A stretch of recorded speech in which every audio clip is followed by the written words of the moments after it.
If you wish to speak to any item on the agenda or during the public comment portion of the meeting, please fill out a speaker card.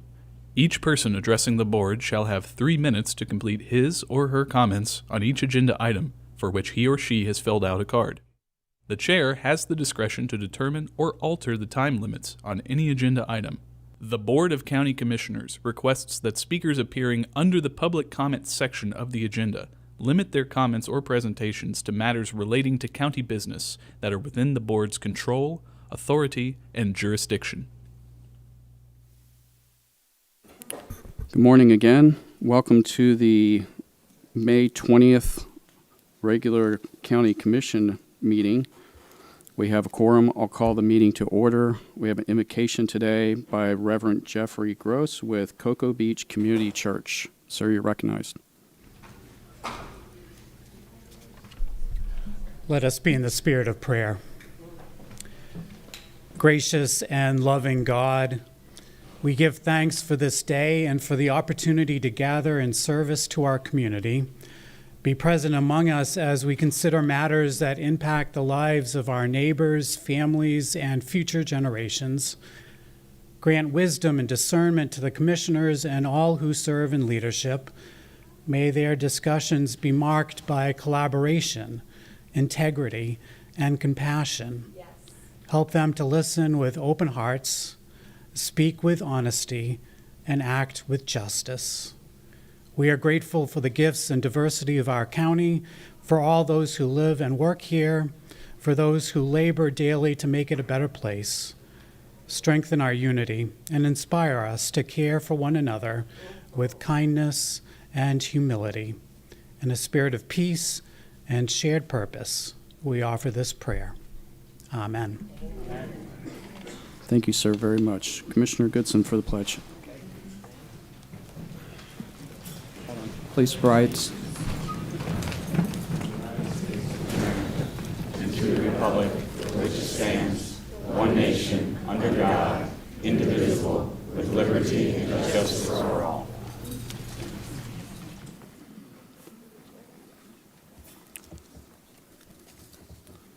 Okay, commissioners, we do not have minutes for approval. We have I have two resolutions today. We're going to get right to it. The first one is for National Public Works Week.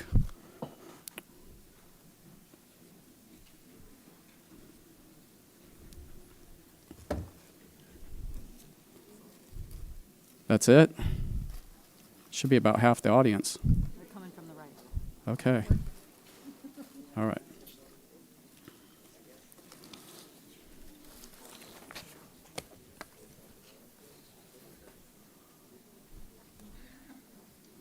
Okay. Whereas public works professionals focus on infrastructure, facilities, and services that are vital importance to sustainable and resilient communities and to the public health, high quality of life, and well-being of the people of Brevard County.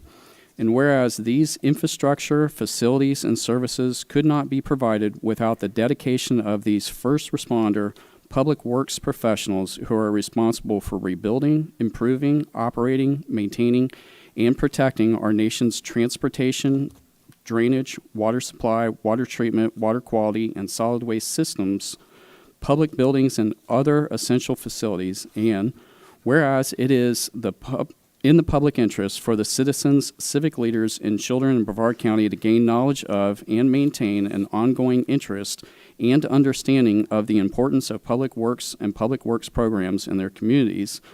And whereas the year 2025 marks the 65th annual National Public Works Week sponsored by the American Public Works Association and Canadian Public Works Association, and whereas the Brevard County Public Works Department maintains 1,150 miles of paved roads, 82 miles of dirt roads, 717 miles of sidewalk, 909 miles of curb and gutter, 952 miles of drainage, ditches, and swales, more than 19,000 drainage pipes, 48 bridges, over 65,000 signs, 370 traffic signals, 667 streetlights, 190 traffic warning beacons and school zone flashers, and 4.4 million square feet of county buildings while overseeing over 750 active projects. And whereas the Brevard County Solid Waste Management Department handles 4,000 tons of solid waste daily, disposing of 1.2 million tons per year and diverting more than 1 million tons annually through recycling efforts. And whereas the Brevard County Natural Resources Management Department sweeps more than 6,000 lane miles of curbed streets, maintains 485 stormwater treatment facilities, removes millions of pounds of nutrient-rich aquatic vegetation from stormwater ponds, and conducts hundreds of inspections to protect local water quality and ecosystems.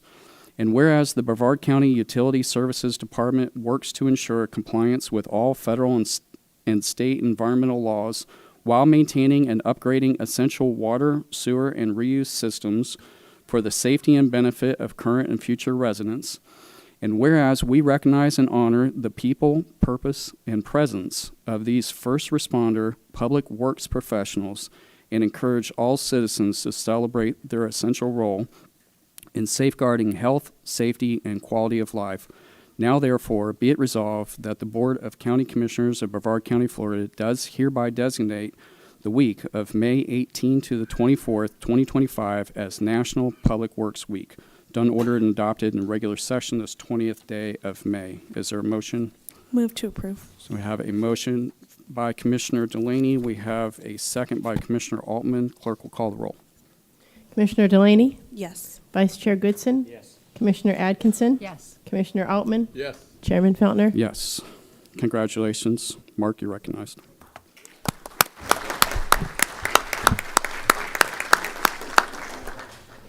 Thank you, and good morning, Commissioners. Thank you for your support for the resolution recognizing National Public Works Week, and to Commissioner Feltner for sponsoring it.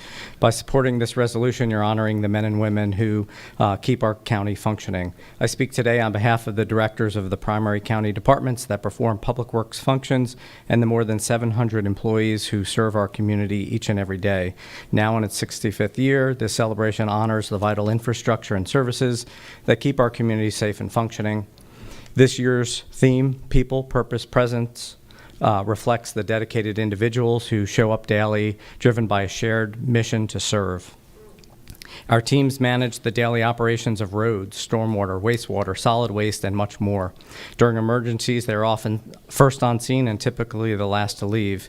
Their quiet dedication is why Public Works is often called the silent arm of public safety, and President George W. Bush formally recognized public work professionals as first responders back in 2003.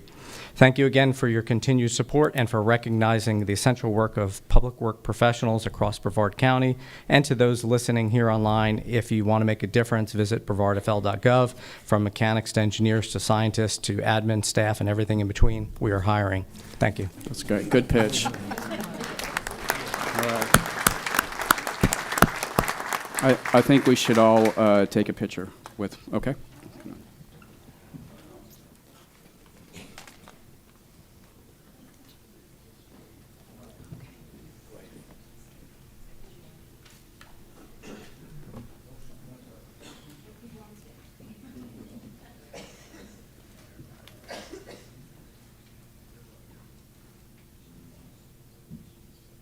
All right, 1, 2, 3. 1, 2, 3. Perfect.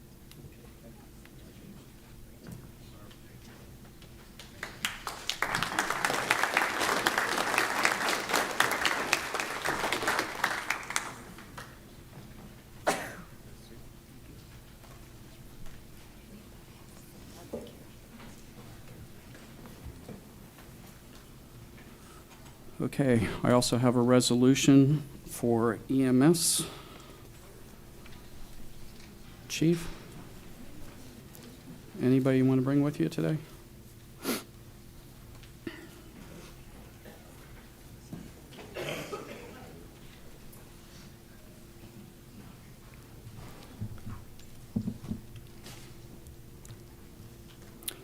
Okay. Whereas emergency medical professionals and volunteers provide medical care to victims of sudden, life-threatening injuries and illness, often under stressful conditions and in high-risk situations to save lives.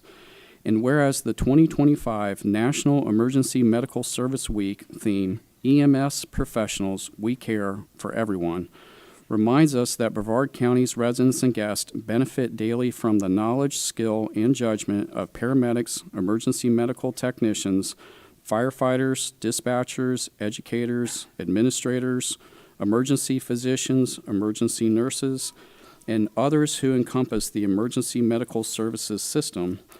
And whereas emergency medical personnel must rapidly assess, manage, and effectively provide care in unpredictable situations requiring life and death judgments, and whereas Brevard County's EMS teams unselfishly serve on the front line of healthcare when responding to man-made and natural disasters at the local, state, and national levels, and whereas a recognition is due for the emergency medical services system for its accomplishments and contributions to improve public welfare through healthcare, medical transportation, injury prevention, education, disaster response, homeland security, and other initiatives that reduce healthcare costs and save lives.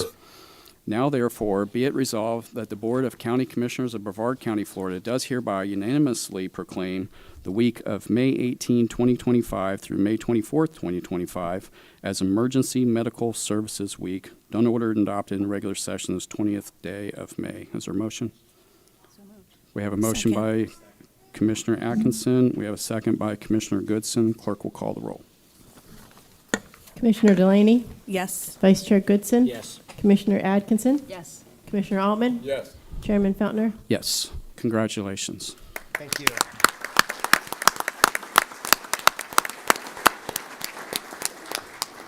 You're recognized, Chief.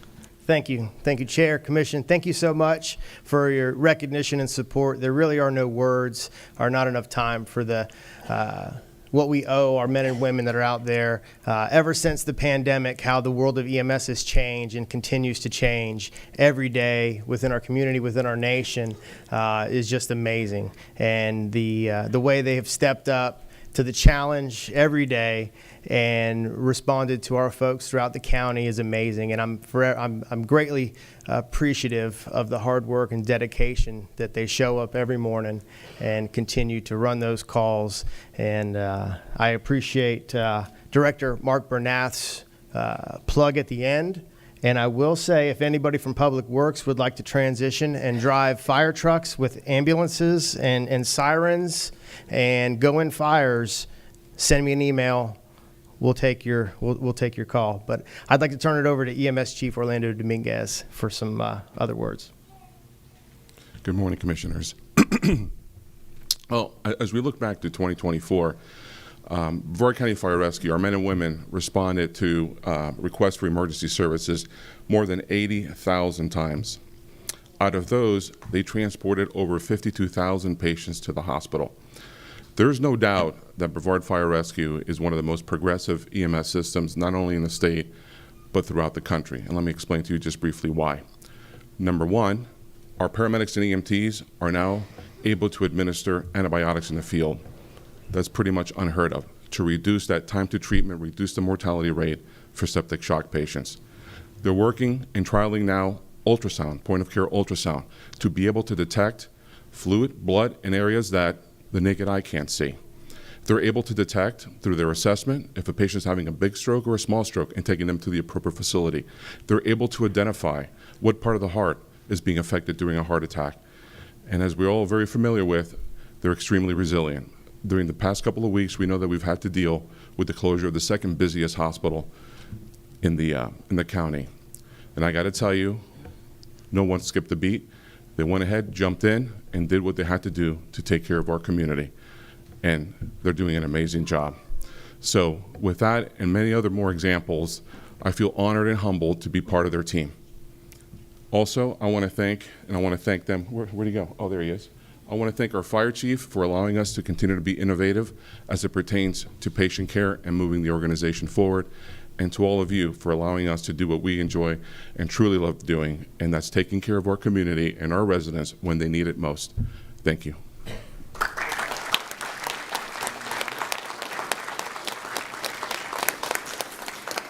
All right, Commissioners, I think we also need to all take a picture with our EMS staff. Thank you.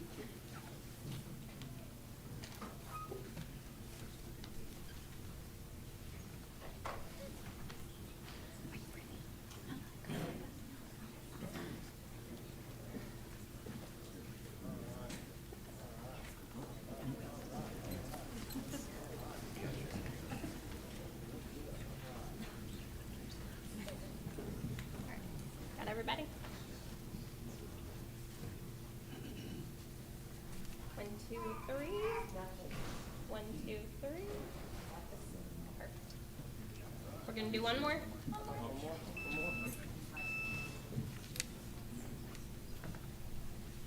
2, 3. Perfect. Thank you.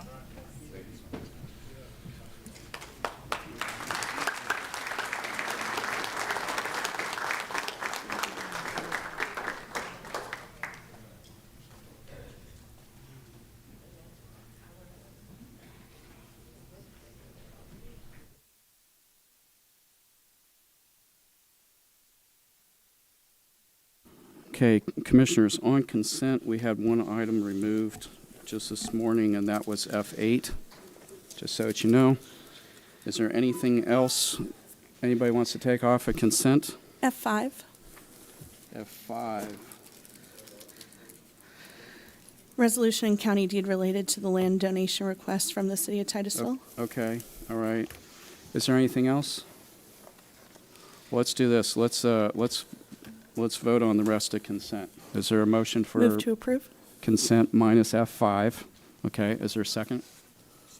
I have a second. So I have a motion by Commissioner Delaney. I have a second by Commissioner Goodson for consent minus F5. Clerk will call the roll.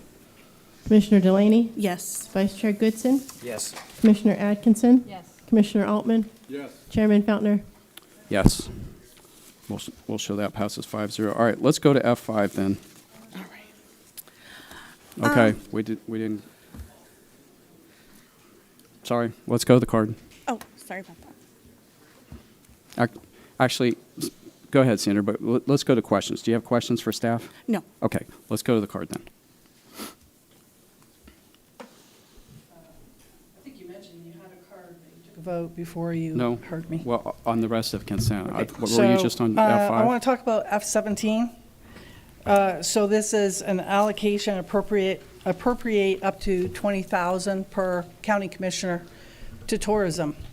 And as you're probably following, Brevard's own Representative Monique Miller helped sponsor a bill, HB 7033, that would allow putting the bed tax to offset some of the property tax up to 75%, and also 25% to public safety, hugely important. So before you go deciding to spend money on things that might be more of a want than a need, when you just honored our EMS here, but you don't have a contract with them since October of last year. Maybe the focus should be on public safety at this point. As quoted by a Jacksonville rep, we have a local affordability crisis. And so when we look at the allocation of these funds, there may be more important places to put them. So I would ask that you reconsider that allocation of $100,000 in light of this bill that has been passed by the Senate and the House and is moving to the governor to sign into law. Thank you. Okay. Commissioner Delaney on F5. Sorry about that. I would like to make a motion to approve with one change to the deed. On paragraph 6, line 3, it says, "or public use." I would like to have that language stricken from the document, and that way if the land is no longer in use by the DAV, it would revert to the county.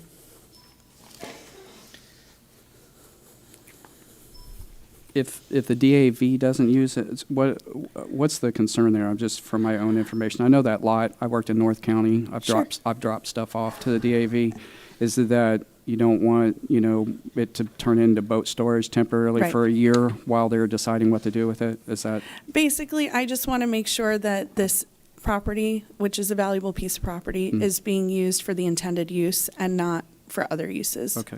And I definitely want to make sure that our veterans have use of it. So I totally approve this, other than I would really love it to just specifically be used for the veteran services. Okay, now we do need 4 votes on this, Commissioner, so that you know. So is there any reason, Morris, why we can't adopt that with that amendment? No, that Okay. amendment All right. would be fine if the board That's approves your, it. that's your motion, Commissioner Delaney? Yes, sir. Okay.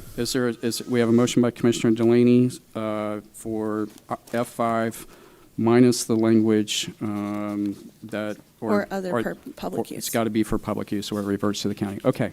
Is there a second? We have a second by Commissioner Altman. Clerk will call the roll. Commissioner Delaney, Yes. Vice Chair Goodson, Yes. Commissioner Atkinson, Yes. Commissioner Altman, Yes. Chairman Feltner. Yes, we'll show Thank that you, Board. passes 5-0. Thank you very much. Okay. Do we have anyone from the supervisor's office here today? Yes? Okay, we're going to go to your item because I intend to save you time. I'm sorry, Commissioners. We're going to go to J4.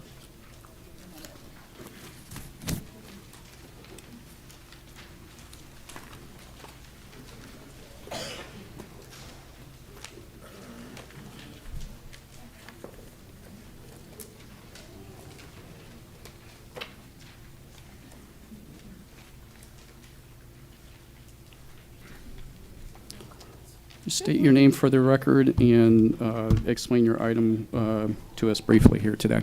I'm Maria Mayer from Supervisor of Elections Office. So this item is that we had to run a special election for 2 seats that were open, and this Department of State will reimburse us for these items, and we need the items in advance from the board.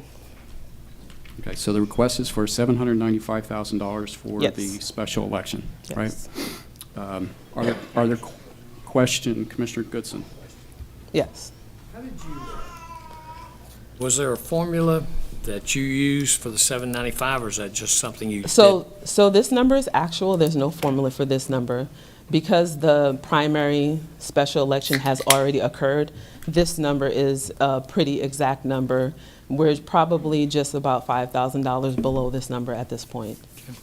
Chair, question? Yes, sir. Time the state, how much time will it be before the state reimburses? Hard to say, or? Do you have Unfortunately, they don't give us a time, so what we have to do is submit the reimbursement request, and it's a first come, first served basis. The positive thing is that I have all the items that they need. We actually have a 3-inch binder full of all of the items that they say they need in order to reimburse us, but we're ready to submit that right now for the primary special election, so it will be submitted within this week. Okay. How long they take, I can't really say how long they will take. We will have to come back here and ask the board once we do the general election, which will be held on June 10th, for the same request. Would it be a fair statement to say that we likely wouldn't get this reimbursement before the end of the fiscal? I would say potentially for the primary that we are already requesting now, that's possible to get it before the fiscal, but once we have to do the request for the general, I would say that probably not. Okay. Because the general is on June 10th, and part of the requirements are being able to provide everything that we've done for the election, also being able to prove that any checks that we wrote to vendors were cashed by sending confirmation. So maybe not for the June 10th, but possibly for this. It is on a first come, first served basis, though. Okay. Any other questions? I mean, I think regardless, we have to conduct a special election. But part of the requirements in the language from the Department of State is that we are to ask the board for the dollars. So we are to submit it to both the board and to submit it to the Department of State. All right. Do we have any cards on this item? Okay. All right. In discussion, is there any discussion on the item? Okay. Is there a motion? So moved. We have a motion by Second. Commissioner Goodson. We have a second by Commissioner Delaney. Clerk will call the roll. Commissioner Delaney, Yes. Vice Chair Goodson, Yes. Commissioner Atkinson, Yes. Commissioner Altman, Yes. Chairman Feltner. Yes. And we'll show that passes 5-0. Thank you Thank for being you. here this morning.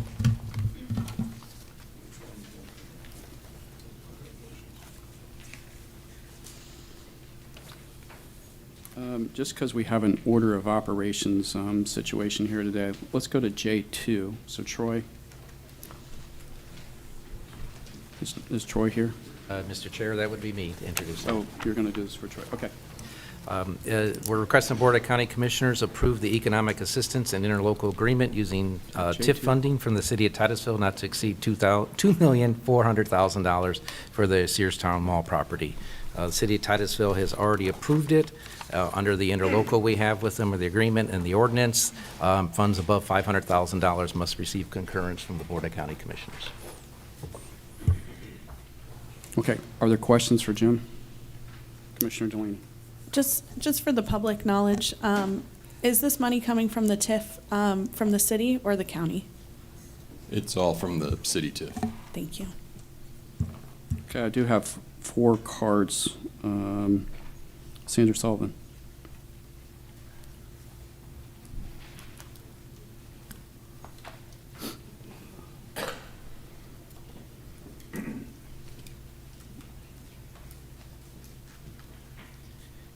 So we have an order to agenda for a reason, and skipping around, it's hard to have papers ready. On this particular issue, the idea is that we end embeds, okay? That's the intent, moving forward. And this has been moved before because you're about to take a vote on whether to end embeds. That money goes back to the respective parties. So I sent you guys an email from a spreadsheet that I got from the clerk of courts of all the transactions for embeds. It specifies in there how much money has been received into embeds from the city. And I don't think there's enough money in there to put $2.4 million to give from the monies coming from the TIF from the city to this project. It is bad optics. Okay, and until I looked at the accounting, I looked at their last, their financial report and what was unassigned and what was left, and it's not enough to cover this. So the optics of this does not look right. $2.5 million, $2.4 million coming out of the TIF portion that is in the Brevard Fund. But that money, whatever is left after you allocate and you pay the fees and everything, and I don't think you fully have done that analysis. And the question I have is, at the last meeting, they approved another project, which is in the city. It's up to $500,000. And it says that we expect that we're going to have continued money in future years when they approve this at the last embeds meeting, knowing full well from this commission the intent to end embeds. So does that commitment end, or does that money coming out of there? So until you've done a full fiscal analysis, you have no business voting on this. $2.5 million when most years, it's only in the last 2 years that the TIF has reached $1 million coming out of the city of Titusville. It's been small amounts. So I put the BS card on this. Okay, thank you. Chris Patterson. Chase Patterson. Sir? We've got 3 other cards here. Let's just. May I go first? My name is Jesse Wright, and then I have the speakers coming up. Since, I have a card. Since Chase didn't come up, I don't have a problem with that. Go ahead, sir. Well, you can go if you like.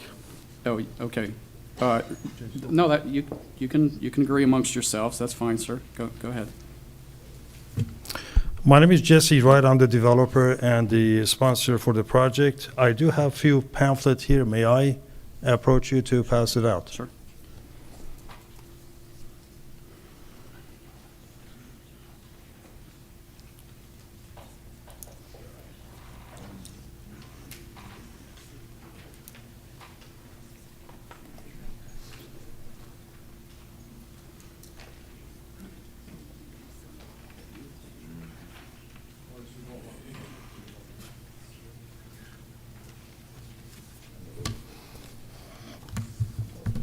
Good morning. This project has been at work for nearly about 2.5 years. 22-acre project with runoff going into the lagoon.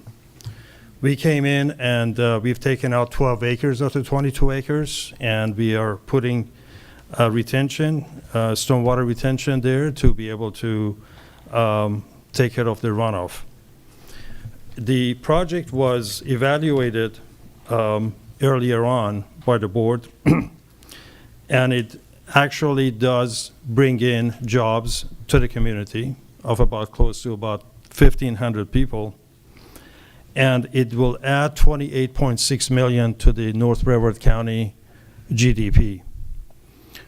It does have a hotel, about 153 units, and I have the GC here to discuss the hotel. It's Cambria Hotel. It does have assisted living for about 100 seniors, 25 memory care, and 75 assisted living. Just to remind the board and the public here, some 8 years ago or so, Miracle City Mall was demolished. That was a 31-acre project. An amount of $7 million was granted to that project. It was the J.C. Penney there. And so as the result of this project is in 2 phases, phase 1 and phase 2, as you see in the pamphlet. Phase 1, 12 acres. We have 240-unit apartment complex, and also the hotel and the assisted living with 2 restaurants in the front. We're going to go into the second phase in about 3 or 4 years, and at that time we will then create a life center there, mainly medical, offices, and retail. The city TIF is being used. It's been approved by the city council. It's been approved by the mayor and the city attorney. And again, this is not something we just came up with a couple of days ago out of the sky. This has been at work for nearly about 2.5 years. It's a complex project, and I think some of the people that may be opposed to it do not understand the project. And it's difficult to explain it in about 3 minutes, but I'll be happy to answer any questions. Are there any questions for Mr. Wright? No? Okay. Chase Patterson.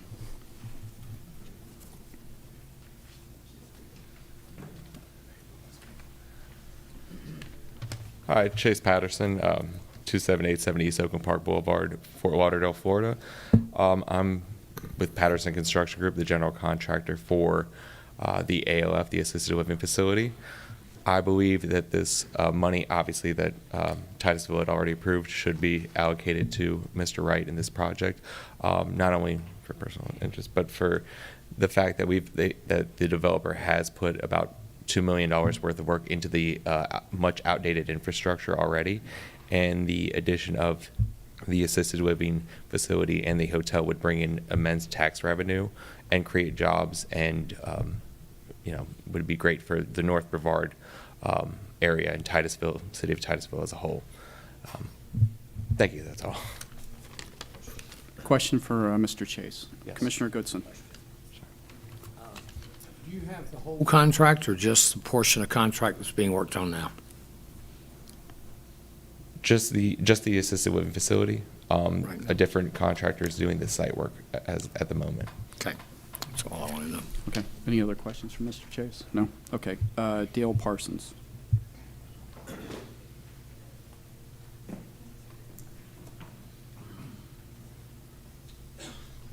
Good morning. My name's Dale Parsons. I'm the architect for the Cambria Hotel, 1615 Edgewater Drive in Orlando. I just wanted to make the point that Mr. Wright, in the developing of the concept for the Cambria Hotel, 153 units or room keys, is really outside of the prototype, and that he has really put a lot of emphasis into the community amenities that can be offered. It's going to be a tremendous location for wedding venues, meeting groups coming from out of town, family reunions, that type of thing, which is totally outside of a normal prototype for a Cambria Hotel.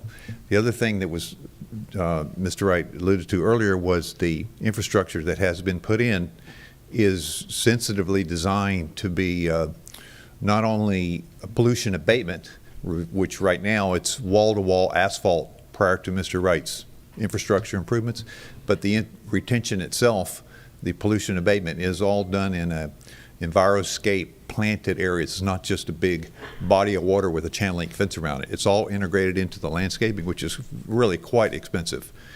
So I think that's a very nice attribute towards a project like this in the city of Titusville, and I would encourage you to support it. Thank you. Any questions? No?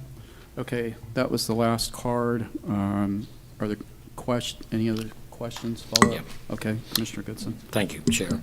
Morris, will you explain to me, or the board, what was said in this meeting? Regarding the city TIF funds that are available, according to the County Finance, as of yesterday, the cash balance in City of Titusville's portion of the TIF trust fund for the North Brevard Development District is $4,164,825. Staff, Troy Post, has assured me that there are existing funds available within the city portion of the TIF to fund this if approved by the county. This has already been approved by city and by the zone board. And if this is not approved by the county, the revenues in the city TIF fund will not be recaptured by county general fund. Those will all go back to City of Titusville. Okay, other questions? Okay, we'll move into discussion. Discussion on the item. Have a motion to I'll second that. Okay, we have a motion to approve by Commissioner Goodson. We have a second by Commissioner Delaney. Clerk will call the roll. Commissioner Delaney? Yes. Vice Chair Goodson? Yes. Commissioner Atkinson? Yes. Commissioner Altman? Yes. Chairman Feltner? Yes. And we'll show that approved. Okay, Commissioners, thank you very much. We're going to go to J3.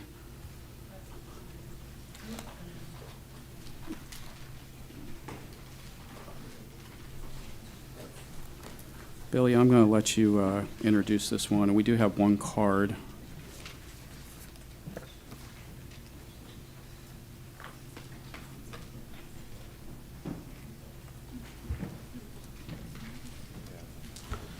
So J3 is a request for legislative intent and permission to advertise amendments to Chapter 62, Article 9 of Brevard County Code having to deal with signs. Specifically, it's designed to address a specific issue in our code where community development districts are not able to permit for signs in zones, zoning other than GML, such as PUDs. So basically, it falls into a donut hole in our code, and this would allow us to address this. It would go back to 2 advisory boards, Building Construction Advisory Committee and Planning and Zoning, before it returns to the board for a final adoption hearing. Okay. Are there questions for Billy? I do have one card. Yep, you have a question? Go ahead. Billy, in our briefing, we kind of talked about the idea it's a big sign, if it was just one. Can we add some sort of language that talks about not one single sign not to exceed a certain reasonable size? Absolutely. That's exactly the kind of input we're soliciting at this point. Yep. So, for example, the board could say no single sign bigger than 50 square feet or 75 square feet with a total amount not exceeding 150 square feet. And I honestly don't know for sure what I would suggest, so. And if this is going to go back to planning and zoning, that's something that they could take up, and that board could discuss that issue. Sure, we can investigate it. I will say, one of the CDs, the sign that they're requesting is in the neighborhood of 40 square feet. So that gives you a ballpark of what people are looking for. Yeah, I think if you said a maximum of 75 square feet, we would probably cover everything. Okay, Rob Dale. Sir.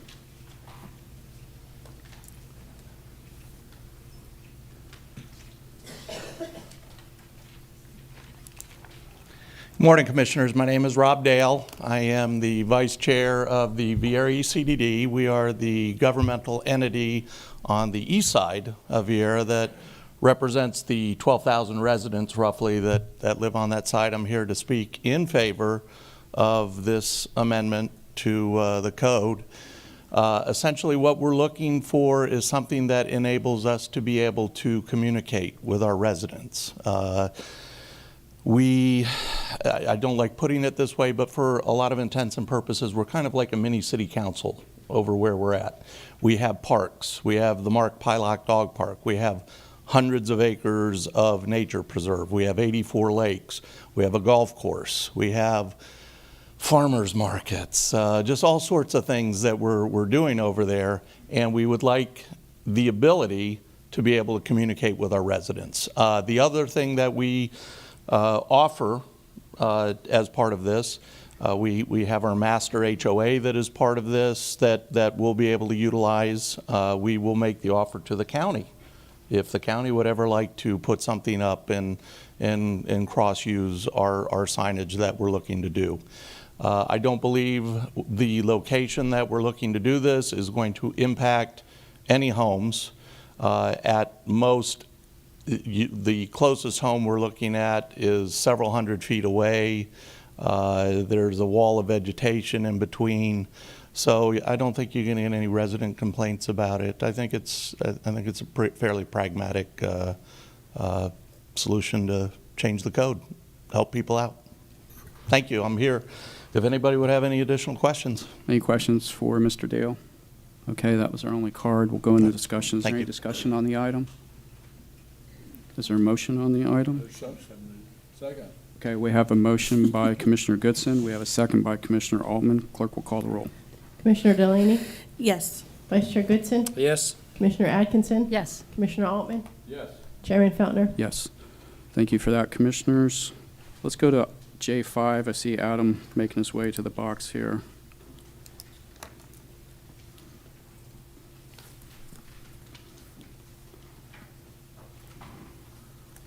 You recognize, sir. Good morning, Commissioners. Item J5 is to construct an access taxiway and infrastructure improvements to a site that was purchased utilizing FDOT funds in 2020. The estimated project cost is $1.2 million. It is an 80-20 matching grant, and no general funds are required for it. And I'd be happy to answer any questions. Any questions for Adam? Do you have a question? Oh, Commissioner Atkinson. Adam, I just wanted to ask you, so I know this came to us pretty late, and I know that staff hasn't had a whole bunch of time to really get the details that I feel like we need, but I also know that there's a time frame that we're working towards, correct? Yes. Can you explain that to me? So we were sent this grant last Friday. So our time frame to have it executed is by the end of June. And being that this is the last board meeting, we had to bring it to this meeting. Got it. May I continue? Yes. So another question, because for me, community input is going to be a big deal for this thing. If we accept this grant money, which I would like to do, and we decide that maybe we can't do it in the best interest of the community, or for whatever reason, perhaps we think this isn't going to be right for our community, can we give that money back? Yes, I know we can. that sounds crazy, but I don't want, are we committing ourselves by taking that money? We can give the money back through, I believe it's a termination agreement. Okay.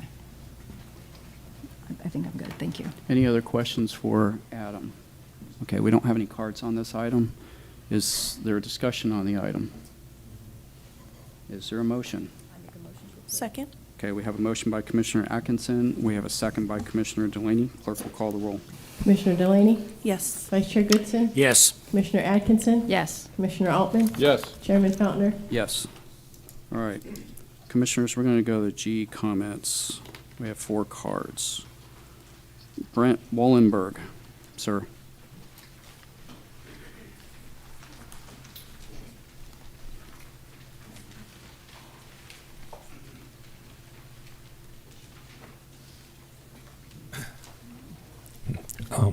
Hello, good to be here. Nothing people put in their mouth when they eat is toxic. How is it after the food is digested and comes out of your body? It is all toxic. In a septic tank, the high pH ammonia and the low pH gastric acid are reacting together. When these two chemicals leave the septic tank and go into the calcium carbonate drain field, the gastric acid reacts with a high pH calcium carbonate, releasing dissolved oxygen into the pee and poop, speeding up the reaction and creating harmless calcium chloride salt. So a good septic tank drain field is not hurting anything. What we have now is a statewide fake chemistry, fake media, and a government hell-bent on falsely accusing people for financial gain. Now, how do we turn this ship around? I mean, all your development meant is our historic lagoon, before they even removed the shell on the shore, I remember vividly 60 years ago, the foam blowing across US 1. Well, now that foam's on the beach, turning our sand to liquid. So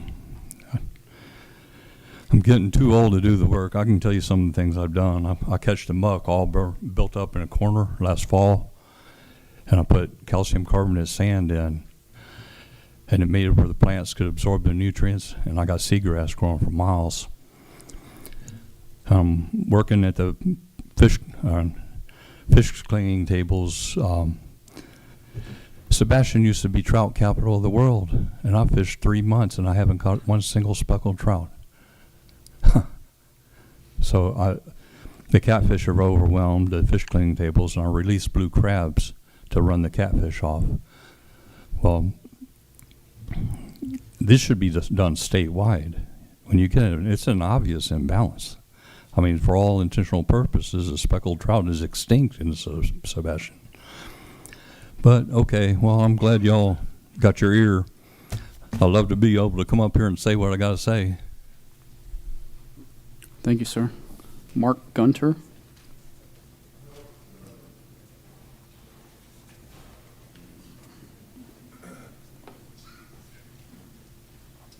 Good morning, Commissioners.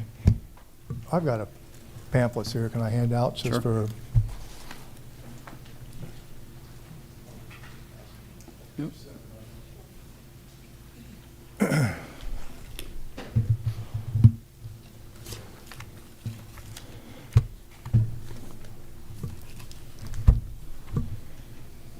What I'm here to speak about is some of the restoration work that's being done at the Malabar Scrub Sanctuary, particularly the west side. Now that parcel that I'm actually want to talk about, I don't want to talk about the east, but the west, and that's this little yellow finger up here. Okay? That is split by Briar Creek Road. Okay? To the north of Briar Creek, there's 6.3 acres, and below is approximately about 8 acres if you were to draw a line directly across from Cameron straight across. Now, the bottom side has been complete. They've already took the trees, mowed it down, put the fire break in. And I didn't think they were going to hop the street and do the west side, which is just 6 acres. Now, we all know that for the scrub jays to be successful, they need 22 to 24 acres per family. That's what it takes. That's a requirement. We also know the reason that they take the trees down is because of the Cooper hawk. And they have dimensions, and that's all stated in the FWC, optimal 1,000-foot perimeter all the way down to 300 foot. And if you took these guidelines that in their documents, the 300 foot, the math doesn't add up for the parcels that they're destroying. So they've already done, like I said, they've already done the very east side of Briar Creek, and they're already jumped across the street. I didn't think they were going to do that small 6.3. If you look at the back section there, you can see I have a picture of that. It's 6.3 acres. And they're going to destroy that, bring it down for just the scrub jay. So I don't know how that adds up. I mean, why not, who's the oversight? Who looks at this and says, does this make sense to really remove all these trees for 6 acres? You're not going to put a family of scrub jays in there and expect them to survive. You're still going to have the big trees.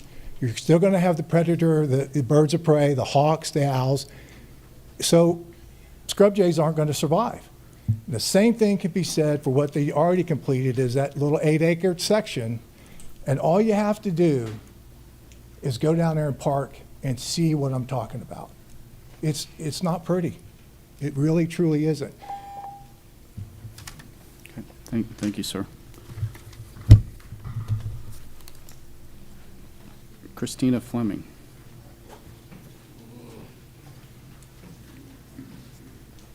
I think next after you is John Dacko, right? Okay.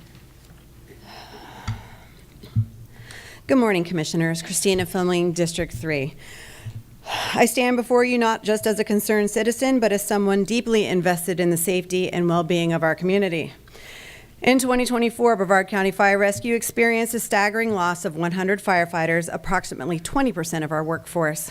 This exodus is primarily due to the low starting pay, which hovers around $15 per hour, but that includes a Medicare supplement, so it's really $13.11 if we don't get that Medicare supplement. This is significantly below neighboring counties. Consequently, remaining personnel are overworked, leading to burnout and diminished service quality.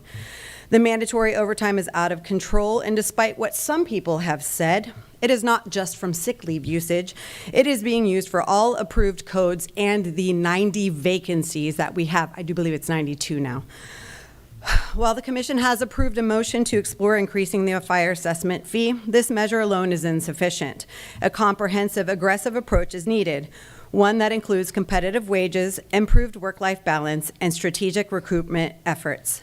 Without these, we risk falling further behind as neighboring counties continue to attract and retain top talent. The current situation is unsustainable. We are still short. Fire departments across the state are graduating classes of 25 or more, while we had six. This disparity highlights a critical gap in our training and staffing capabilities. I urge you to act decisively. Implement the proposed fire assessment increase of the 37%, since that's your maximum. We could have had more, but that's okay. We still have more things to choose from. I'm good with that. Pick the 37% all the way to the top. The motto on our trucks right now is providing care for a better tomorrow. We need to implement that in all of our life. Provide the care for our future. We're overworked at home. It's causing issues with marriages. There's kids that are losing their wives. They're getting their children taken away from them. They're getting overworked at work. That's a safety issue for not only them, but it's a safety issue for you. It's a safety issue for your constituents. We're downing vehicles right now. Right now there's an engine that has 2 people on it. That's it, 2. My referendum that I voted in 1998 says I have to have 3. Now there's 2. That's less service that I'm paying for. They're our firefighters, residents, and visitors deserve more than just the minimum. They deserve a future where they can thrive, and so does our community. So just take that into consideration today, ladies and gentlemen. I appreciate it. Thank you. Thank you, Christina.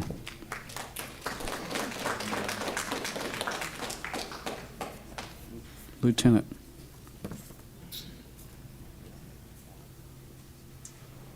Good morning, Commissioners. My name is John Dacko. I come to you today because we currently have a private ambulance company that is now transporting patients to local hospitals in the county. So with that said, I respectfully submit and strongly urge this board not to pursue the privatization of EMS services in Brevard County. While outsourcing EMS may offer short-term financial relief, the long-term consequences, both operationally and fiscally, are well documented and overwhelmingly negative. Brevard County does not need to reinvent the wheel. Municipalities and counties across Florida have already demonstrated that privatization fails to meet the standard of care, accountability, and responsiveness that our residents deserve. Private EMS providers are driven by profit, often resulting in longer response times, fewer available units, and reduced services and lower revenue in rural areas. By contrast, Brevard County Fire Rescue-based EMS model delivered by highly trained firefighter paramedics ensures countywide integrated response through a dual-role system capable of handling medical, fire, and technical emergencies. This model prioritizes patient care, not profit margins, and is accountable to the public, not shareholders. We are already witnessing the strain caused by private EMS providers in our county. Coastal Health Systems, a private provider responsible for interfacility transports, consistently fails to meet demand. Brevard County Fire Rescue is frequently forced to fill the gap, removing ALS units from their designated run areas and compromising emergency response readiness. This is not sustainable, and it illustrates in real time how privatization can weaken a system rather than strengthen it. Further, EMS Chief Orlando Dominguez has demonstrated that a county-operated BLS transport system can and does work. The framework is in place and needs to be staffed and fully funded. Leveraging the experience, integrated, and commitment of trusted BCFR employees to grow and operate our EMS system is far superior than funneling public dollars into private corporations that lacks local accountability. Florida counties such as Citrus, Leon, Sumter, Orange, and Marion have all privatized EMS and have reversed courses. Cities such as Orlando in 2012 took back EMS services. Their experiences reveal the same pattern. Initial cost promises gave way to service breakdown, workforce instability, and a greater taxpayer burden as public systems are rebuilt under crises. Recognizing these issues once back under full public control, these departments reported improved response times and better patient outcomes. Brevard County can and should learn from these failures. Privatization is not a solution, it's a proven mistake. Instead, we are exploring responsibility and a sustainable option, a proposed 1-cent sales tax. While this is in its early stages, the initiative would provide dedicated funding to offset the burden on property owners while eliminating fire assessment and impact fees, and ensures the long-term sustainability of fire and EMS services without sacrificing quality or public control. Public safety is a core responsibility of government, not a business venture. The residents of Brevard County deserve a reliable, resilient, and locally managed fire and EMS system built on professionalism and public trust. I urge the Commission to reject EMS privatization and invest in proven, accountable, and community-focused model that Brevard County Fire Rescue has built and continues to lead with distinction. Thank you. Thank you, sir.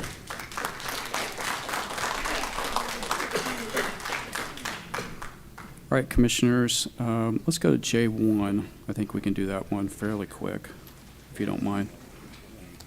Sorry. Ian's making his way to the box here.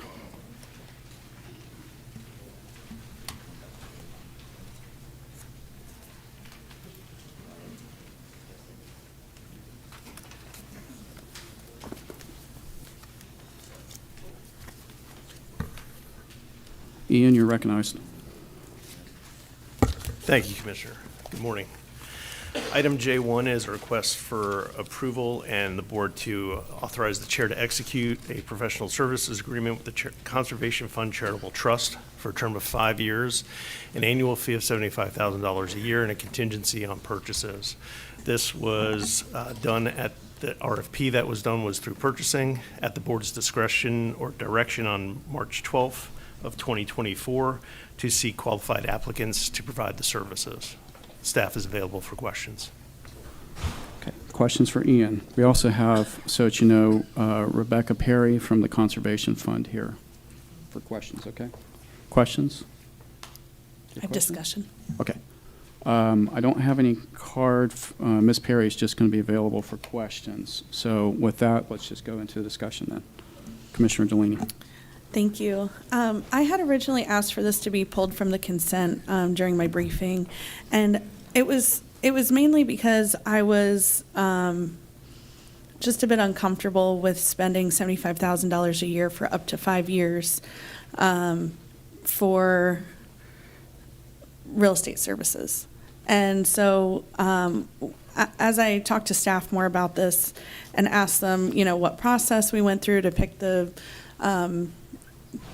this company and more about that, I found out there was only 2 bids and that it was only out for a couple of weeks. And I was wondering how was this advertised? How broadly was it advertised? Did we truly go and solicit? And I don't know if, I just feel like there's got to be somebody that is willing to do this for a commission. A 3.5 commission on, on, what did we approve? Not we, but the last board approved 3 million? Is that what was approved? Ian? Yes, Commissioner. Yeah. So, that's quite a bit of money for land acquisition. And I just feel like there's got to be a company out there who is, who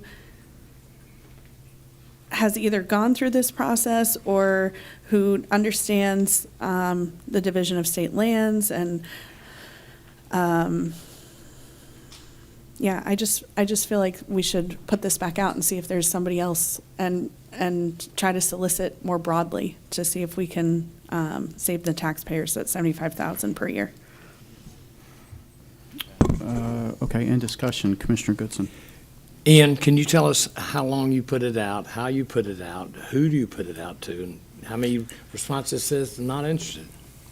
So the process was through the purchasing department, through procurement. It was out for, I believe, 21 days. It went out through, I believe, VendorLink, as well as we provided, I believe, 5 agencies to potentially reach out to and solicit. And as the commissioner stated, we had 2 responses. One of those responses was not very responsive, and so the Conservation Fund Trust was deemed the best to move forward with. As for the cost itself, if I could just speak to that real quickly. If it takes the agency, well, they don't have 5 years. Once the funds were bonded, timeline started of 3 years to expend funds. We have about 2 years left. I would have a concern about trying to go back out for another procurement with that short time frame. I will say that if they are able to spend the $3 million or purchase $3 million worth of properties within 1 year, that would be about $180,000 that go to them with the contingency. I will say that back in 2010 or so, when we last did this, there was no contingency, but the annual fee was about $280,000.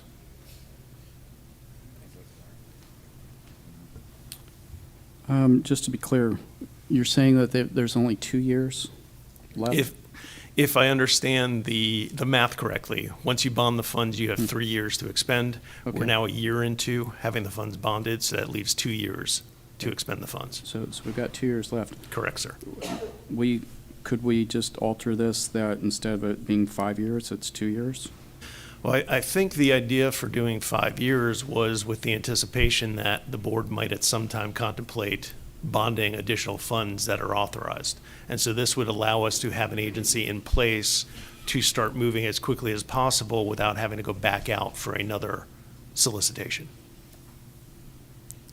However, there is language in the agreement that if those additional dollars are bonded, that contingency fee does reduce as more dollars are bonded and put out and purchased. Okay, it almost seems to suggest that by adopting this for 5 years, that, the board needs to approve the next round of bond funding, maybe before it's ready to do so. Yes, just but from my perspective. Mike just mentioned something to me that I also want to make the board aware of, which is that if there are no funds available, so if we're in year 2 and all the $3 million has been spent and there's no additional dollars, the annual fee is suspended. Commissioner, does that answer any of your concerns? If they got to spend the money in 2 years. Right. The current bond money. And after they're done doing that, that essentially puts an end to,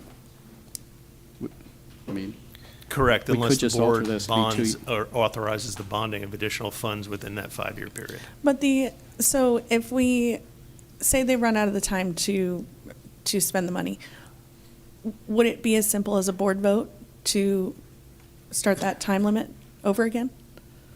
I would have to defer to Kathy, but I don't think it is that simple. I think that time limit is not a board-initiated time limit. I believe it is by the federal government, either through the IRS or another factor.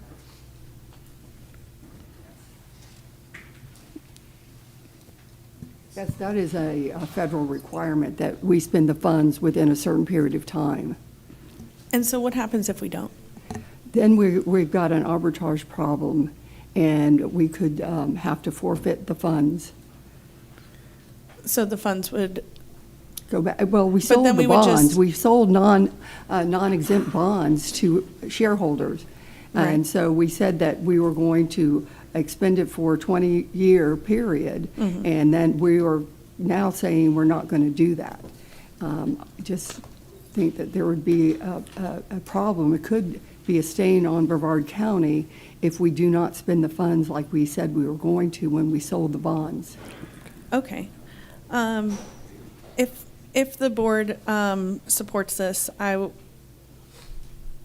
would like to make a compromise. I'm still not comfortable with this, but if we could change it to 2 years, I'm happy to compromise that. I will do that with you, okay? You go ahead. That's your motion? Yes. Okay. All right. I'll second that, okay? Clerk will call the roll. Commissioner Delaney? Yes. Vice Chair Goodson? No. Commissioner Atkinson? Yes. Commissioner Altman? Yes.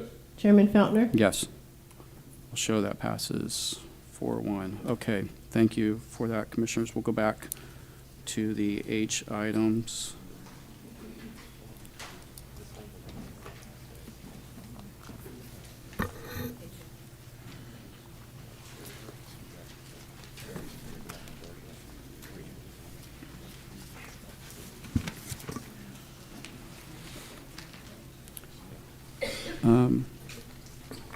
I have a request for a break.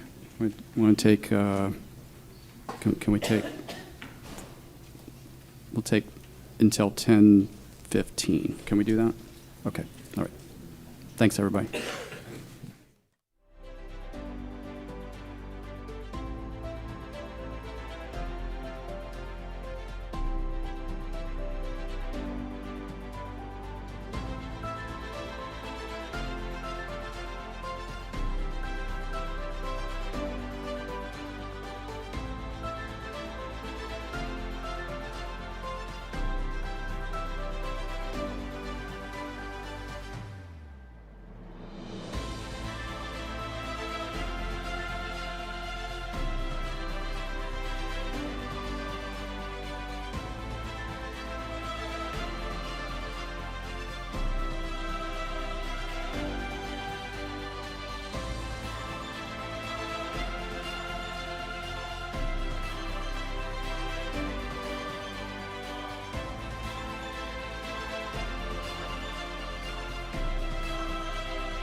Seats, we'll get started. We're gonna start, sir. All right, we're getting started. Yep. Yes. All right, Mark, you're recognized on H1. H1, everybody. Good morning again, Board. H1 is a petition to vacate a portion of 3 public utility easements, 2 of which are required to be able to remove an encroachment required for final permit finalization, both the side lot line easements. The rear is not needed for that. So this is requesting up to the 3 public utility easements. The wall was built without a permit and is in code enforcement. I understand that one of the neighbors may be here to talk on this. Actually, I have 3 cards on this item. But first, are there questions for Mark? Any questions for Mark? Not yet? All right, let's go to the cards. Albert Wilson? Was there a third one? Good morning, Commissioners. My name is Albert Wilson, and I am a resident of Brevard County. I've been here since 1977, and it's a beautiful county, and I want to help keep it that way. I've been called to come up before you by my brother. I say brother because we feel like we're brothers. We've known each other for several years. I spend time at his home. And the reason why he asked me to come up is because he is having medical problems, and he's asked me to talk on his behalf, okay? So anyway, in 2020, when the Barons, this is the gentleman that's talking about this wall, he and his wife were looking to purchase a home in Brevard County. They visited many homes, and they fell in love with the view at this home in Diana Shores on Merritt Island. This was the main reason why they purchased this home, and for about 4.5 years, they've had one of the most beautiful views in the county. They are at their retirement age. Then came a 7 to 8 foot wall, and we lost our picturesque view. And the wall has some drain pipes that push water on our property. We have many soft spots on our property. These are notes that he's listed for me to talk to you about. The reasons that I said 7 to 8 foot wall is because some dirt was hauled in to put at the bottom of the wall to make an appearance that it wasn't as high. Or try to lower the structure. You know, it reminds me of the cookies that my mom used to make, and we couldn't grab any of those cookies or we'd be punished. We'd have consequences. And so I got to the point where I'd rather just go grab one of those cookies and suffer the consequences. And I think that that has been done here. I mean, where is the contractor? Why isn't the contractor being reprimanded? You know, why does a person just feel like they're able to just build a structure and block a beautiful view on our island?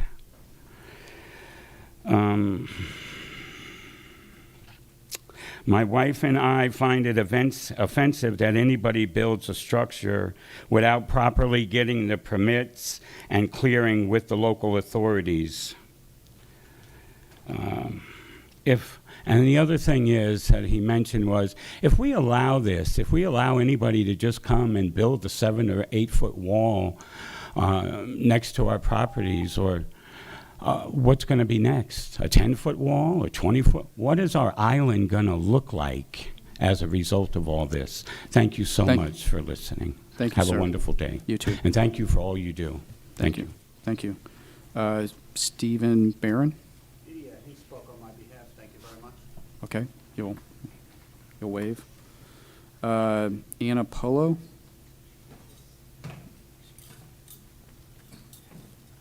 Hi. Good morning. I am the other neighbor on the other side. where there's also a wall. And I support the petition to vacate because I don't want that wall taken down, because it would just open everything up between the two houses.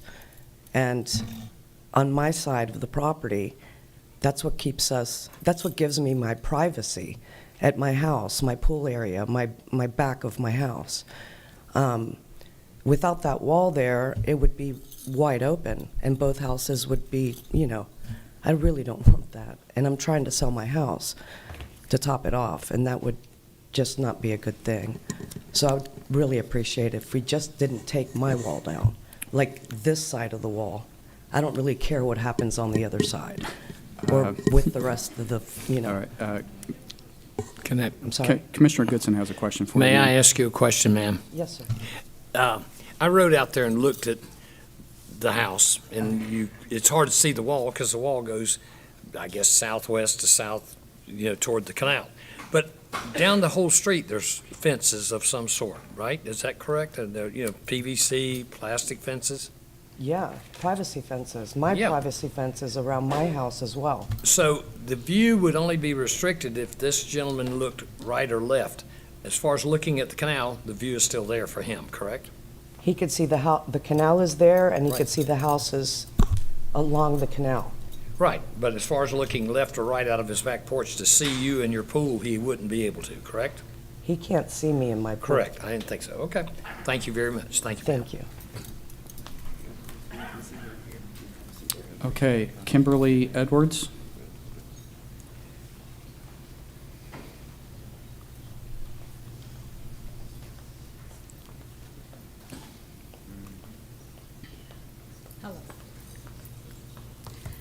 We are the owners of the property, and the walls on both sides were put up to replace dilapidated fences.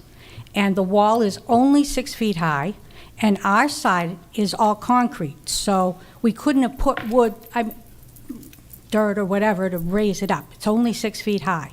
The end of the wall closest to the canal still has the original chain link, which is what the wall replaced, for a good 6-foot section. So we are not obstructing any view. We have no greenery or whatever at that end. We actually have a table.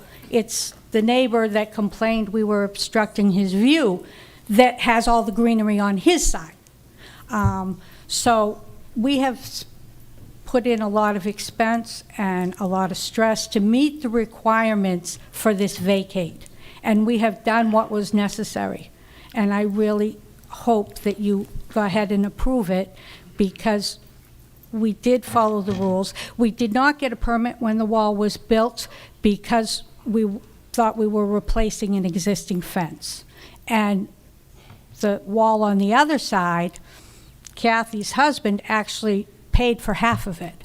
So it's not just our wall. And it is for the privacy. On a canal, you don't get a lot of privacy, except on the sides, because your back is all open to people driving by and houses across the way. So that's the only privacy we have. So if the vacate gets approved, then we go forward and get the permit for the walls. And I understand we're a step behind, and our apologies for that. But we are doing everything we can to rectify that. And the other thing is that wall has been up for 4 years. It wasn't just put up. It was put up 4 years ago, like a month before the Barons purchased the property. So it was there when they moved in. Thank you. Commissioner, do you have a question for your constituent? Okay. Okay, thank you. No questions? Okay, that's the end of the cards. Could I submit some photos in regard to that? You did put in a card. I'm sorry. It's okay. You said the other gentleman was speaking on your behalf. 6 feet of fence that goes along here. I have pictures Okay. backing all of my complaints about the wall. Okay. And I have dates proving that the wall was not gone all the way back to the wall for the last 2 years. Okay. And it's been that he keeps building and building and building. The property is 100% concrete throughout the whole property. All his water is draining on my property and making my property soft. And it's just been over and over the same thing. I tried to talk to him. We tried to work out an agreement, but he feels that whatever is on his side, and when she says 6 foot, I took a picture for the building department of myself with the wall going up 2 feet higher than me. It's about 7.5 feet. It's not 6 foot. There's no way. Thank you. Okay, sir. Okay, are there any follow-up questions based on that? Commissioner Goodson? No, I'd just like to make a motion to approve the vacating of the easements on either side of the house, but the easement along the back on the waterfront stays. Okay, are we clear on the motion by Commissioner Goodson? Okay, and we have a second by Commissioner Atkinson. Clerk will call the roll. Commissioner Delaney? Yes. Vice Chair Goodson? Yes. Commissioner Atkinson? Yes. Commissioner Altman? Yes. Chairman Feltner? Yes, and we'll show that approved. Okay, Commissioners, we're going to go on to H2. Mark, you're recognized. H2 is a petition to vacate a portion of a public drainage easement. The property is located in Melbourne, west of North Wickham Road, in South Aurora, in District 5, seeking to vacate a portion of the public drainage easement lying on the north side of, to allow a shed to be built on top of an easement. In this particular case, there's a plat note that requires the HOA to replace the pipe under the shed if it were to fail. And so by vacating the public easement, we have no concerns. Okay, any questions for Mark on this one? We don't have any cards on this one. Is there a discussion? Commissioner Altman, this is your district, sir. Second. All right. We have a motion to approve by Commissioner Altman. We have a second by Commissioner Delaney. Clerk will call the roll. Commissioner Delaney? Yes. Vice Chair Goodson? Yes. Commissioner Atkinson? Yes. Commissioner Altman? Yes. Chairman Feltner? Yes, we'll show that approved. Okay, we're going to go to H3.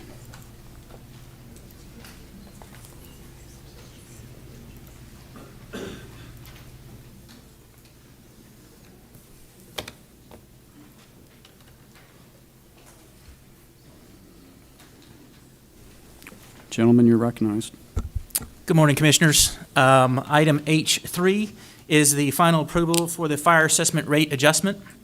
On April 22nd of 2025, the board approved a public hearing for final consideration of the fire assessment adjustment. For this public hearing, the department has met all statutory requirements for notification for public notifications. Fire Rescue is requesting consideration for 2 actions this morning, and both actions would need a motion and a vote if so approved by the board. Action 1 would be to approve an adjustment up to 37% to the current fire assessment rates. Those funds would be then effective in fiscal year 2025-2026. Second action we're asking the board to consider is to authorize the chair to sign the attached proposed fire assessment rate resolution at attachment 1, and that rate resolution has been coordinated with the county attorney's office. I'll turn it over to the chief then now for the specifics of the fire assessment.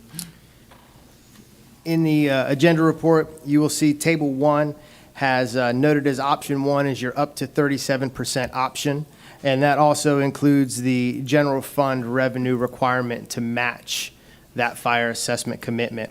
Option 2 would represent anything that the board may choose, and it's notated at 0% on the table. 37% increase would capture capital and infrastructure requirements and address future station and crew needs not identified in the previous 7-year plan, accounts for inflation losses from year 2021 to 2025, and covers exhausted non-reoccurring ARPA funds. The option includes a 6% annual inflation rate for capital and infrastructure. Adjustments would use the current approved fire assessment methodology with annual increases equal to CPI rate or 3%, whichever is less. This option provides the county's proposed 1-year contract, including subsequent increases for 3 years thereafter, with step, CPI, and aggressive additional wage adjustments. Also, during this last 20 days, we sent out the mailer, and we received 369 calls, emails, and letters from the community. Of that, 70% were in favor, 10% were indifferent, and 20% were against the fire assessment increase. All right. Questions for Chief or Colonel Wallace? Commissioner Atkinson. Just very quickly, so we're talking total 25 million increase with the general fund? Yes, ma'am. Okay, thank you. Other questions? Okay, we'll go to the cards. We have 26 cards. If anyone wants to waive in support, now would be the time. Okay. Thomas Boyd.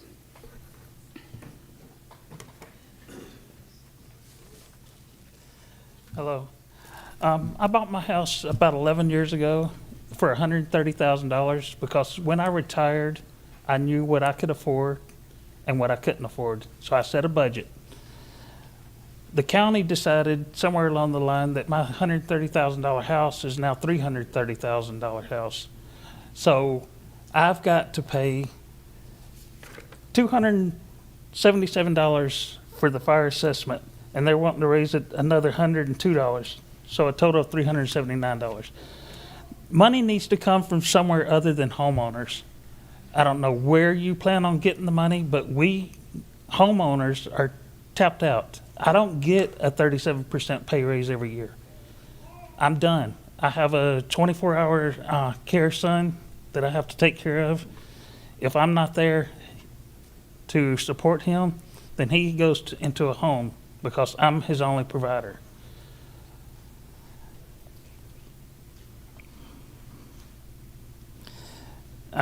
There's other ways of getting money besides taxing the homeowners. Why don't you tax these video arcades that are popping up all over the county? I know the sheriff knows where they're at because I've seen sheriff department cars parked outside doing their paperwork.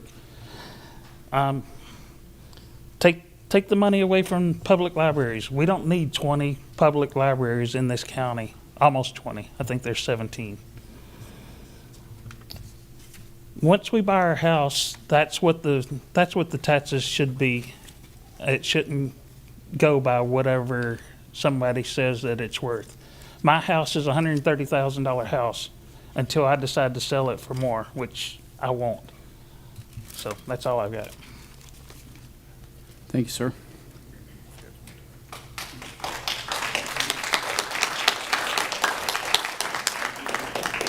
Cheryl Ward.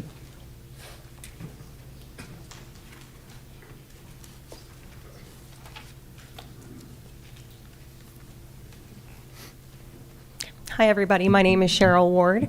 I am a mother, a wife, and a business owner. I'm also a daughter. My husband, Miles Ward, right there, he is a deputy with the Sheriff's Department, and he was previously a firefighter. I wholly support entirely that firefighters need increased raises and they need good equipment and firehouses. And I also didn't let you know that I'm an attorney. I'm an attorney. I primarily practice elder law. I'm on the board of Helping Seniors of Brevard. The seniors are important to our population, and I'm sure you guys have heard of the saying, you can't take blood from a rock. Unfortunately, a lot of them are on fixed incomes, and they can't afford this increase. Where else can we find funds? Impact fees. I know that Katie Delaney proposed the idea to see whether those should be raised. And I am aware, as you guys are, that we have one of the lowest impact fees and assessments. I think out of 22 counties, we're on the 20th right now. So we are now looking at taxing our residents before seeing where we can get money from elsewhere. Impact fees may be another source to generate the revenue that the firefighters need.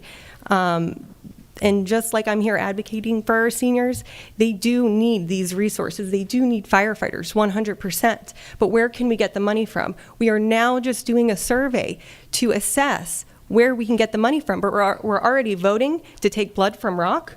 That doesn't make sense. I propose that what you guys do is hold off until we can see what the results are from the impact survey. See if we can get money from business owners, as we've heard from developers that are coming from South Florida, Miami, wherever. We're putting their interests above the residents. I went to middle school here at Delora. I went to high school at Satellite High.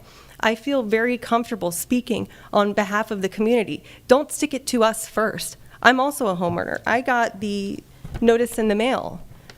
And like I said, I fully support, but let's see where else we can generate money from. So I propose we hold off, see where else we can get it from, perhaps from impact fees, which should raise, just like, the assessments to the residents should raise, see where we can collect money, and then reassess how much do we really need to increase to meet our goal.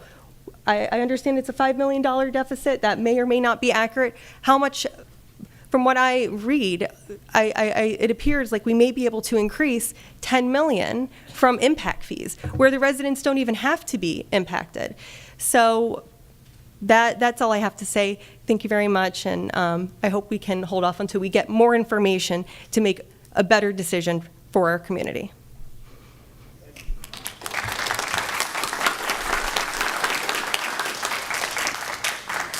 Thank you. Christy Hawes Thompson.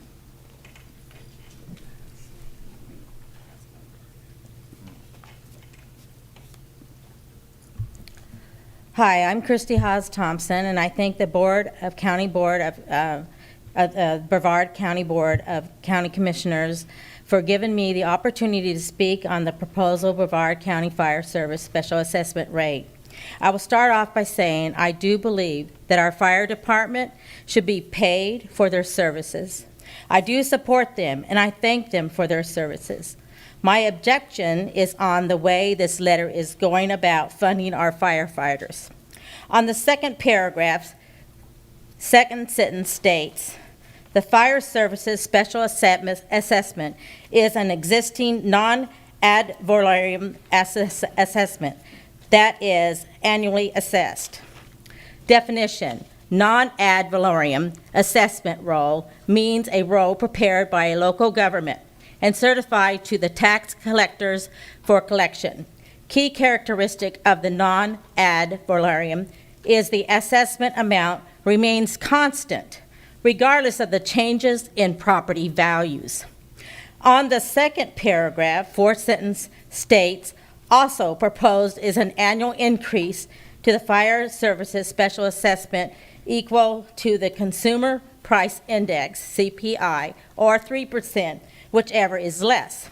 Definition: Consumer Price Index, CPI, is a statistical measurement of how prices for a basket of goods and services change over time for urban consumers. It's a key indicator of inflation and is used to analyze the economy. The CPI is calculated and issued to analyze the economy. The CPI is calculated by averaging price changes with weights that reflect their importance in consumer spending. The basket includes items like food, clothing, shelter, transportation, and utilities. According to the definitions of non-ad valorem and Consumer Price Index, neither one of them have anything to do with the appraisal of my property's values of today's market, which is changing daily, up and then down. The proposed increase is 37%, not 3%. This is unacceptable, as your letter states can go up annually. The last sentence in this letter states, pursuant to the Chapter 197 Florida statutes, we are required to notify you that failure to pay the assessment will cause a tax certificate to be issued against your property and may result in loss of title. This is a threat and intimidation, since this is not a bill and it is still in planning stages. Respectively submitted, Christy M. Hawes Thompson. Thank you.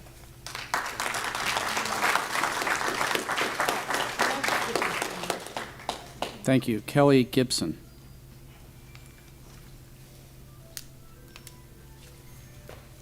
Good morning, Commissioners. I'm Kelly Gibson. I reside in Port St. John. I understand the need for our county to pay comparable wage rates to maintain our county fire rescue, fire operations employees. It is my understanding the county lost approximately 100 employees last year and is on track to lose an additional 100 this year. With that said, I also understand the county makes an investment in new employees with the cost of training and maintaining the employees' various certifications. Upon receipt of the notice for today's hearing, I reached out to the Brevard County Fire Rescue via phone and was informed the assessment will fund more staff, trucks, and better equipment to meet the growing demands within Brevard County. I also had the opportunity to speak with Tom Klein, the Deputy Chief of Brevard County Fire Rescue Fire Operations. Upon receipt of the letter, reading through it, and then seeing the agenda item today, nowhere in the letter, except within the calculation of the increase, does it indicate 37%. It refers in various sentences there that this is on an annual basis going forward, proposes the annual increase equal to the Consumer Price Index or 3%, whichever is less. For each fiscal year thereafter, the rate will increase by CPI or 3%, whichever is less. The amount of the fire services special assessment to be applied against each parcel will be based upon the property use code designated by the property appraiser and square footage ranges, which, as has been mentioned previously, that goes up and down. Currently, the proposed increase for me is the 37%. So that is not doable for me, not on my income. I want to take this opportunity to request each of you to review the budget and to propose other avenues that can make the situation a win-win for both the county, fire rescue, fire operations, and the taxpayers. Thank you for your time.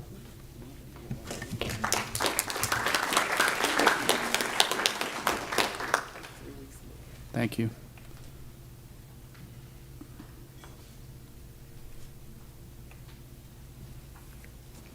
Ben Pristina? Did I say that right? Yes, Ben Pristina. I live in 5287 Mansford Place. I'm a constituent of Kim, actually. Okay, so commissioners, this increase here the letter that I got is completely unacceptable. Just because our houses have appraised in value, it doesn't mean that I can just simply reach into the walls of my house and grab money out of it. That's not how that works. Between the tariffs, inflation, we've got also pressures on all sides. And on top of that, from what I understand from the letter, which I briefly read because I'm a regular person, I got things going on. It sounds like they want to increase our taxes every single year after that. Beyond unacceptable. And just to make it clear, the rest of us don't get automatic raises. I actually have to work really hard to get a raise, or even take a chance and switch jobs. And I mean, I don't have all the answers here for what to do about the fire department, and I didn't know that the fire department was in trouble till I just heard that here. Okay, but that's not my job. My job is to write software. My job is not to come here and take time off work and complain about this and be stuck here. But here I am. And thankfully, I'm in a better financial situation than a lot of people who spoke before me. You know, I had no idea that some people just simply can't even afford it. At least I have a good salary. But I shouldn't have to pay this anyway. When I bought my house, I bought it at a much lower rate in 2016. Just because my house is worth a lot of money now, it doesn't mean that that gain is realized. I would also like to mention that I'm not sure where the chief got the 20% from. That 20% people are against this. I don't think that's true. Many people, everybody at work, nobody at work wants this tax increase, but none of them are here because they all have projects to meet, they all have deadlines to meet, they all have kids to meet, and I actually had to take time off to come here to do this. But there is literally nobody that I know who is for this increase.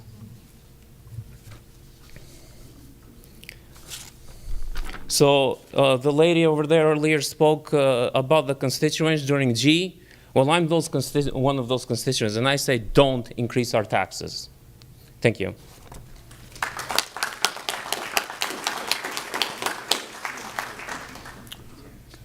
Bruce Fletcher.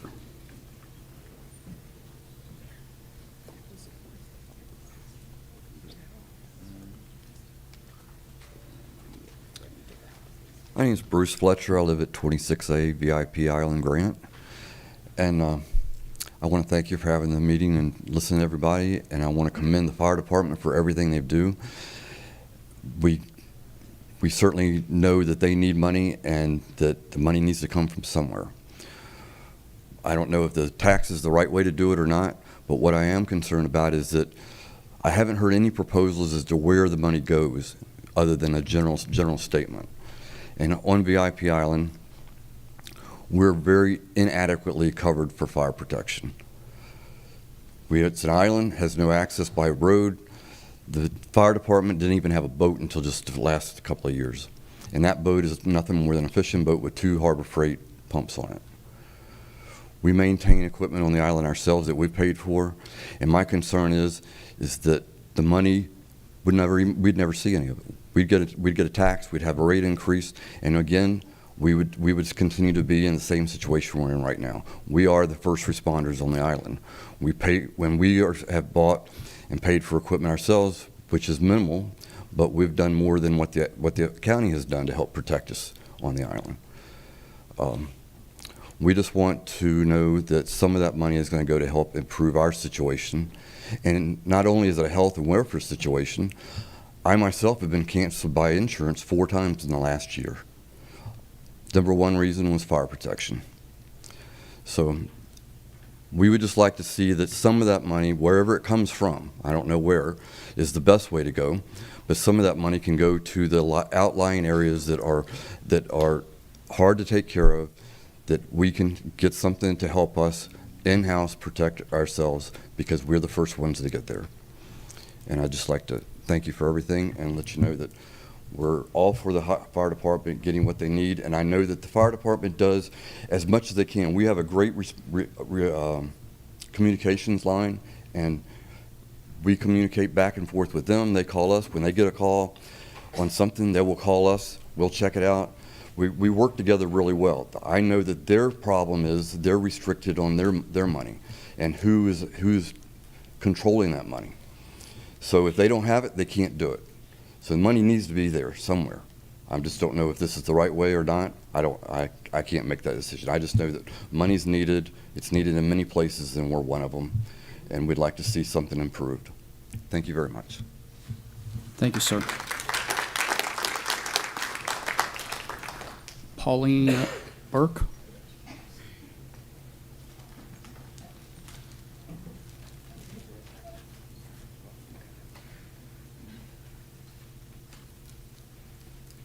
Good morning. I'm Pauline Burke. I moved to this county in 2018. I live solely on Social Security. This is a fabulously wealthy county. It has utterly exploded with businesses and new homes.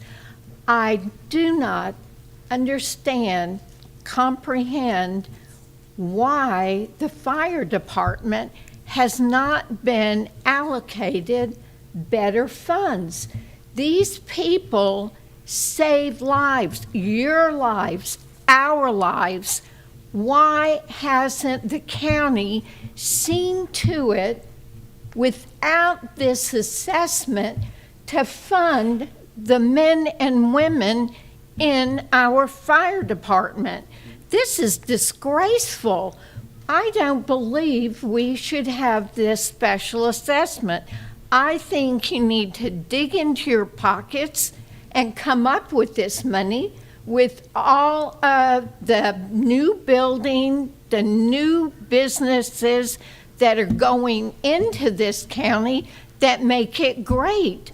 We need to make our fire department great.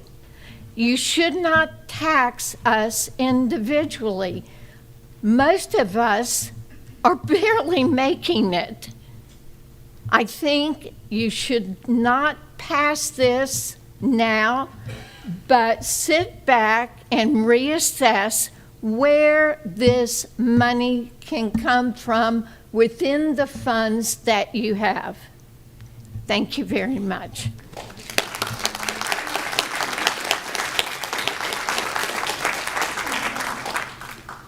Wilberta Bright.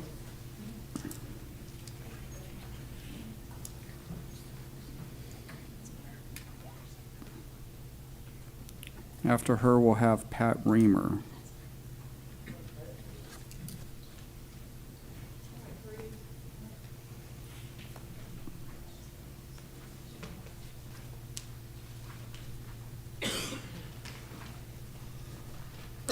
Good morning. My name is Wilberta Bright. I lived in Brevard County many years. In fact, I went to elementary, junior high, high school, and college in Brevard County, and then, of course, state universities. This is a terrible thing that so many people are going to be affected by raising the taxes each year to take care of something that should be taken care of in each city. And we have all these businesses, as this woman just spoke before me, impact fees, all these big buildings going up, all these apartments and homes, impact fees will make a difference if we just use that as the avenue in which to take care of our fire department. They're precious. My husband's a retired fireman. I'm a retired state employee in the Department of Corrections. My son is a retired deputy sheriff. So we've all served this county. But we need, as a lady said before me, to dig in and find out a better way other than raising the taxes. Too many people will be hurt. Thank you.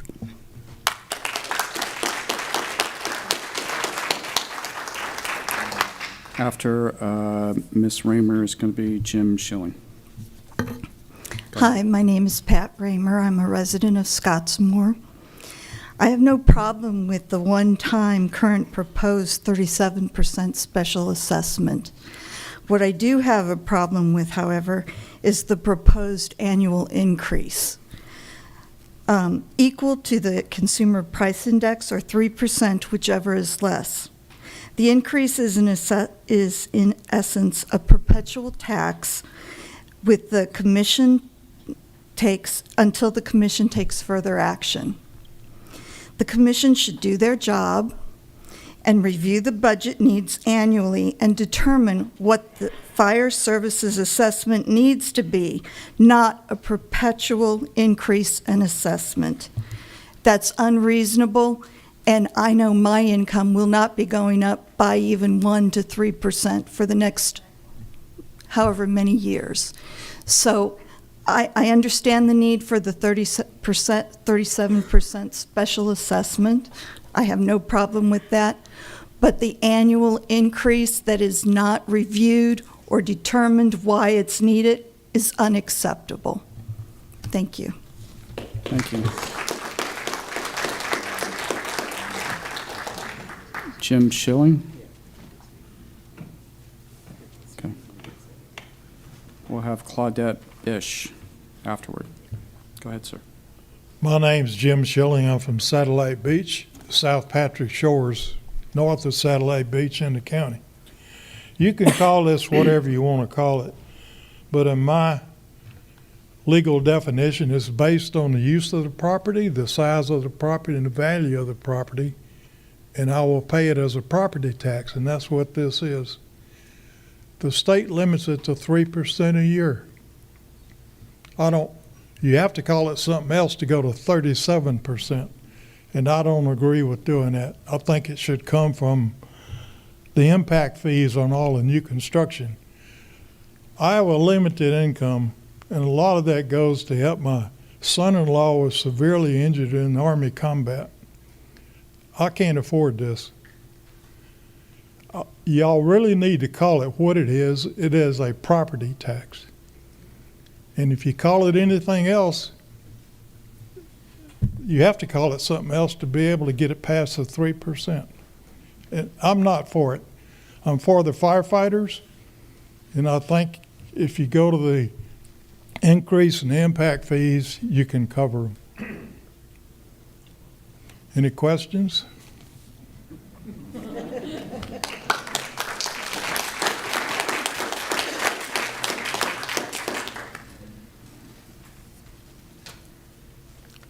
Hello, I'm Claudette Bish, District 2, and I'm retired, and I'm from North Merritt Island.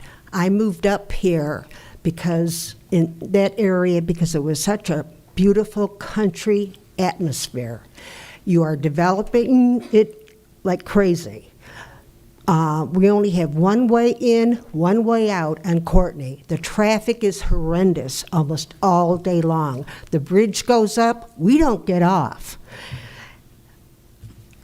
The problem is, if we have a fire out there, who's going to help us? We have one fire station out there that has suffered from black mold. The guys have had to live in mobile homes and that stuff. When are we getting our new fire station? I heard it's on plan. It's supposed to be on Courtney and Hall. The dirt's still there. Nothing has happened. You have development all over the place. Go after the developers. They're the ones that are making the money, and they have the money to pay. You have not increased the developers' fees for years. Go after them and not the taxpayers. We're on fixed incomes. We need the services. We don't get it out on the island and that stuff. Please stop forgetting about us. Thank you.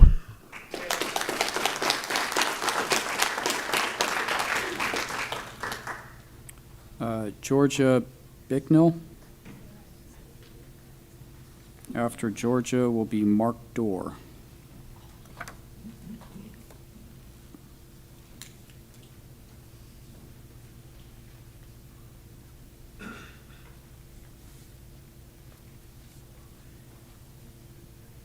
Good morning. I'm Georgia Bicknell, and I've lived in the county since 1968.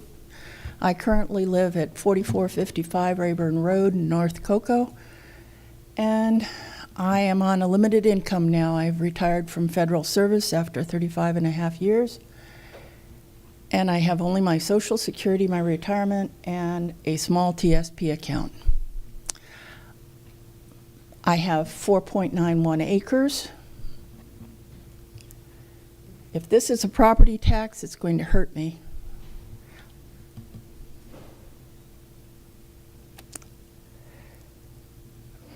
I have seen taxes go up every year since I bought the property back in 1981.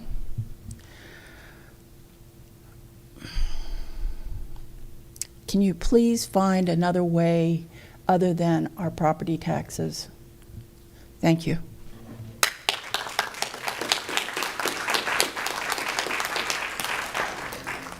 Mark Dorr. Okay. Andrea Turner.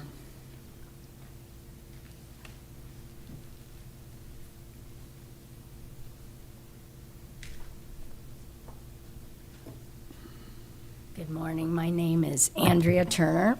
I've been a resident here in Brevard County for 11 years now, and our taxes do nothing but go up. And when I saw that this rate assessment was going to possibly go up 37% next year, we're going to be retired and be on a fixed income. And this will definitely hinder our retirement. You're looking at people that are of average income. They cannot afford a 37% increase. And I know that in the future, since we have unlimited resources there, that we're just asking for another way for you to find and fund this tax assessment. And I was going to suggest maybe you could get it from having the developers pay for these tax increases instead of the average citizen. that lives in Brevard County because we're not all wealthy. And thank you for your time and hearing my voice. Thank you. Sandra King. And then Anthony Balzanto. Zantio will be next.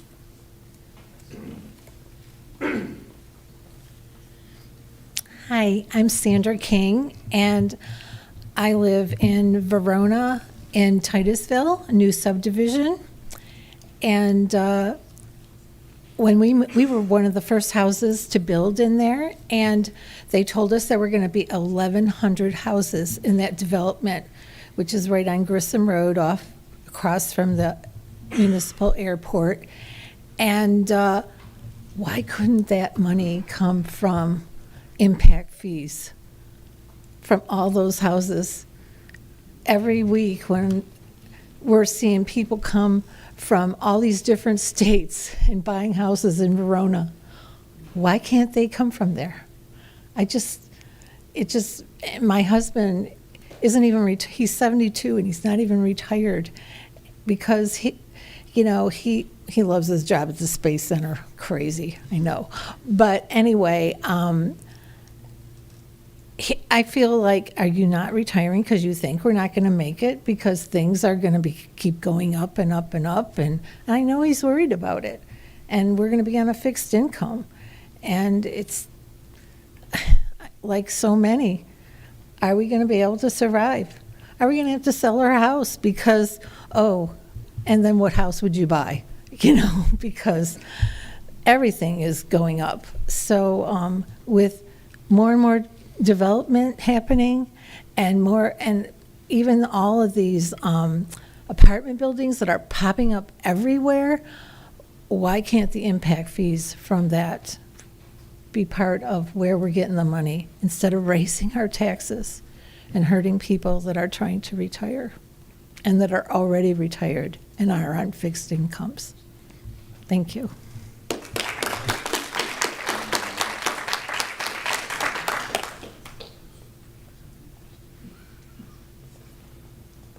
You're Anthony? Yes, sir. All right.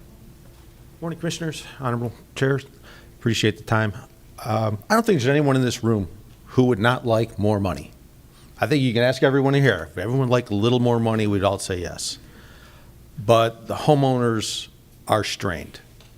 We're feeling it on all sides. Prices are going up. Walmart just announced price increases. Everybody's hearing about tariffs. We're seeing costs of services go up in the county. We're seeing materials go up in the county. Even if you try and do it yourself and you go to Home Depot, the prices have gone up. We're strained. It's not an endless resource. But when you look around the county and you see the explosions that have happened in the last 10 years, and you see the amount of money that flows through this county, not just in retail, but we're talking large corporations coming here. We're seeing other things. Corporate income taxes. There's so many different funding mechanisms through the county. We hear impact fees, but we've also seen years ago a half-cent sales tax incentive put with the Indian River Lagoon for that project restoration. There are many different funding mechanisms. The homeowners should be the mechanism of last resort, not the first hit. Appreciate your time. Thank you.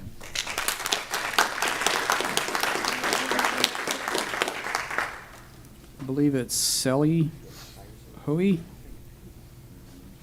And I appreciate your Well, I think it's correct. phonetically spelled, so good job. Thank you. All right. Anyway, I moved here because of divorce. This is the only place I came from the north. The only place my money could buy after a divorce, a long divorce. And I didn't keep a lot of money because of paying lawyers. And being with my ex-husband for 33 years, he decided to keep the money, and it was really hard to get away from this divorce. I finally divorced, and I moved to Florida.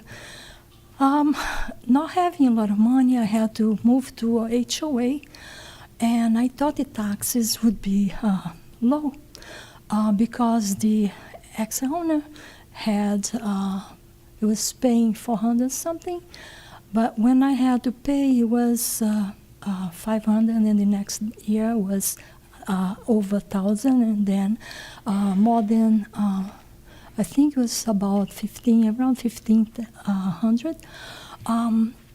I am retired. When I divorced, I was already 66 years old. Now I'm almost 66. Now I'm almost 68. The HOA tried to raise the price for the third year. Right now I pay $481. They are trying to raise for over 500, which is a lot. I have a fixed income. I only make $1,000 over. I have to pay Medicare, and I have to keep a car because otherwise I can't eat. I have to use a car. I have to pay tax. I have to pay home insurance, car insurance. I have to eat. I can't rent a room to higher my income because it's not allowed. It's a lot of bills. I'm sorry to tell, a lot of people are having problems, and I cannot afford another place because this place is, the HOA is the lowest price I could find. I'm having a hard time with bills, and this month my car broke. I have a light on my car, engine light. To bring to the shop, they charge. Where I live, they didn't charge for each code. Here, they charge $135 for each code. I don't know how many codes. Looks like I have more than 2 codes, and then I don't know what I have to fix on my car. I drove here with the lights on.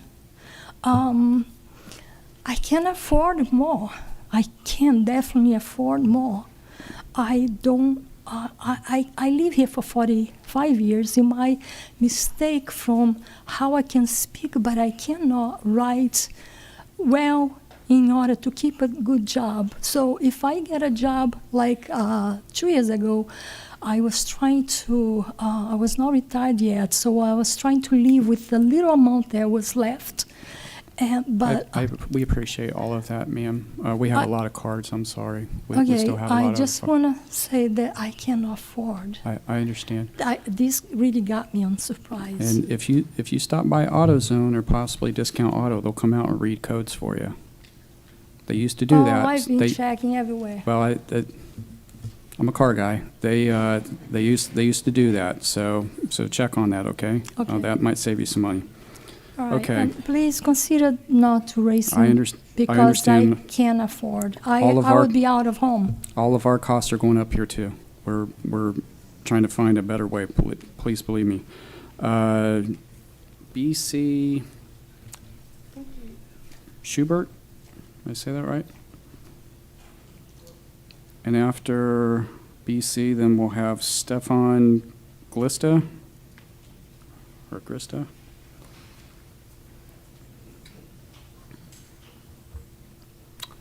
Thank you for your service. 57-year resident of this beautiful county, disabled Army veteran. I think the 37% is the part that's really hanging everybody up. If we could find a way to mitigate that, say 7-8% per year for the next 5 years with a cutoff, I think it would go down very smoothly. But the 37% is just a non sequitur. Thank you for your time. Thank you, sir, very much. After Stefan, we're going to have John Orzek. Good morning. My name is Stefan Glista, 11540 Dragon Point, Merritt Island. I appreciate the chief's summary of where the money was spent. I think that should have been in the letter that was sent out. That would have been helpful. I have a question about Station 64. Cost was estimated for the repair and updating of 2.6 million. 2021 went to 7.5 million to 2025. You said a 6% increase on is going to be is projected for the basis of this allotment. Why is it a factor of 3 different, and the contractor is not publicly known? I asked the county attorney, is it knowable for us who is the contractor on Station 64? It's $5 million overrun? Does the board, can you say who was the contractor that had a $5 million overrun? Sir, I'll tell you what, we've got, let us get through, I think we got about 7 or 8 more cards, and then we'll have the chief and Colonel Wallace speak to the cost there. Okay. Okay. Okay. Okay. And so my question would be on the cost containment. I understand engines are more expensive, all this stuff's more expensive, but this needs to be discussed of what you're going to do to stop a factor of 3 overrun. And if you cannot estimate your impact fees, if they're being, then you need to increase the fire department's impact fee by a factor of 3. If that's as good as we are at projecting what it's going to be worth, and I would ask one of the council, the fire department says, but they have no standing on impact fees. That has to come, okay, the homeowner has standing, so this request is coming not from the fire department. They can't make this request. So all these homeowners are up here saying, and I'm asking one council member to come forward and say, we're going to increase the percent of the impact fee for the fire department by a factor of 3, because that's what our history shows we need. Thank you for your time.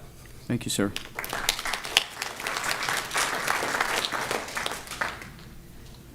Is it Mr. Orzak? Good morning. John Orzak, Brevard County. Everything's been said what I was going to say, but I think you're right. We need to increase impact fees. It's ridiculous putting all this on the homeowners. You got increased property taxes every year. You get increased homeowners insurance every year. Increased HOA fees, maybe not every year, but continuously. It's just the money has to be found from someplace else other than taxes. And I just don't see how you can continue to do this and chase people out of the county that can't afford it. You got people here that are young to buy a house, they got a mortgage, and the following year they get their insurance, they get their mortgage payment is up $500 more because their insurance went up. And now this is another one that we're adding to it. And it just has to happen. I think you guys got to find someplace else. Well, it's increasing sales property taxes, but definitely impact taxes. Or maybe we got to bring Elon Musk down here and find out what's wrong. Find out what's wrong with the budget. Thank you. Philip Cohen.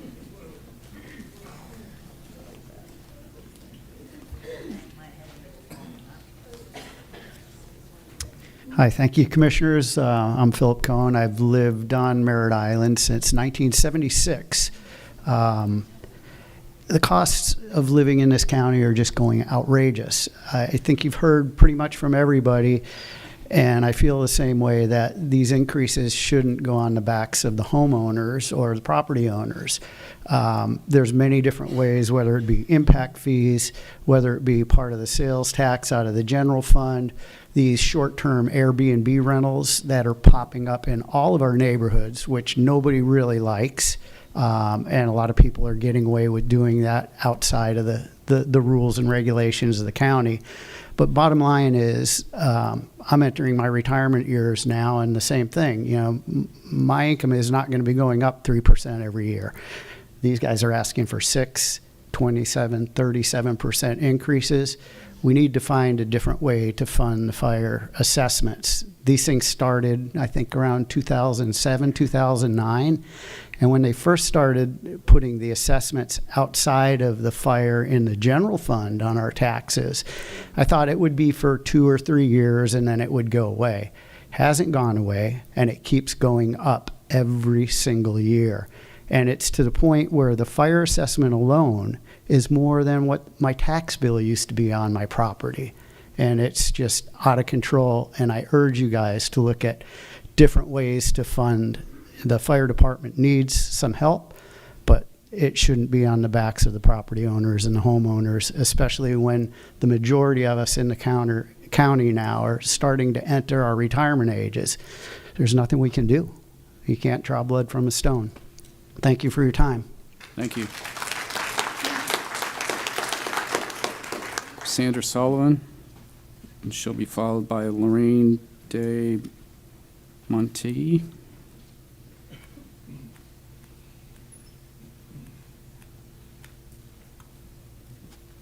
Sandra Sullivan, South Patrick Shores. So we all know Brevard County has a fiscal crisis, and that crisis extends well beyond our fire and EMS.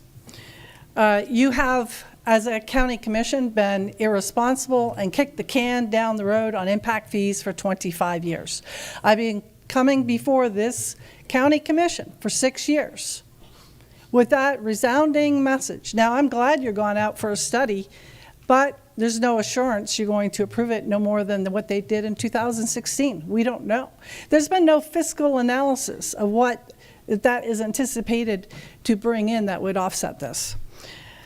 And the 37% is just part of the story because, as we well know, there's a 55-45 split between fire and EMS. What you're not talking about is the intention for the general fund side. So this isn't the end of the tax, okay?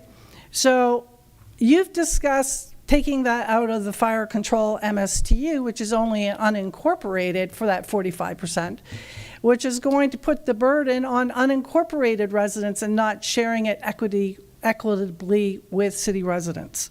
But there is, aside from impact fees, there is another revenue source rather than putting all the burden on we the people. Because we see what you do. There's always enough money for we the money special interest. There always is, just like we saw $2.4 million today. I came and complained about the $1.71 million for a study for Space Florida, or $1.2 million for Brightline for the quad arms that they are responsible for, or $10 million to Brightline, or $30 million to Driftwood, and on, or how about giving away $8 to $10 million of the Sarno land? There's plenty of special interest money that you give away. What we need to do is tax space. By state statute, they are exempted on only the land value and not the improvement value. I've been coming here before this, the big secret, Space Florida, okay? This county is in a fiscal crisis from a $2.2 billion deficit in transportation that matches your entire budget for the county. It isn't just fire. How are you going to climb yourself out of this hole? Oh, I know. Ms. Atkinson came to a meeting last month or earlier this month and proposed, let's do away with the 3% tax cap. Let's keep putting it on we the people. Let's keep putting it on we the people rather than equitably looking at the sources that should be paying, which is the special interests, and stop giving money to the special interests while you're putting more taxation on us.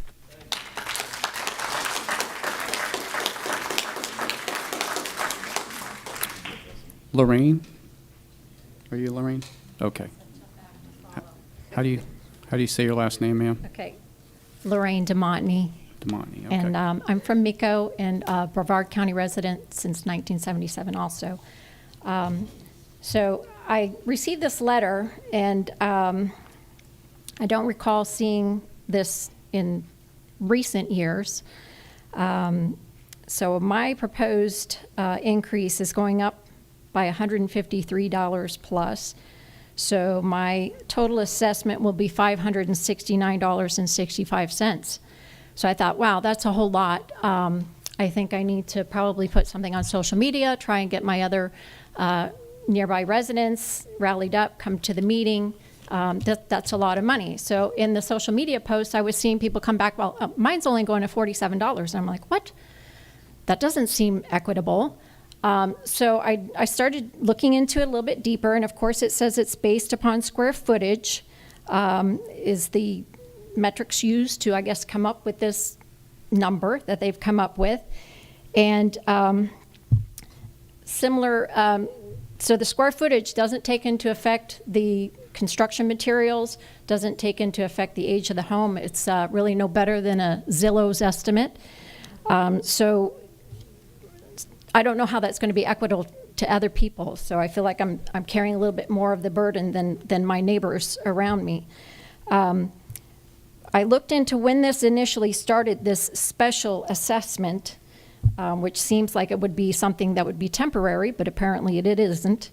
So I went back and I looked at all my previous tax bills to see what I was paying. And starting in 2007, I paid $212. And then for the next 10 years, I paid $266.81. And then in 2018, it crept up, and then it has crept up every year since then. I don't remember getting this letter every year that went up. And it's a special assessment. Why was it going up? And nobody ever stopped it. And now we have the proposal for the 3% automatic or CPI. So I felt coming all the way up here from MECO might be a waste of my time, because I feel like it's probably a foregone conclusion that you're already going to pass it. And I'm challenging you to prove me wrong.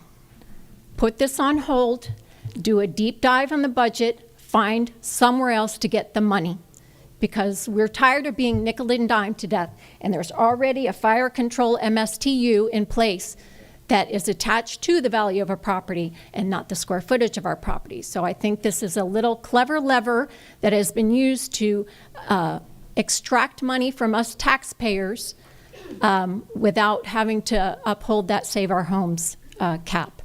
So please hold off and investigate other ways. Thank you.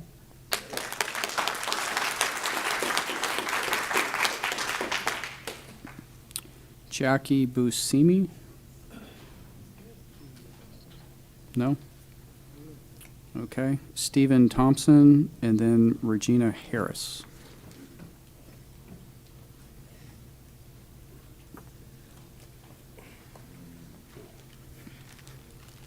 Good morning, council members.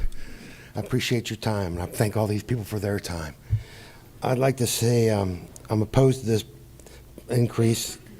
I hate to protest, but for fire special services, they're valuable people to have around. My family has lived in Brevard County for over 50 years, since the 70s, and I am disabled on fixed income. And year after year, my taxes go up, and the last 5 years, the tax bill has increased potentially. I don't doubt the fire services need this money. All I'm saying is just need to find a better way to get the cash. If it's alleviate a park or whatever it takes, impact fees, it should be done. And thank you very much for your time.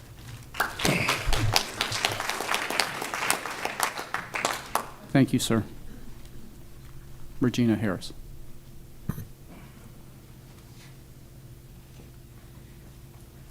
Hi, I'm Regina Harris. I live on VIP Island in southern Brevard. As you can see, we have a few of us here. We have a great relationship with Brevard County Fire Rescue. They try to support us as much as they can, but their hands are tied. And we have a new fireboat 2 years ago that they bought. It's a fishing boat with two, as Bruce said, 2 Harbor Freight pumps on it. And we don't have 24/7 fire coverage. If we have an issue, we have to take care of it ourselves. If a friend of ours said, if a pickup truck drove up to your house with fire engine on the side and a shovel, would you consider that fire services? So there's the analogy to what we have. A special assessment, a one-time assessment, we're all for getting them more money. Or I'm all for getting them more money, but this continual assessment that's not really an assessment is really something that I think we need to find a better way, as everyone else has said, to achieve that goal. Thanks.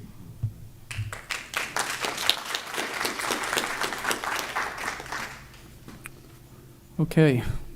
Is there anyone else who wants to speak who didn't put in a card? We had a lot of cards to make sure that we didn't miss anyone. Okay. Commissioners, that's the last of the cards.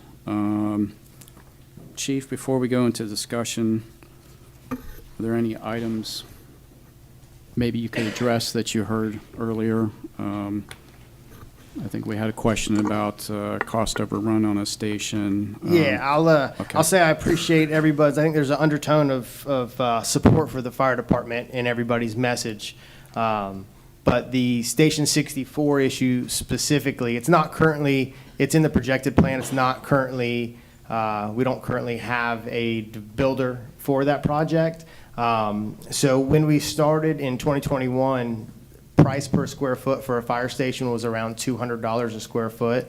Our last fire station, Station 49, that we built was $600 a square foot. So just like our fire trucks have gone from $500,000 to $1 million, everything has gone up tremendously. Just, the same reason everyone is here today. Everything has gone up. And also there was a redesign in Station 64. So Station 64 sits on Spessard Holland. Lessons we learned from the hurricanes that happened on the West Coast a year or two ago. This would be a station that would be a 2-story station. And if a Cat 3 or greater hurricane was coming in, we would literally open the bay doors. No electronics, no power, nothing would be on that first floor. And for all purposes, we would let the ocean flow into the river and the fire station would still stay there. So lessons learned, trying to do the right thing for the community and allow those firefighters to stay on Spessard Holland, that South Melbourne Beach area, when we do rebuild that firehouse. Question. Chief, the station in Viera, it's relatively new, right? Yes, sir. Okay. Can you explain to the board, or either tell the board, who bought the 7 recliner chairs that are unbelievably like TV chairs with your emblem on them? Mm-hmm. Who bought those? We bought those. And what was the cost of those? Off the top of my head, I'm not sure. You could get it for the board. Yes, sir, I could get it for you. And what was the purpose of buying those chairs? Are they for relaxation or meditating or what? Well, to sit in the afternoons. I mean, the guys and girls, they have dedicated work times. They have things they have to do during the day, but they do live there 24 hours a day. Okay. I didn't know. There must be a reason. It's their house. And those chairs, they're not, up until not that long ago, we had furniture called cargo furniture, and it was very uncomfortable. Yeah. So this was a nice upgrade for the guys and girls, and it's special fire department furniture that lasts longer than a regular, department store chair. Okay. Now, thank you, Chief. I have one other question for Jim, okay? For Jim, may I? Could you tell me, sir, if you took every trailer, every house, every business in Brevard County last year, do you have the number of new buildings that would be? Do you know the number? No, I do not know that number, sir. Okay. Then would you say right now, could you tell us on an average, what is the impact fee per house, per trailer, per business? Or I know it might depend on square footage, I guess, but does anybody have a number? There's I pulled it up for you guys. There's a number of different ones. If you combine EMS and fire rescue together for a single-family home, it's right around just under $90. Multifamily, it's about $80 a unit. And then there's a couple other calculations between $50 and $70 depending on what type of multifamilies they are. If you were going to raise the impact fees, and I would propose that, I would assume that's on new construction, correct? Correct. Okay. Then could you get back to the board and tell us how many units, I know there's no way to be exact, but how many units would you need and what would the increase in impact fees be that would need to get the money that we're proposing with the fire assessment fee? And another thing that everybody needs to realize, and you keep saying, don't charge the people, don't put it on the back of the people. But if you know anything about a developer building a house or selling a hamburger, if he has a fee that's raised, he's going to pass it on to you, to people. It's just part of it. May get myself in trouble here, Commissioner. We're looking at special impact fee, about $14 million a year. Our current impact fees are $380, somewhere in that neck of the woods for fire rescue, $380,000.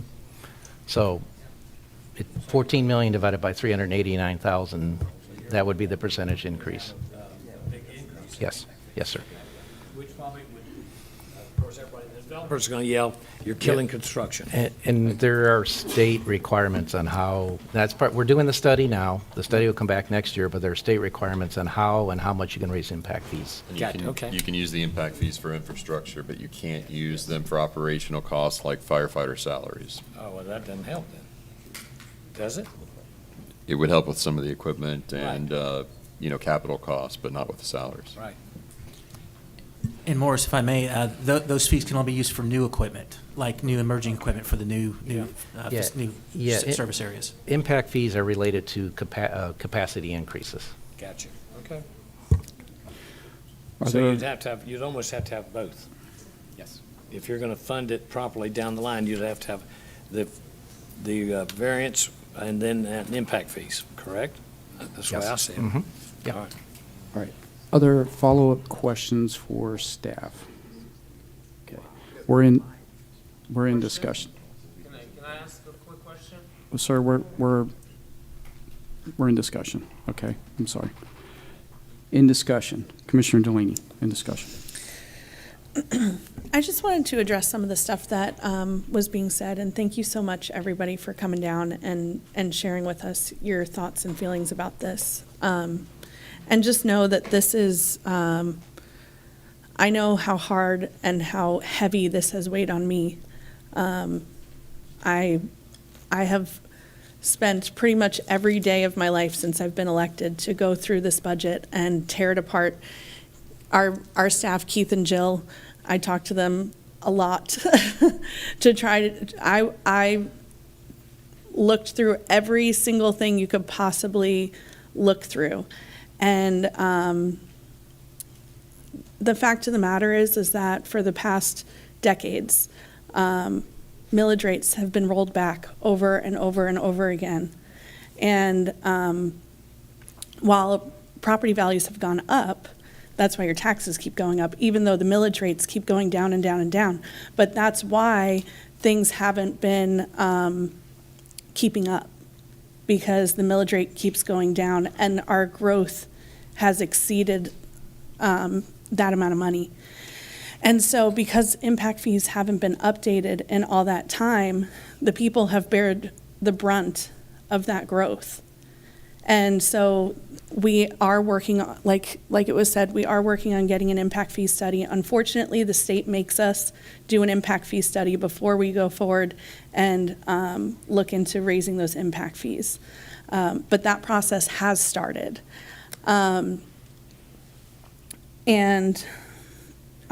Like our county manager said, it'll take, a little bit of time for that to come back. I just want to say something. The $2.4 million that was allocated before that we voted on, that was not county money. That did not come from county dollars. And so I just want to make sure that people know that, that money would not have come back to us if we would have not approved that. It would have gone back to the city of Titusville. So it wouldn't have helped this situation. It was just, we were basically just another check and balance for the city of Titusville for that money. I just want to share my heart a little bit about this because I know that people in my district are going to be affected. I'm going to be affected. I'm a mom of three. We're not independently wealthy, so it's really important. But I know that, for me, I live in Canaveral Groves, and every time there's a fire out back, I call up one of these people in the yellow shirts around here, and I say to them, do I need to get my horses in a horse trailer, or you guys got this? And they tell me, thankfully, they got it. So I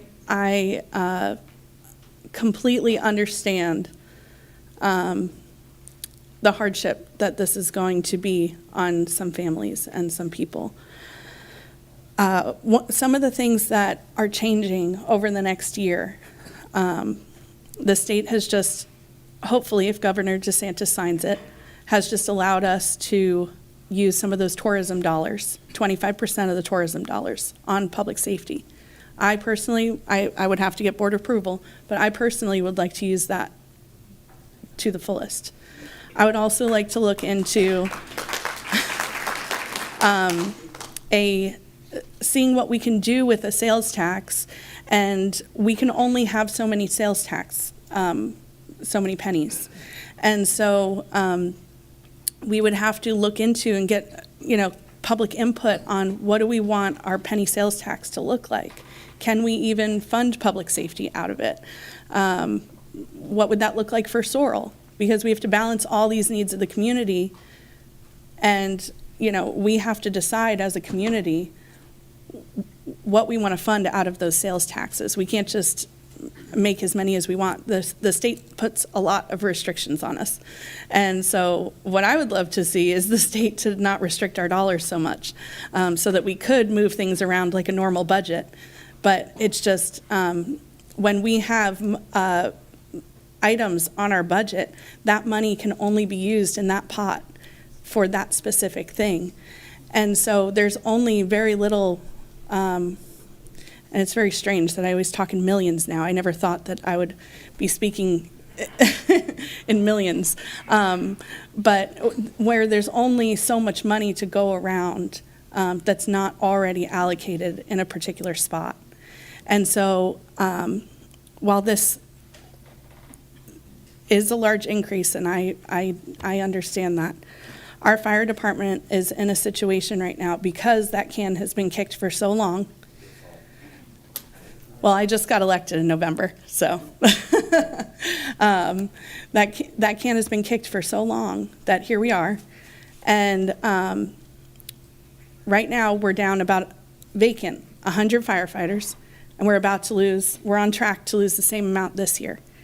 And so if we don't do something right now, we are going to be put in a situation where ambulances won't come because there's no firefighters, because there's no paramedics. And what I would like to see is this for this to not be a forever thing, for us to commit to the community that we will look at these other funding sources that are coming available, hopefully once Governor DeSantis signs them in July.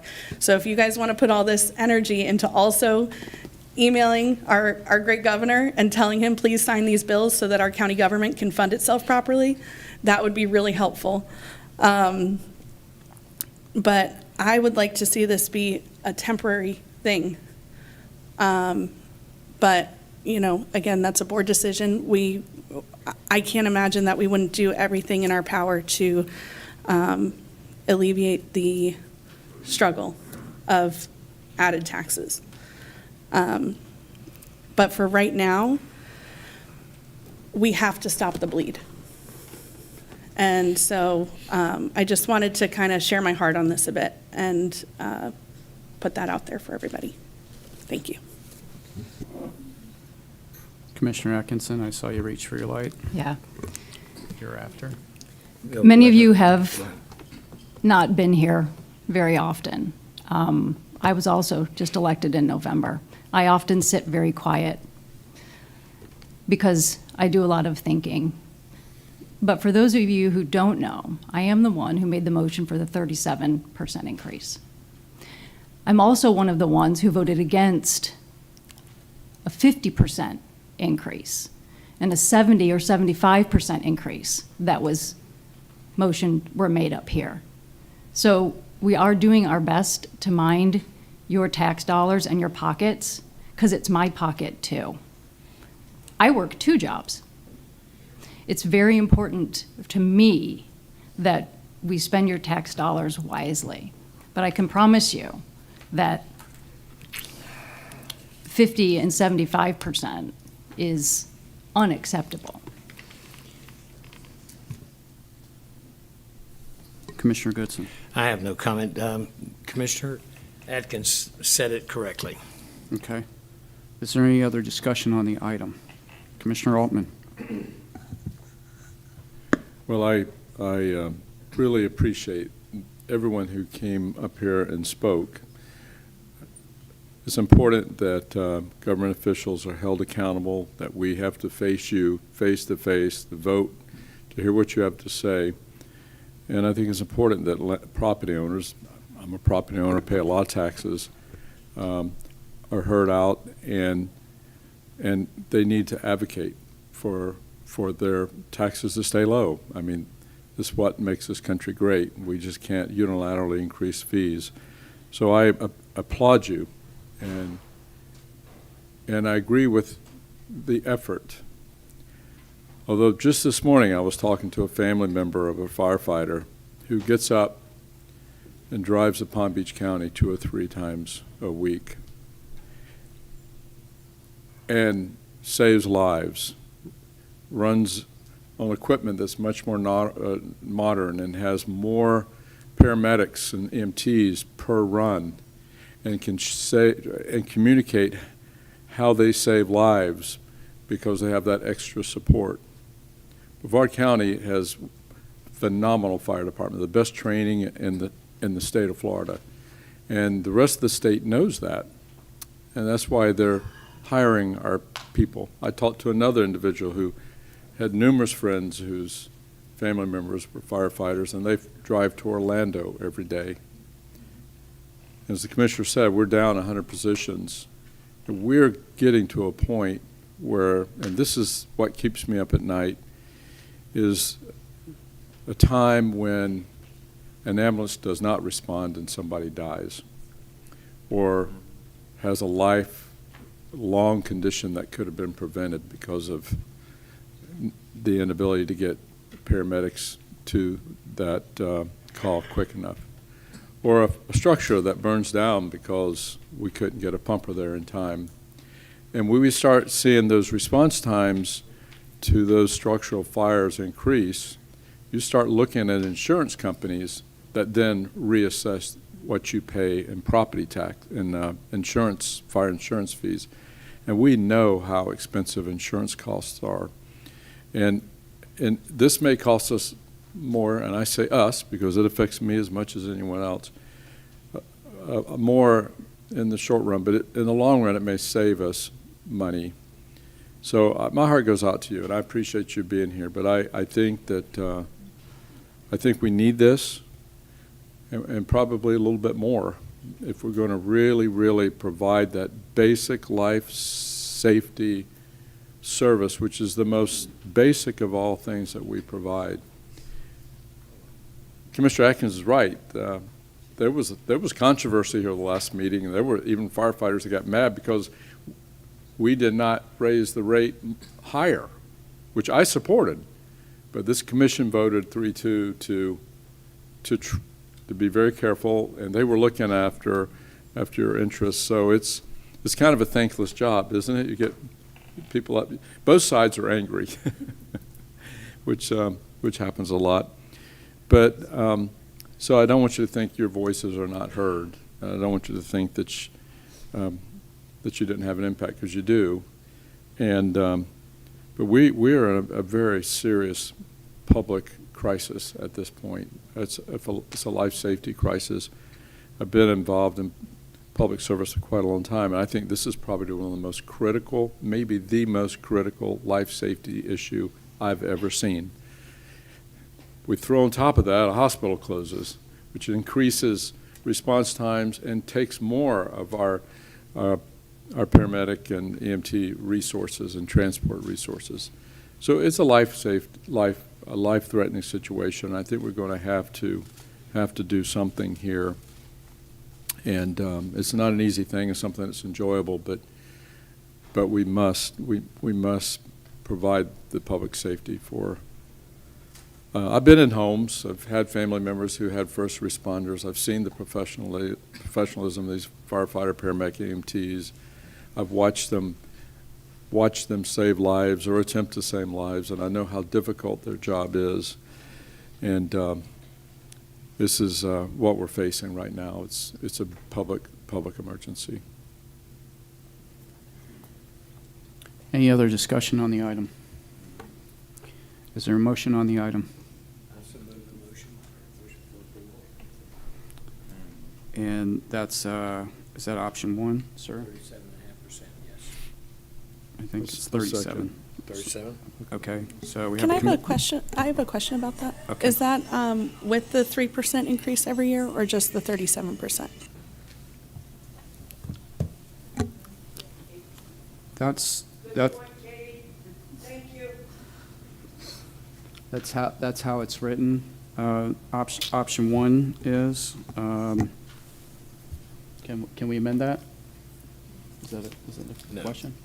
Yeah. Mr. Chair, the option one includes the 3% CPI or whatever's less. CPI or 3%, whatever's less, excuse me.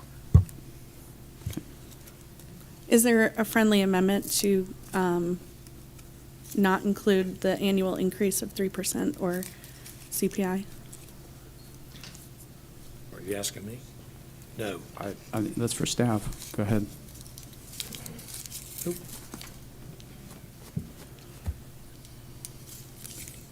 Somebody answer the issue of 3%, where does that put us next year, if it's not in there? So simply, the board would take it up next year to... Yes, sir. When we calculated out for the 3-year option, on option one, we included that as part of our calculus in years 2 and 3.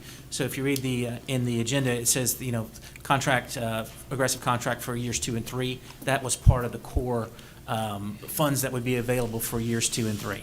So if we do just no CPI, then we would have to go back and relook at the calculations to see where we would be and what funds would be available then for those out years. So for the contract that we're hoping to get done with fire, right? And we'd all like to get to a 3-year contract. That's Yes, what sir. we're hoping We would for need by that October. 3%. That's what we're hoping for by October. We would have to revisit things. We would have to do recalculations to see what funds would be available. Yes, sir. Can I change my, can we do it so that it's the 3% for only those 3 years? Would that make the math work? Well, it's whatever's less. So up until just a few years ago, and Jill would know the numbers better than me, but up until a few years ago, it was never 3%. A lot of years we were in the 1.8, 1.9, 2%. So the 3% is the cap. Yes, ma'am. And if you capped it at 3 years, then that would be outside the current contract period, or the contract period we're trying to get to. Yes. Okay. So the calculations would be good. Okay. Is what I guess what I'm trying to say. Well, Yes, sir. we would have to go back and work on the 7-year capital and equipment side to rework that plan. If there wasn't the 3 years beyond, if there wasn't the 3% beyond the 3 years. Correct. We'd have to relook at that in year 4, in 3 years down the road. Yep. Okay. Could I suggest a friendly amendment to only include the CPI rate or 3%, whichever is less, for just the 3 years?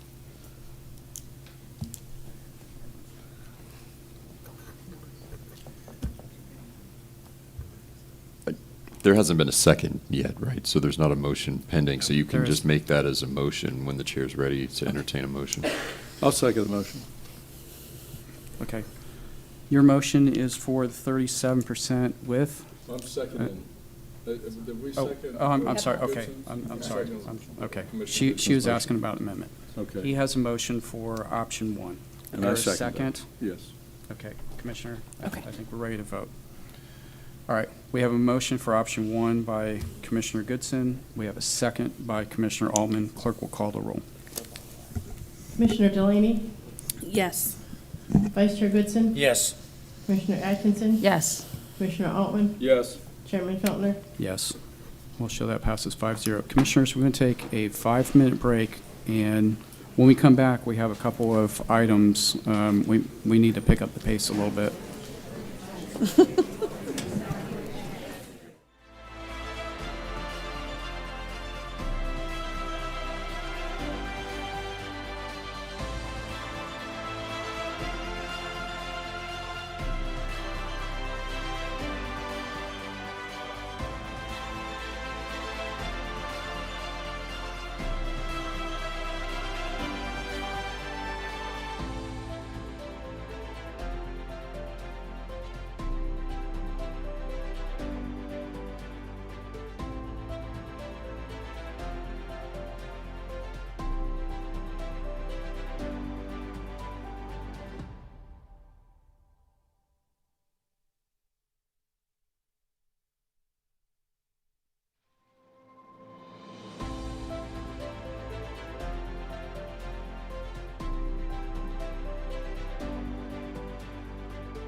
We're going to be on H4.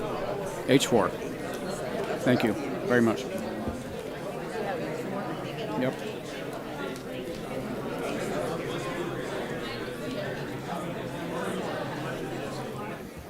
Ladies and gentlemen, if you'll take your conversation outside, please.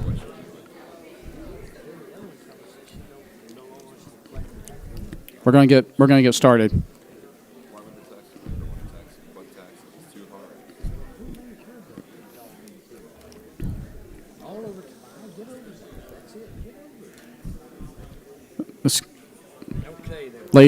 Ladies and gentlemen, we're going to get restarted.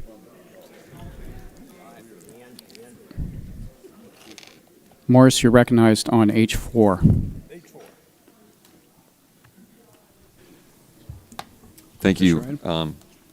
So this is the District 3 Commissioner's item as directed by the board at a prior meeting, I believe your April 20 meeting. I prepared an ordinance that would have the effect of dissolving the North Brevard Development District while also honoring the commitments and obligations of a contractual nature of the district. It would recapture for the general fund the annual tax increment payments that are transferred from the general fund into the North Brevard Development District trust fund. One of the commitments that would be honored, as an example, was what was approved earlier today, the Searstown Mall redevelopment project. That would be paid out of funds that exist within the city portion of that trust fund, but otherwise it would provide for termination of the interlocal agreement between Brevard County and Titusville relating to the district.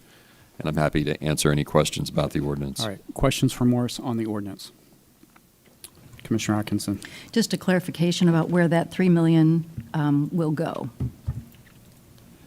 So that will return to the general fund, and the board is given direction to use that in developing the budget to fund the general fund side of Brevard County fire rescue needs. Other questions for Morris? We've got 8 cards, I think. So if we don't have any questions, we'll go to the cards. Jesse Wright.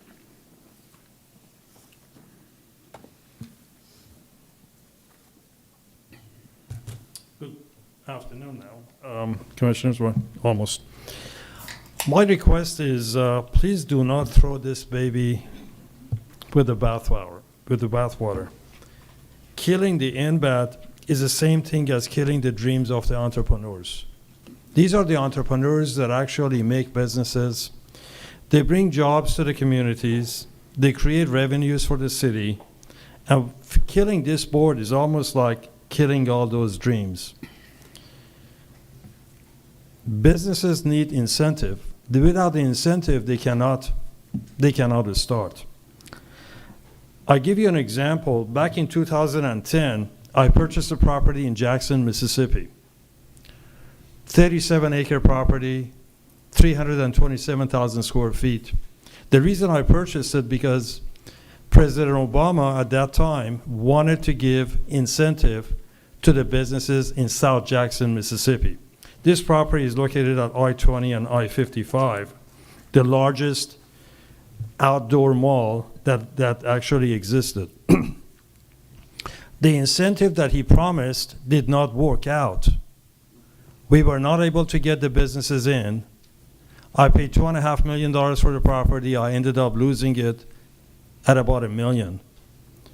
So my request to the board, to the commissioners, is that leave the board the way it is. You can always kill the project as they come along and take a look at them deeply, see if this really makes sense or it doesn't. We're building multiple projects, and this is the picture of the Cambria yard as you see here. We're bringing businesses there, and I'm really talking to you on behalf of those businesses that are coming online in about 2 or 3 years. And if you cannot give them the incentive to start out, how are they going to survive in an economy that we're in right now? And it's not going to get any better. So that is my request. And thank you so much for your time. Thank you, sir. Bart Gagins.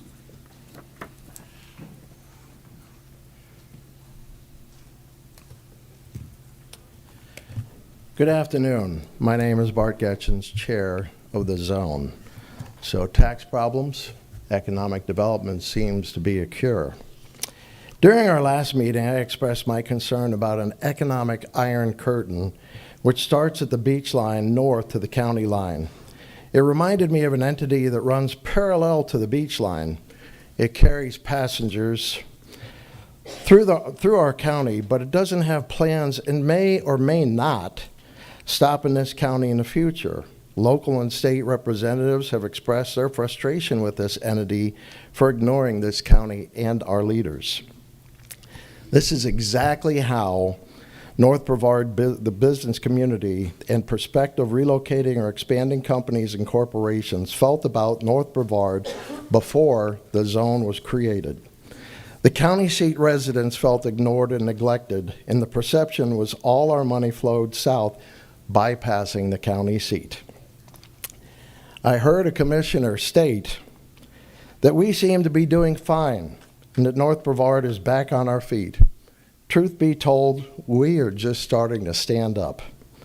I love dollar stores and car washes, but don't confuse these businesses or new residential subdivisions as economic growth and good paying jobs and careers we so badly need.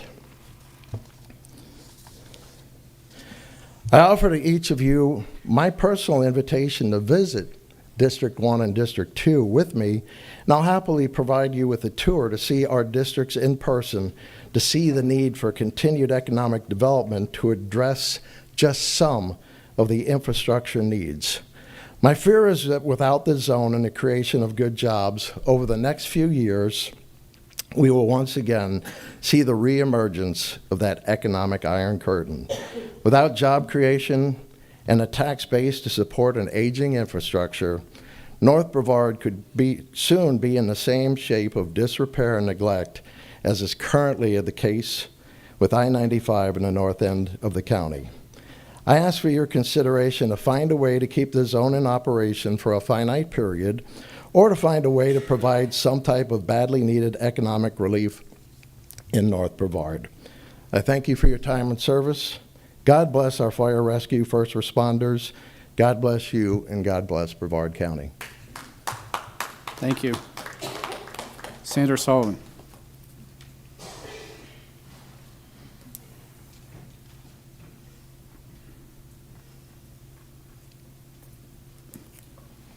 After Sandra will be Robert Jordan, okay? See if we can speed this up a little. Sandra Sullivan, South Patrick Shores. This binder is from the Brevard Coalition. It's filled with a lot of facts about embeds and a lot of the controversies, including when it was first started, right in the initial documentation is the intent to do bonds. But you can't do bonds unless a special district is formed by referendum. So the whole thing from the beginning is a lot of stink. I'm looking at a budget from 3 months ago. Balance forward was $10.6 million. Currently, that number is $5.766 million. Pertaining to the city portion, I do records requests to the clerk of courts. The total coming in from the city portion from 2013 to present to 2024 was $5.8 million. And the available budget, according to their financials as of their last meeting, was $461,000. North Embeds was presented and sold to Brevard County as an enterprise zone, but never was because you have to get state approval for that. And in the documentation with regard to fire, it was said that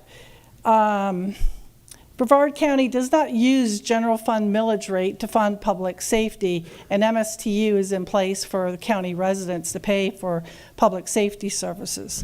That is a lie because you had a 2004 lawsuit that required you to do it, not from the fire MSTU.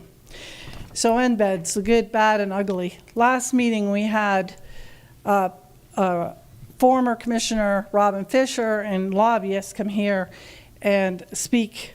And in response to that, there have been some concerning changes, including that the funding is not going to the general fund now. It's not until it says all contractual obligations and commitments of embeds have been done and costs associated in contractual obligations, which doesn't sound like this is going to happen sooner than later. What happened to the discussions of it going to fire rescue?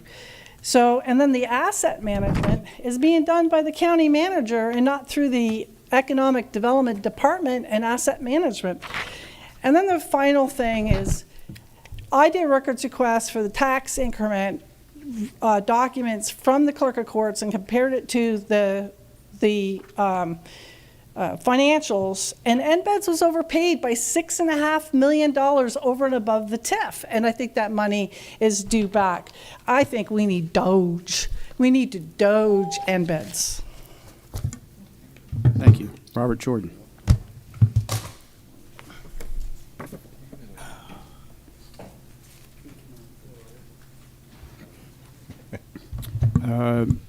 Mayor Connors will be after Robert. Thanks. Commissioners, Robert Jordan, 1605 White Drive. You have the power in your hands to help out your fellow citizens or handicap them. To help us out of this hole that has been in the making for a very long time.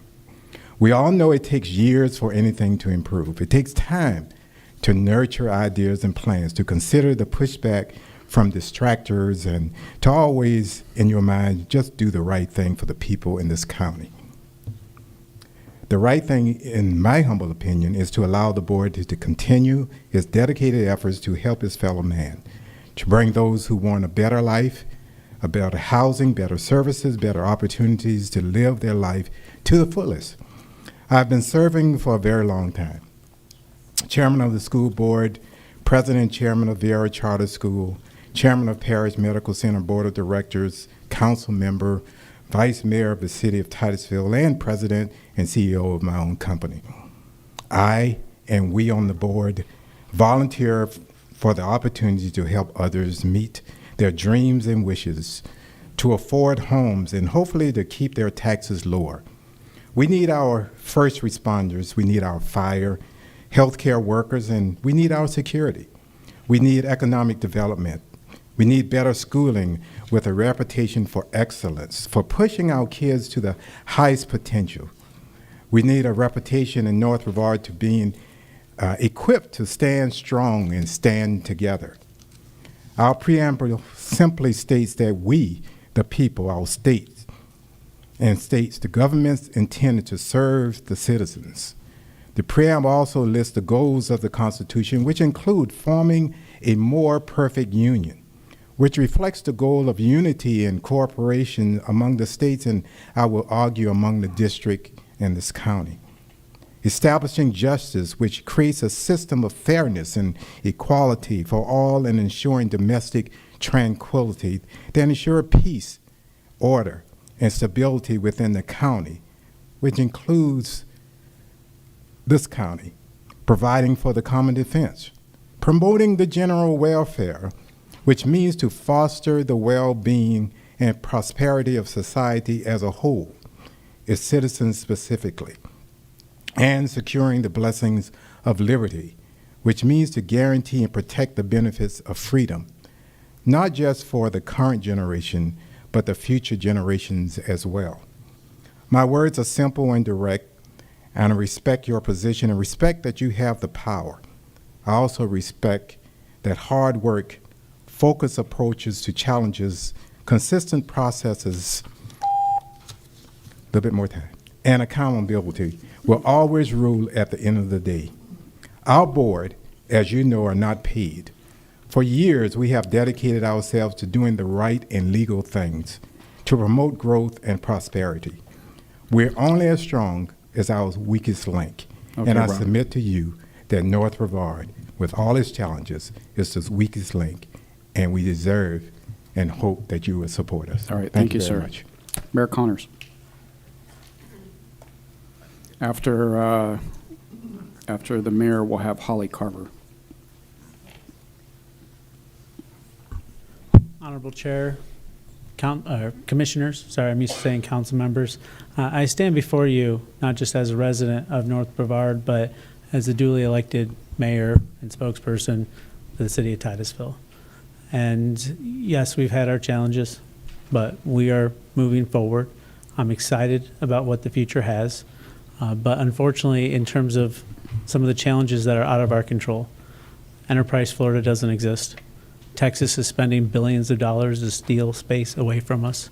This is Brevard County's only incentive.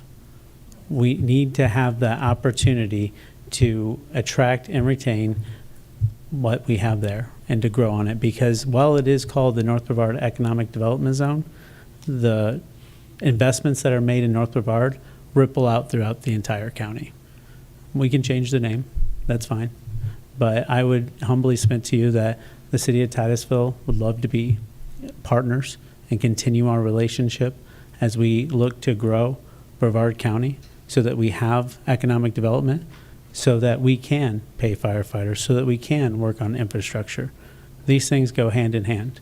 And while I understand the challenges sitting up there looking at budgets, trying to figure out where you can cut, how you're going to balance it, are we putting the burden on our residents? You know, I'm a big fan of just trying to get more revenue. And I think we can do that through economic development, and that will come. But we got to work on it every day. It's like working out. But guess what, guys? I don't work out. I just try to do economic development. Yes. The one day I went to the Y, I ended up on the board, and now I raise money for them. But I appreciate your guys' time. I know somebody else went over, so I won't take up much more. But I appreciate everything that you guys do for our county and our community. And like I said, we're here to be a partner. Thank you. Thank you, sir. Holly. After Holly is going to be Edna Wilson. Hi, Holly Carver, 5095 South Washington Avenue in Titusville. I've lived in Brevard County for over 35 years and worked most of my career in nonprofit, government relations, economic development, even as a legislative aide to the commission office, so got the inside scoop on all of the ways that you have to manage money in the budget. In that, I now serve as work as a commercial real estate broker, and our mission with my partner is to improve our community. We've tackled a lot of blighted properties in the north end of the county and helped bring in new business and development, and some of those clients have used zone funding. For the past several years now, we've started to see some consistent growth and positive changes, but I agree with Mr. Getchins that we're just starting to get our feet under us. Large companies have opened and relocated, and thousands of jobs in headquarters that, but for the zone funding, would likely not be in North Brevard. So the funding that you're talking about possibly transferring would not even have been there if the zone hadn't incentivized those businesses to come in. We've seen blighted properties replaced with new development. The first project of the zone was the redevelopment of Miracle City Mall. And I know that since 1981, many, many years before that happened, we had tried multiple times to get developers or someone to come in and invest and redevelop that property.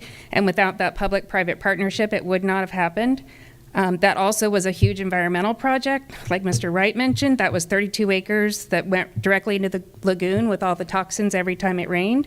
It's now got a complex stormwater capture system, a mile of underground pipe, 12 baffle boxes, and it went from being about a $4 million property on the tax rolls to now in the multi-millions on the tax roll that's creating future tax revenue coming in. The public-private partnership, in what I've seen in my career, is that it's an effective machine. New development, commercial development increases the value, increases tax revenue, and improves infrastructure, creates jobs, the need for housing, creates new revenue, new impact fees. It's just a cycle of development in that process. The return is solid. I've heard all morning that we do have a revenue problem, which is not new. The zone is a proven long-term revenue generator that will continue to multiply tax revenue in the long term and will pay for itself many times over. So instead of dismantling that progress and what we've seen happening in the north end of the county where we live and raise our families, and please don't dissolve the zone. Let's come up with another solution and at least keep it active in some way so that we can create that legacy for going future. Thank you.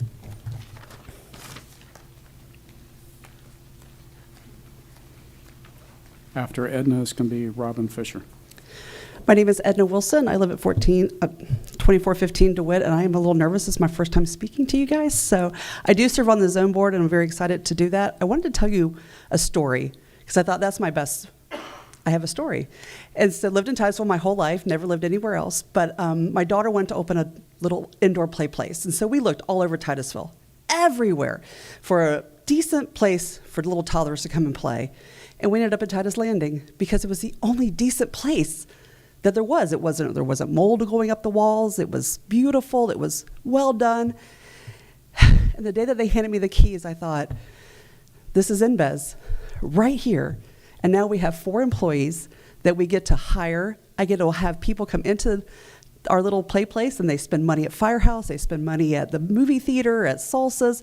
And I look around and just go, thank you, Mr. Fisher, for really charging this, right? And Holly was right there with him the whole time. And I thought, this is what we do. And I think it's so short-sighted to dissolve a board like this that creates jobs, that creates revenue, because you pour money into that, and then you end up having more tax base, right? You end up people moving here, and you have all these great companies that are having people move, and they buy houses, and they pay taxes, and I just hate to cut off this little tiny revenue source that might actually be a really big revenue source for our entire county. And so thank you so much for what you do. It is not an easy job. It's been a real eye-opener to sit here, and I really appreciate how hard you guys work.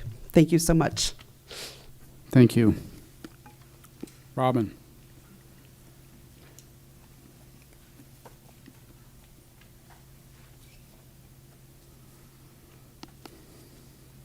Chairman, County Commission, Robin Fisher, 1625 Garden Street. I think a lot of people have said what I wanted to say and have already said, but I'd like to tell you a story. Actually, playing football in my old days, Thad and Mr. Goodson probably remember that, maybe even you, Rob. Football made me a better player. And I say, and it made me a better commissioner is what I'm trying to say. And why did it make me a better commissioner? Because I can remember going to FSU, Mr. Goodson's favorite school, and I remember going to Tennessee and Alabama and all these other universities, and we always met in the middle of the field before the game, and we shook hands as players, and as coaches did the same thing. And at the end of the game, we also met in the middle, and we shook hands again. And what I found out is you didn't go to the right end zone because you were playing an away game, or you didn't go to make the other team go to the left end zone. You just always played in the middle and met in the middle. And that's why I think I was a better commissioner, because I always ended up in the middle on these items that were very important to the community. And I think the middle is not a bad place to be. Matter of fact, I think it's where we ought to be in government all over, in Tallahassee and in Washington, D.C. for that matter. So I think I talked to some of you, and I mentioned last time that compromising and not getting rid of the zone is really what I think is the right thing to do, and I think it's could be done. And if I was in your shoes and I had a chance to come up with a compromise for the community, and you got 150-something thousand people that live in the North End, one is I probably would change the rules in the business plan that the zone has to something that will make sure that this board, not the previous board or the board that I was on, that you're funding things that you think is important to this board. The next thing I would do is I would take the allocation from 90% to 40%, because that would match the city of Titusville allocation. Then the next thing I would do is I would also take that additional dollars, and if you could, put it in general fund and help the firefighters, then I would do that. And the next thing I would do, if it's possibly, I would make sure that we are basically spending money where you want us to spend money, and we're meeting those kind of goals. So I think that's a compromise. I think it makes sense, and the zone does have some reserve dollars. And I would also ask the board to, the zone board to send back half of those reserve dollars. So where do we end up? We're compromising. We're in the middle. We've gotten half the dollars back, sir. We've we're sure they're spending money on the game plan that you guys put together, and at the same time, you reduce the allocation, so you got 50% more dollars coming back to the general fund for the county. Thank you, sir. Thank you, sir. Sorry for the over. I have a question, Robin. Okay. Mr. Chair, may I? Yes. I want to clarify one thing. When he met us in the middle of the field, usually he was fighting. It's not shaking hands. Okay, let's get that straight. Okay. All right. Robin, why wouldn't you form a CRA? If this gets voted away today, why would you not go with a CRA in Titusville? Well, because one, you can't expand the CRA the same. Titusville has a CRA in a downtown. You can't expand it to the same area that, like a CRA from. First of all, I'm not sure this board would form another CRA. There would be 3 votes for that. But you can't put it at the same level, at the same distance that the zone is. The zone basically goes from 528 to Scottsmore. So that's, and Titusville, the county, if you form a CRA in Titusville, I think all the dollars would go to Titusville and have to stay in Titusville, and you can't fund other North Brevard projects. And remember, the zone also funds your district, out of Space, Florida. That's not my district. My district ends before it gets there. That's Representative Delaney's. No, sir, because when I was a commissioner, one of the things I did was expand the zone so that District 2, which would be, that's what Blue Origin is actually your district, sir. Thank you. I get blamed for a lot of stuff then. Thank you. Now, may I have one other question, sir? Mm-hmm. Sir. The other question, 2001, you are aware of the fact that you funded, meaning InBids, funded $400,000 to the Great Outdoors for our sprinkler system. Have you corrected that? Or 2001. Yeah. $394,000 for a sprinkler system. Is that economic development? That was before the zone. Sir, I think the zone was formed in 2011. I think it was, well, maybe I'm wrong on my date, but you did funds. What's the date? But I think the point is you did date. I think the zone had a business plan put in place, and that business plan put in place was established by the zone board and the current county commission. And one of the things that business plan had was that golf course or sprinkler was one of the eligible things that was available in the business plan. So that's why one of my suggestions was that I might think it might be important in the future that previous boards might have had a business plan that doesn't match up with today's business plan of this board. And so changing it, if you don't want those type of things to be funded, that, create a business, allow the zone board to come back with a plan that can be approved by this board. Thank you, sir. Thank you, Chair. Okay. Any more questions for me? Okay, thank you, Robin. We appreciate it. Okay. Okay, commissioners, that was the last card. Discussion on the item. I would like the opportunity for our board to discuss the possibilities of doing some of the things that have been mentioned, like reducing the percentage from 90 to 40%, giving back half of the reserves. I think that is a fair compromise. And what I would ask is that, while I support our firefighters 100%, I have more constituents than just firefighters. And getting rid of this will dramatically hurt my community. And so I'm asking that we can come up with some kind of compromise. Other discussion on the item. Commissioner Altman. Yeah, I agree with that. Maybe a compromise is something we should look at it's better than doing away with completely.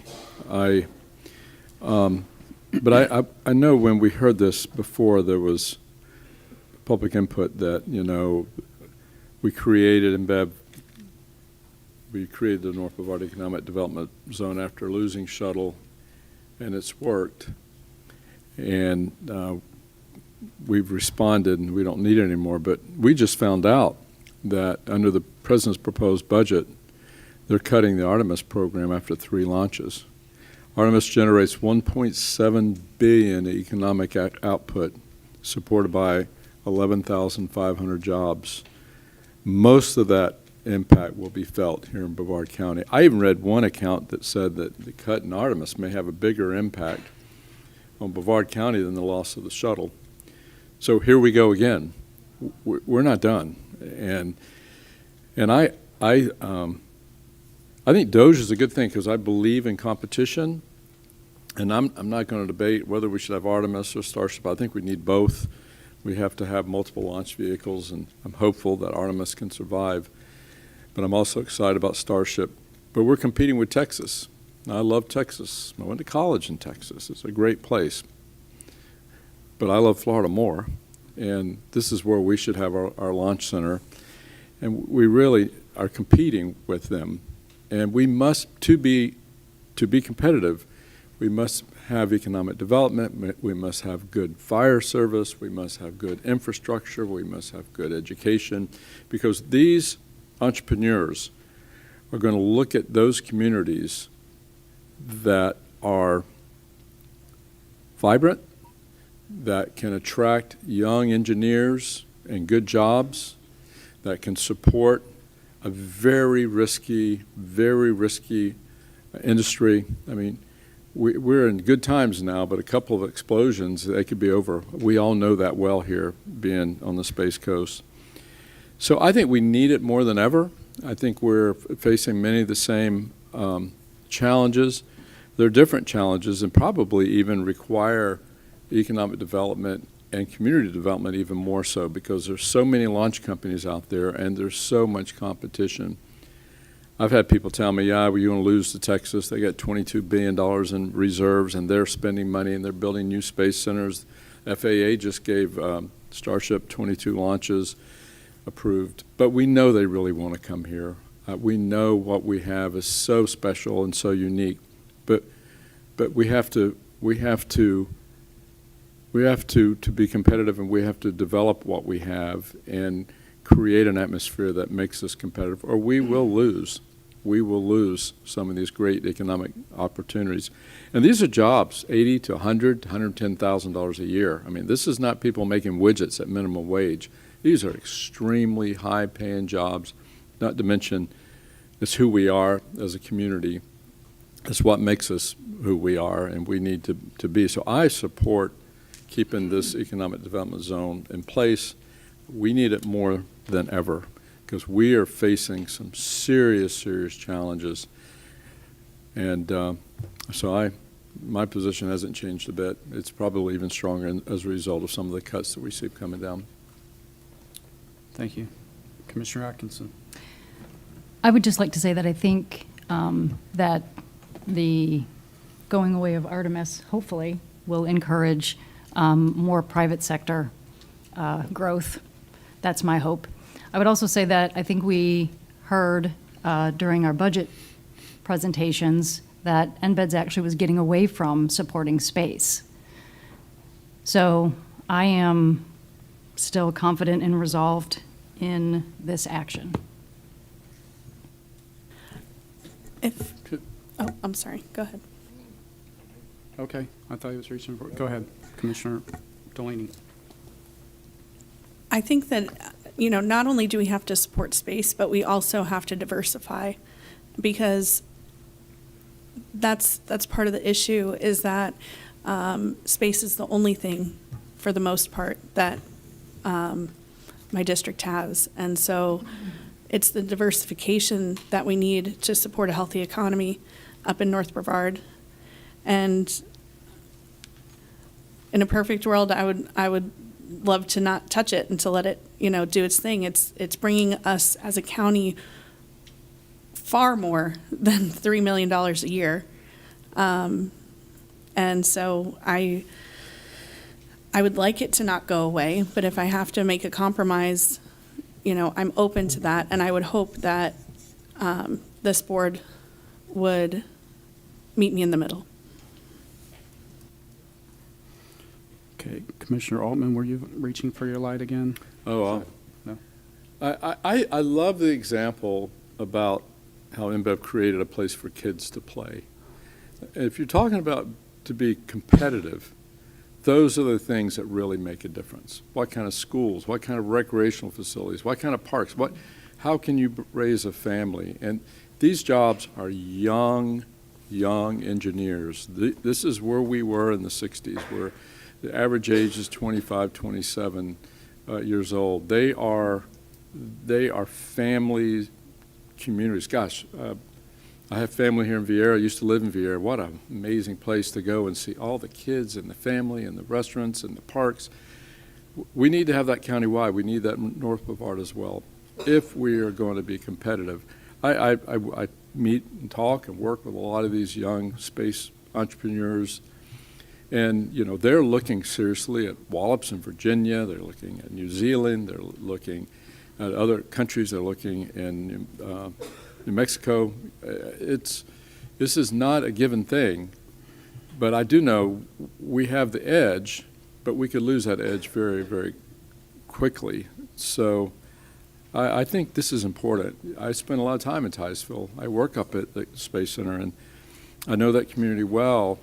And it is not just Titusville. It is still Brevard County. We're one. I can't tell you how many people who work at the Space Center that live down here, and it's a rising tide floats all boats, and we have a need up in North Brevard, a serious need. We also know that one area of the county can absorb those needs as well, with transportation, infrastructure. This is important. This is important for Brevard as a whole, and I think it's exciting what can be done in North Brevard. And you go to these communities that are just vibrant, and that's what industry is looking for. They're looking for those vibrant communities that have great opportunity. And we learned also a lot when we were battling for the Space Force site, and we lost to Huntsville. Huntsville's an amazing place, and I think we do have Star Command now. We have one part of that, but these are things that we want. It's the kind of growth that we want. It's the kind of growth that's going to protect our quality of life. It's going to protect our revenue source. It's going to protect our environment. Economic development works. If we're going to preserve this community, I think we need to have this program. Okay, appreciate that. Commissioners?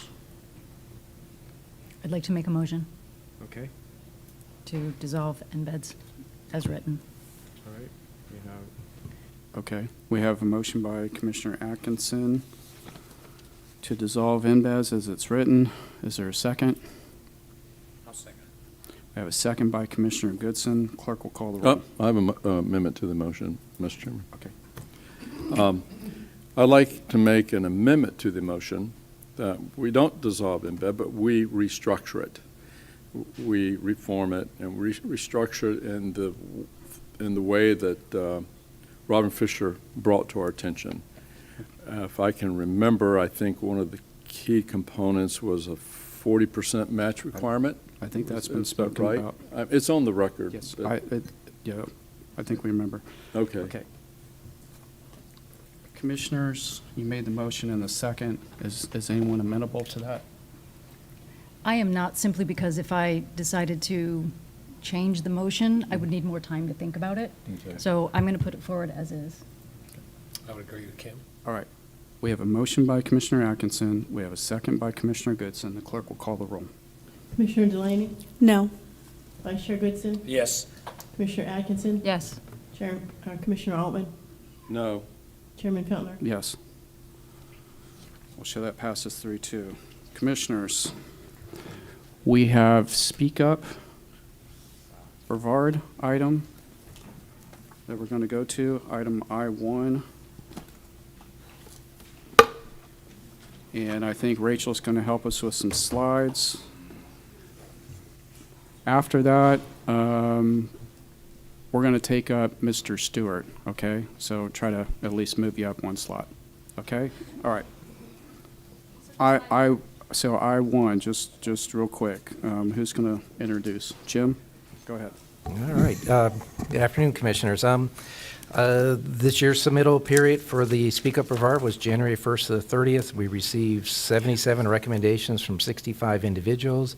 As you know, we held a workshop on March 3rd. The 77 recommendations, documents, as well as staff analysis and staff recommended actions are part of this agenda item.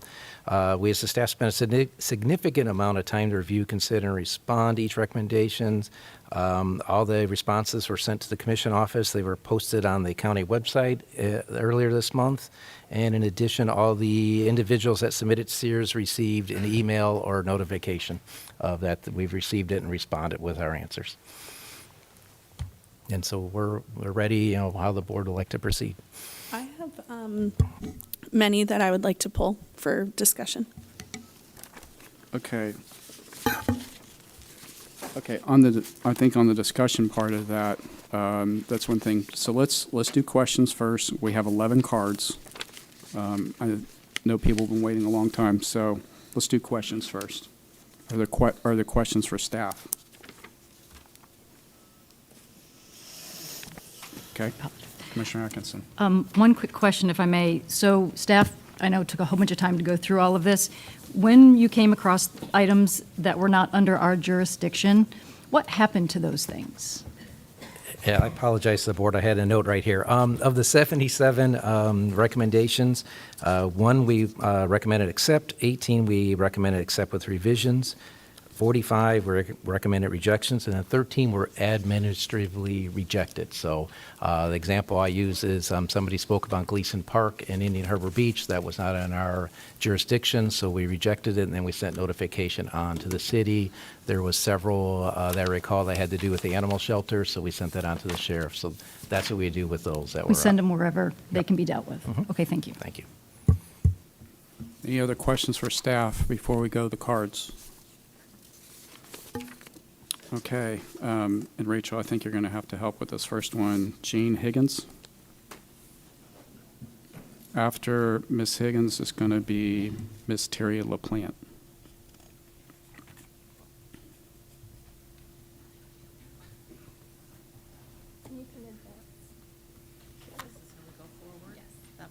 Okay, thank you.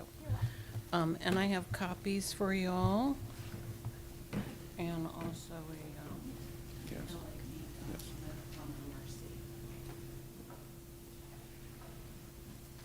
to get my blood flowing here. So, are we ready? Okay. You might want to pull the mic down to you a little bit. Oh, sorry. Having a little trouble. Okay. There you go. Thank you. Yep. Okay, hello, County Commissioners, good afternoon. I wanted to say thank you for the opportunity to share my input with the Speak Up Brevard process and your support of the staff to provide their replies. I know we all love Brevard County, and my CEER submission was based on my passion for identifying ways to preserve and protect our natural habitat for today and for future generations. As a board member of Conradina, native plants are a critical component of preserving and protecting our natural habitat, and I'm trying to get that information out to whomever I can. It was not our intent to imply that the county is not doing LID, but rather to work together to continually improve current LID efforts and offer assistance in updating them. I spoke with Amanda Elmore yesterday, and she shared that it's been at least 10 to 15 years since the last update of some documents, and as a lot has changed in the understanding of native plants in that time. So we're going to go through not this whole presentation because I don't have time for that, but slides 2 and 3 are from the April 8th presentation, just there for your reference. So we're going to start here on slide 4, which was also in April 8th, but I wanted to make sure we went over it a little bit more because there is a big difference between Florida-friendly landscaping and Florida native plants. Florida native plants are part of Florida-friendly, but they provide much more benefit to the wildlife and the local environment. They sequester water and filter pollutants, and they support the local wildlife, and that's the only thing local wildlife can eat. Whereas Florida-friendly landscaping, although it does require less water and fertilizer, is really just there for aesthetic value. And I know last time you asked for examples. I do have examples of both of those if we have time later on in Q&A to go into that. The next page is my particular CEER, number 47, which was exactly like 11 other LID CEER submissions, so you're pretty much addressing all of them. Here's my citizen recommendation and the staff recommended action, which was basically accept with revisions and to propose potential ordinance changes. So what I'd like to do is all of my back and forth with the staff, which is on the subsequent pages of this presentation for you, can be super summarized into 3 areas. One is using more native plants rather than Florida-friendly, and let's get that into the LID ordinances. 2 is to request status on how current LID is being monitored, and 3, request information on how our LID ordinances compare throughout other municipalities in the state. What I'd love to also request is a modification to the staff recommended action to request a meeting between appropriate staff and the CEER submitters to understand current, I spelled that wrong, sorry, current LID practices and opportunities to collaborate. I think that'll save the staff a lot of Q&A back and forth time as we all continue to learn more about this. Thank you very much. Thank you. Yep. Any Okay. questions? We got to move on, ma'am. I'm Okay. sorry. I Terry don't know how to LaPlante. make this go away, but I know. It's Will okay. you repeat Break. that second one? I'm so sorry. The second request? You gave us a list of 4. That's what, yep. So to request status on how current LID practices are being monitored. Thank you. Yep. Thank you very much. Yes. Terry. Good afternoon, Commission.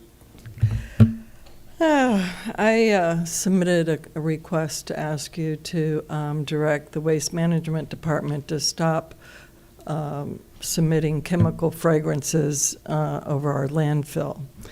And the request, it was CEER 2025-030, was rejected by the staff, which stated that what they were doing is required by the Florida Department of Environmental Protection. Now, based upon the information that I was able to find, this is not true. So I am requesting, again, the elimination of these chemical fragrances. The staff analysis stated that the Florida Department of Environmental Protection requires a remediation plan for offensive odors, and that they are using a misting system to neutralize the odors using a product called Charitable deodorant. I must dispute the response to my complaint that this product does not contain any substances considered hazardous to health.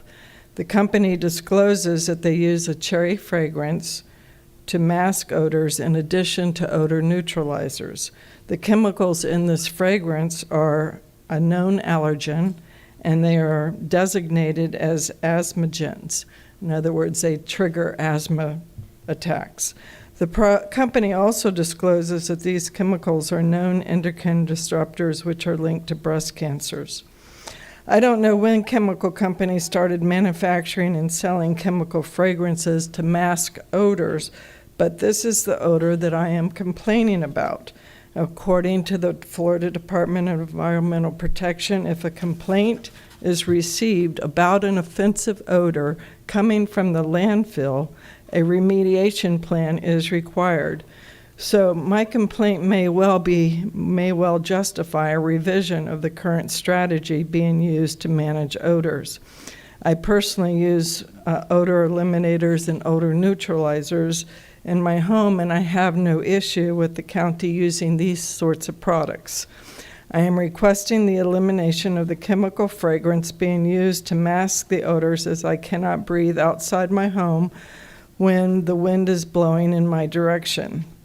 Not only is the fragrance offensive, but it causes allergy and asthma problems and a host of health issues related to endocrine disruptions. In fairness, I would say that this is only an issue when in rainy season, and apparently from the reports from the Florida Department of Environmental Protection, water exasperates problems with odors, so it's not a day in, day out. And the report that I have from the FDEP gives many suggestions for the remediation of odors, and they do not require the use of chemical fragrances. They offer many, many ways to solve this problem. Thank you. And I do have a second request. So are you going to call on me again for the second issue? Or do you want me to go ahead and knock I have that a out? question on that. Okay, well, let's go to his question Okay. first, and then So, Terry. I just more maybe of staff. So I would think that I would not disqualify this request, because if we felt that the application of these this odor suppressing or masking, which would be even worse, chemicals could be ineffective, and it was deemed that it was being mandated by the state or the feds or DEP, we still could incorporate that by, let's say hypothetically, putting it into our legislative agenda, that we could have our lobbyists, or we could seek or work with other counties to change the law. In other words, it doesn't mean it wouldn't be a part of Brevard County government that we would incorporate your request. It may require us to take it. We may not be able to do anything legislative from our local ordinance, but it would put into our public policy, and we would attempt to change it through working with our state and federal partners.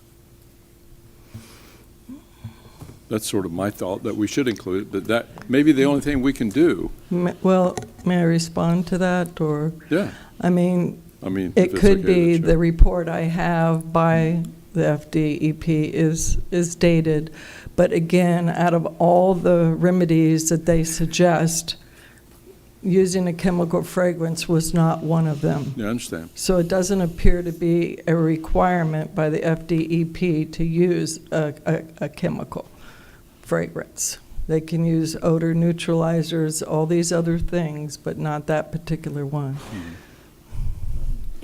Let's go to your other item, Terry. Okay. It's been years since I last spoke to the commission about the issue regarding the mowing over of the garbage on our, on our right-of-ways. It's unfortunate, the last time I was here and we spoke on it, we thought that we had worked out a solution with Keep Brevard Beautiful, that they were going to be able to get volunteers to pick up all this trash so it wasn't mowed over. And from what I gather, that has failed. And so here we are again facing the fact that we are mowing over garbage that is then swept away into our stormwater system, clogging up the baffle boxes and polluting the Indian River Lagoon and the St. John's. Given the expense and efforts being put into saving the Indian River Lagoon, I argue that we can't afford to continue this practice. I urge the commission to create a task force to find a creative solution to end this practice, and I'd be happy to serve on that, and I'd be happy to work with you on the chemical problems. Okay. Thank you. Thank you. Susan Connolly. After Ms. Connolly, we'll have Alexandra Mott.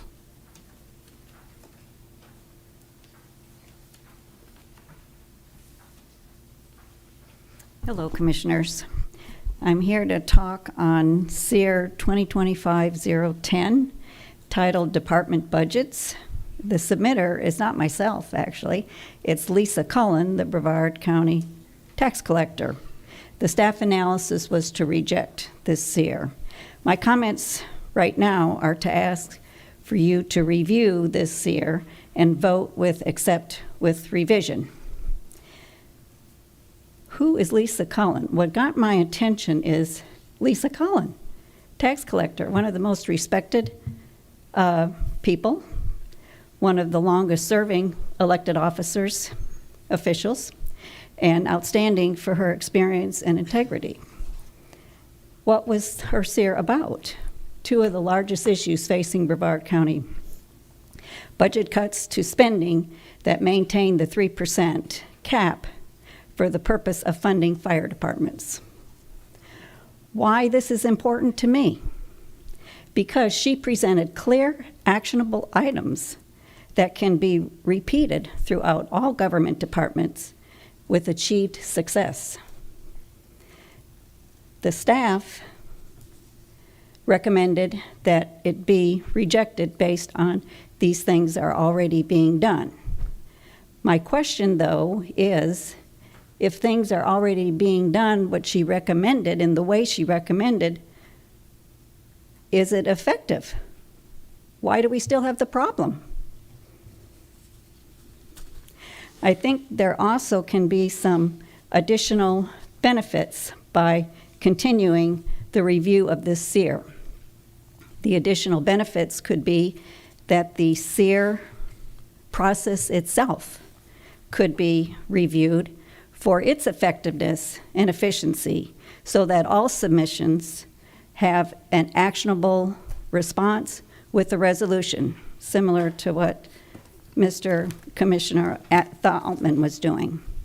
I think another result could be the budget process in its totality could be reviewed for efficiency and effectiveness while reviewing current fiscal policies of the 3% cap.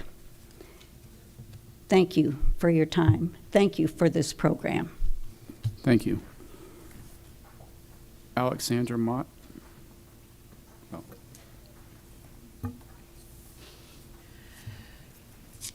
Good afternoon. I'm T. Alexander Mott, and I'm a resident of Viera.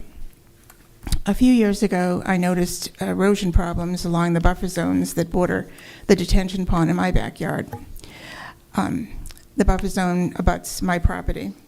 I reported the problem to the Viera East Community Development District, the VECDD, and the VECDD went to Brevard Natural Resources to request assistance in educating our community about best management practices for stormwater pond maintenance, which includes planting vegetation along the pond's littoral shelves to prevent erosion of the shorelines of the buffer zones and also to filter polluted stormwater runoff from entering the St. Johns River from our 85 detention ponds in my community.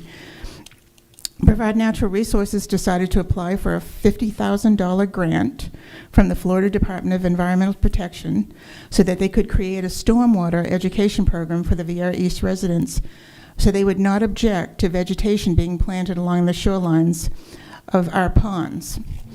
My suggestion in the Speak Up Brevard program was for the Brevard Natural Resources to form a task force of the entities in Brevard that had already created a stormwater education program so that we could share their resources with Brevard Natural Resources. By taking this action, we could save a $50,000 grant from the state DEP. And that it didn't appear that asking for that money to create a new stormwater education program was a good idea. Brevard Natural Resources declined my request. However, there is good news here that it appears that due to the Speak Up Brevard program suggestion, the entities that I mentioned to get together to form a task force to share their resources have agreed to do so for the first time in 7 years, which is when I started this project 7 years ago.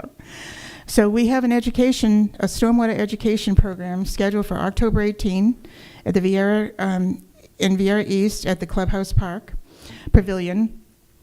And we expect this to launch a new training program for our community. What I really wanted to, in fact, we are saving $50,000 for the state. And I'm really here to say two things.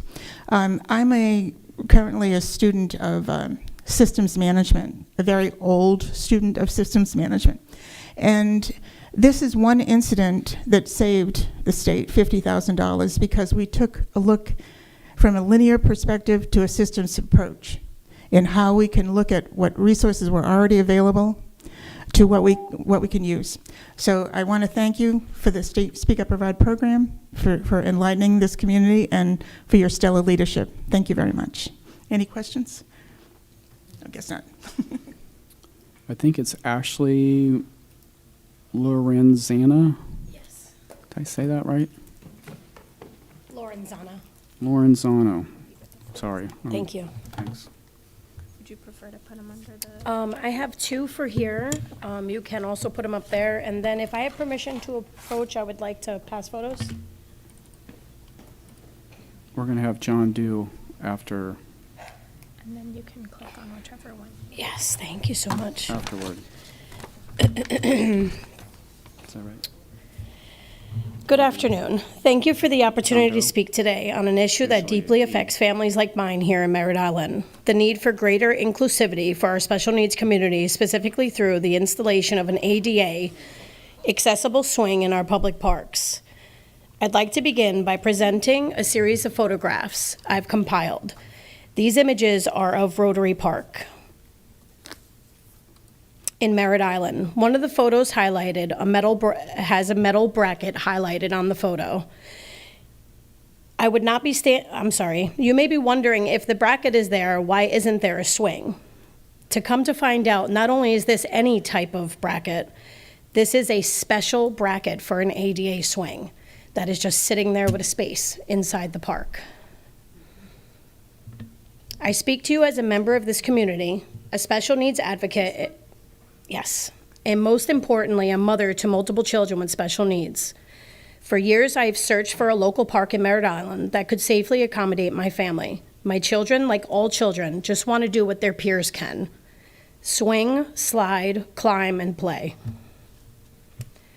When I submitted my concern, I hoped for solutions. What I received were suggestions: drive 22 miles to Sandpoint Park, or 15 miles to Space Coast Sports Complex, or consider what's been done in Melbourne Beach. But what I didn't hear was a plan for Merritt Island, for the families who live here and need inclusive parks right here in our community.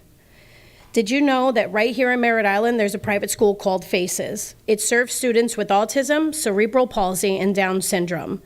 My youngest son is a student there, and yet they had to build their own playground behind the school because no public park could meet their accessibility needs. As a community, we have the power and the responsibility to change this. All residents, regardless of ability, deserve the chance to enjoy our public parks safely, fully. Parents and caregivers shouldn't have to drive a half an hour away for something as simple as a swing. How could we expect a child with a physical disability to enjoy the park if they can't use the equipment? Shouldn't we be ensuring inclusive play for all? Imagine a park where every child, regardless of ability, can swing, slide, and climb together.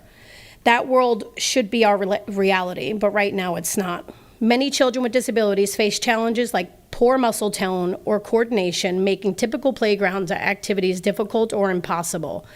But a swing, just one ADA accessible swing, can offer those children the joy of movement and play. It's a small gesture that carries an enormous impact.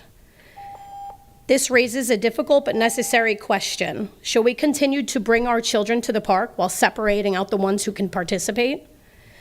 Or should we take this opportunity to do better for everyone by installing one ADA swing? Thank you for your time today. Thank you very much. Now, is it John Doe? Is it you? Oh, well, I don't think you put the rest of your name, so.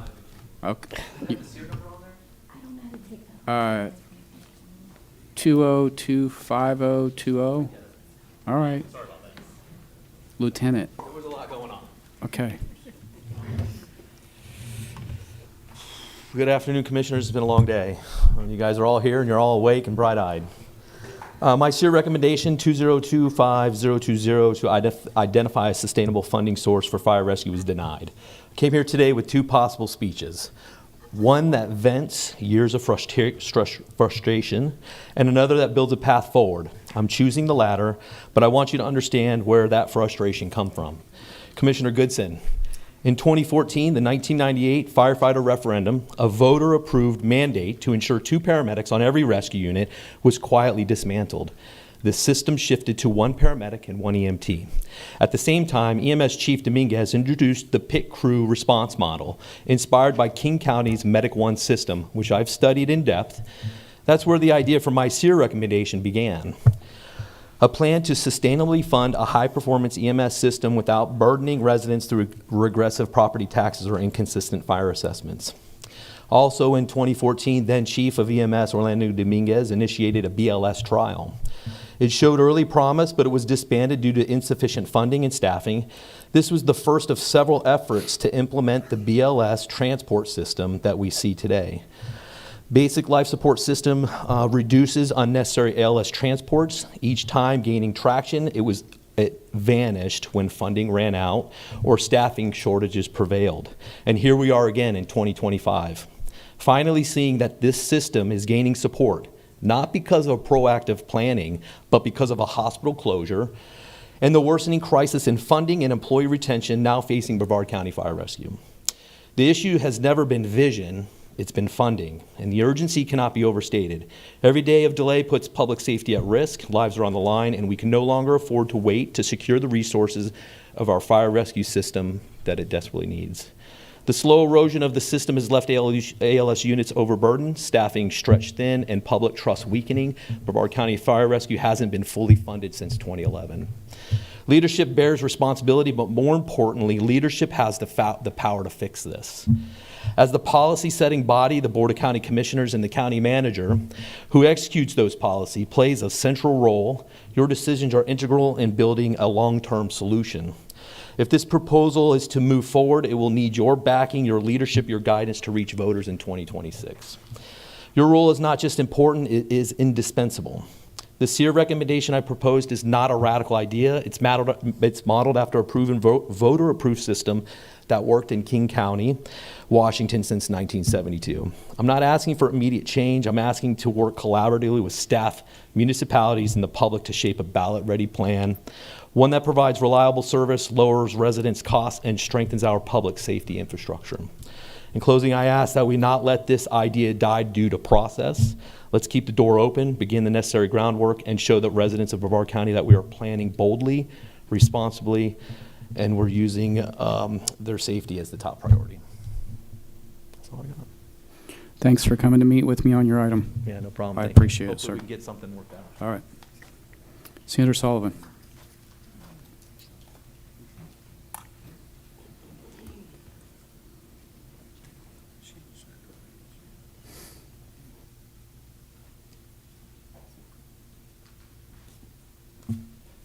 Sandra Sullivan. So I want to talk about CEER 10. And first I want to talk about a little background on this Speak Up Brevard. So this was brought forth by the Brevard Citizens Coalition that got a charter change, and so they implemented this process as a way for citizens as individuals or organized groups of individuals to submit recommendations for efficiency, enhancement and efficiency of Brevard County government. It was called the Citizens Efficiency and Effectiveness Recommendations. So call that DOGE, which is the Department of Government Efficiency. So to that point, and I'll come back to CEER 10, Governor DeSantis, a couple of months ago, in April, he came out with inviting cities and county leaders across Florida to join Florida's EOG DOGE team with his executive order. And that team sent letters to local governments asking them to disclose information about their financial health, which I think ties in very well to CEER 10.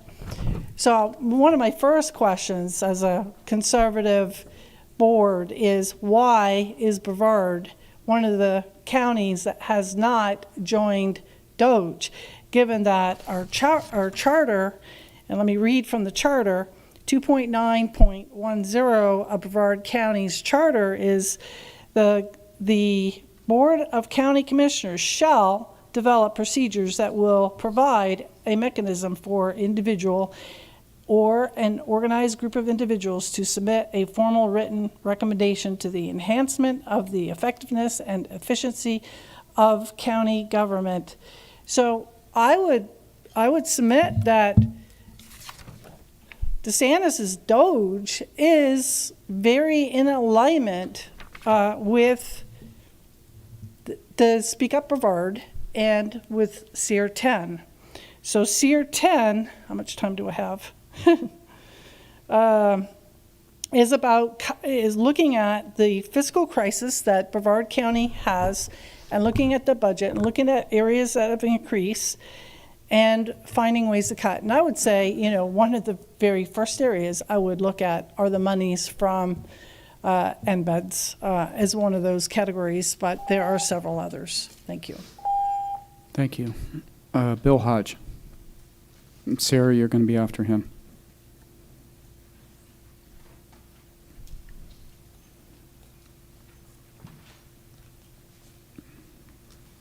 You know why old people are bent over so we can see our grandkids? Anyway, I'm here to talk about the consent agenda. There are sometimes more than 24 items of county business are voted on a single meeting under the consent agenda. These consent agenda items are not read out loud, and the public has no idea what is being voted on by listening to the meeting or when viewing it on the streaming platforms. I propose the following changes to the consent agenda. The county manager or the county attorney should read each consent agenda item out loud into the record as it's done at the local meetings, including Titusville and Cocoa Beach. The dollar amount of each action item should be clearly stated during the consent agenda reading and on the written agenda, as well as the total dollar amount of the items being approved under the consent agenda. Fewer items should be placed on the consent agenda, as consent agenda items are defined as being routine and non-controversial in nature. Commissioners that are voting no should pull items. Commissioners should more frequently pull items to add visibility and publicly raise the concern that many items do not belong on the consent agenda and should be placed on a regular business agenda before the meeting.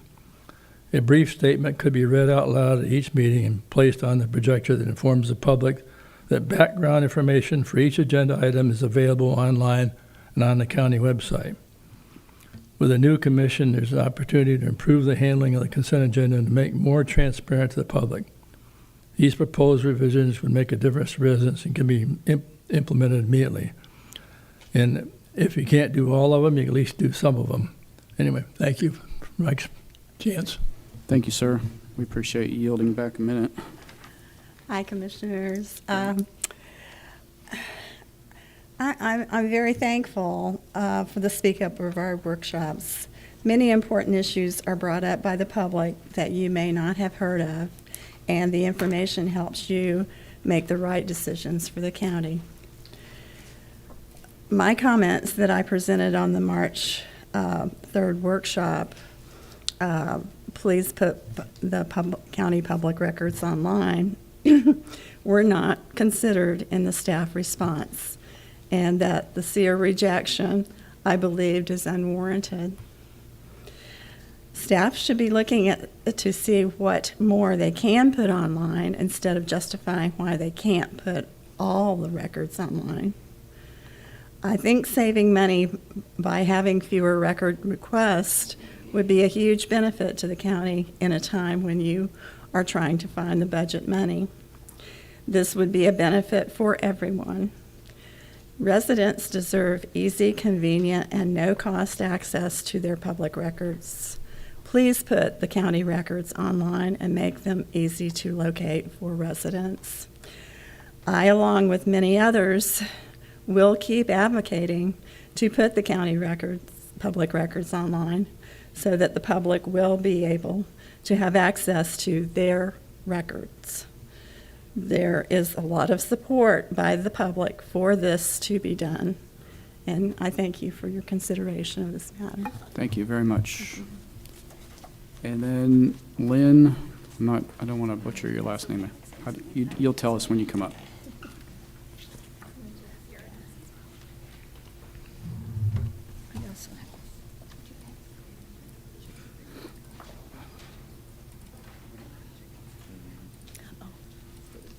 How do I just pick up? Because I'm going to want to pick the picture first. Okay. So I'll just click on there, but I don't need that up yet. Okay. So what do I do? So he controls it from the box, so we can. Oh, I can leave that up there then, I guess. Okay. Hi, my name's Lynn Maraglia, and I appreciate this time to speak. My CEER was rejected for jurisdiction. Brevard Animal Services is currently managed by the Sheriff's Office, and it's funded by our county budget. My CEER suggests that the county accept bids from other parties to manage the animal shelter part of the animal services, as it'll provide improved services to the community, better accountability, and cost savings and financial efficiency. We have two respected nonprofit organizations that currently run animal shelters in Brevard, the SPCA in Titusville and the Brevard Humane Society in Cocoa. If either of these were managing the county shelter in Melbourne, while still managing their current shelters, one of the immediate benefits would be expanded housing, in that the lost or stray animals found in the more northern parts of the county could stay in a facility up in that area rather than go down to Melbourne. And this would help owners who want to claim their pets sooner, as getting to the Melbourne shelter from the northern part of the county on a work day isn't usually feasible. This would also help reduce the current overcrowding that is experienced at the Melbourne shelter. When the county shelter in the north was closed, there were no accommodations made to handle the increase in intake at the Melbourne shelter. This results in overcrowding, and some of the dogs spend days or weeks in a small area, which is in the picture, to eat, sleep, and defecate. This is because of the overcrowding. Also, in a contract with either one of these organizations, you could require built-in performance measures in order to ensure more accurate data, more transparency, and better data analysis. I don't know how to get to the next one. The reason I bring up accurate data is because I've shown you some reports that come out now, and what you'll see if you look at the top line, beginning animal count, under feline, there's a negative number of cats. That's not possible. The one on the next sheet shows over that these, again, negative numbers. Again, not possible. In the next sheet, which I don't know how to get to, is it this one? No. That'll show you that the beginning count for 1 month does not equal the previous ending count for the previous month. And that's why I feel that bidding would improve some of the items that I mentioned. Thank you. Thank you very much. Okay, that was the end of the cards. So Commissioner Delaney, you said something about pulling something or other items you wanted to discuss? Yes, thank you. The first one that I wanted to talk about was CEER number 8. And I'm not going to read the whole number, but number 8, and that's the one that has to do with the swing. So when I first saw this request, I was happy to see that it had been accepted. But then when I looked into it further and read the whole staff report, I realized it was not accepted. It was rejected. And that proceeded me to go and reach out to staff and talk to them about it. I spoke at length with the parks and was troubled with the responses that I was met with. I asked if they were willing to reach out to the mom who had brought this forward. They declined. So I directed my personal staff to reach out to this mother to see exactly what she was looking for and what the needs were. At that time, she explained, while there may be some accessible playground equipment in the county, there are no high-back swings within the county, only wheelchair accessible swings and some other accessible equipment. And while it's great to have those, it doesn't serve the needs that she has. And I just feel like this is such a small request. When I had asked my staff to briefly look into this type of a swing, on a quick Google search, it showed multiple options, most ranging from $1,000 to $2,000. And that is for a high back swing that even special needs adults could use. And I just believe that this is a really small ask that would greatly benefit not only this mom of 5 kids, but many other parents in the community. And I would like to make a motion to purchase the swing to put at Rotary Park and accept this year, truthfully. Okay, discussion on that? Commissioner Goodson? Commissioner, do you have a cost on the swing? I don't know if it costs $1 or $10,000, but do you know? If it's just the swing, just from a quick search, we looked at, they range from $700-800 up to $2,000-3,000. Okay. Now, Ian, Commissioner, is that with a post set up, concreted in, ready to swing? That's just for the swing. So- But like the speaker showed, there is currently room right now at Rotary Park with space available that we could put this swing. Okay, all right, I got you. Ian, can you tell us the cost on buying the swing, installing the swing so everybody can swing? Commissioner, we did a very rough quote to add that type of swing to Rotary Park. Luckily, that space that had housed a tire swing, which had deteriorated and been removed, could potentially house this type of swing. However, the playground itself has never been set up for ADA accessibility. So it would actually be a price tag of probably just under $17,000 to include a pad as well as the access needed through sidewalk. $17,000. I think I know we need it's, a swing, but right now, are you not in kind of a staging area to do these in parks as you go through this year? we are, one of the things that we're doing is we are, as we have the funding availability, looking at when we remodel playgrounds, when we add or replace playgrounds, adding in these type of elements. We don't have the funding typically to do, whenever anybody comes and has a request, to do everything everybody wants. Yeah. We created this process to try and address some of these issues moving forward. It can be a very expensive process. The idea is to look at doing it at our larger facilities, larger parks, our regional parks first, and then branching out. Sir, may I have one more? Go ahead. Okay, on Merritt Island or anywhere, what's the nearest ADA swing in reference to Rotary Park? I'm not sure that if there is any on Merritt Island. I don't know, having not looked at any non-parks related. You had said to me that there are none. I have it in the email. Okay, all right. So the nearest one would be, I'm sorry, Chair, may I? Yes, So the nearest one to Rotary Park would be Field of Dreams in Melbourne? I actually think the one at, hold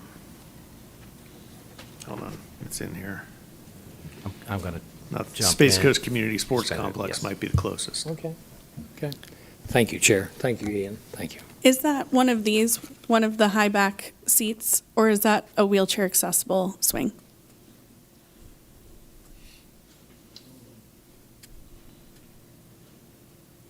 I believe it's a glider swing, which would be for So it would wheelchair. not be used for a child with autism that can't fit in a baby seat, that needs a back, Correct. right? Or adults. I mean, this is a small thing that, I mean, I don't have kids with special needs, but I have friends who have kids with special needs, and I see the struggle, and the park is one of the few places that they could go to help let their kids blow off some steam. It's good for their disability, the swinging motion. this is something that is a tremendous need to this community. And I just feel like if we could prioritize a $200,000 floor in Isaac Campbell Park out of nowhere, then we can prioritize one swing at one park. Can I ask a question for clarification? It's just the swing literally hanging from the current swing set. It's not necessarily ramps and concrete and all of that. Correct. Is that what I understand? Yes, just the swing. I'm sorry? If we're just talking about the swing itself, how can it be 17,000? Right, Was okay. My So question to Ian, sorry. If we're just talking about the swing, and it's hanging from the existing fixture, and it's not going to have a concrete pad and a ramp and all of those things, what kind of costs are we talking about then? So, Commissioner, the swing itself, I think that was quoted out was either $1,300 or $1,500. Okay. The issue is that the CEER is not the process to bring a service request, which is what this is. Service requests follow a different process. Okay. Per the board's policy, if I had treated this just as a service request as opposed to trying to treat this as a generalized system question or issue, it would have had to have been rejected. I understand. Jim? Yeah, let me jump. Thank you, Mr. Chair, if I can jump in. And I got to do a little bit of my background with transit. I have he'll kill me, but I have a kid on the spectrum. I have a good friend that's disabled, so I'm familiar with this. I've done a lot of stuff with disabilities. We looked at it as a general response. That's why accepting. You got to realize there's a bunch of different disabilities that we just talked about, glider versus a high back swing. Mm-hmm. So one solution isn't going to fit every single park. So Parks and Rec already has it in here where they're working on the bigger parks, doing different types of accessibility. They've gone through the last couple of years. We've been putting pads in to make parking spots accessible, paths accessible to them. So that's where the accept goes. If the board would like to see the swing at the park, we'll have to take the motion. We go from there because you can't. How do I put this? It would be very difficult to accommodate every single disability at every single park. I understand that, and I think that's part of a larger conversation. And I grew up with a disabled parent, so I have I'm very empathetic. Anyways, okay. Can we get there on the one swing? We have a nearby neighbor. If the board wishes it, we'll get it done. I'll go here with you if we could also speed some things up today. Can we do that? Because Yes. we still got some things there today. So I'll tell you what. Go ahead with. You want to make that motion? I'd like to make a motion to accept this year and add a bucket-style adaptive swing to Rotary Park. Okay. This swing in this picture, we're going to put at Rotary Park. We're clear on that? Okay, we're clear? Okay. I will second that.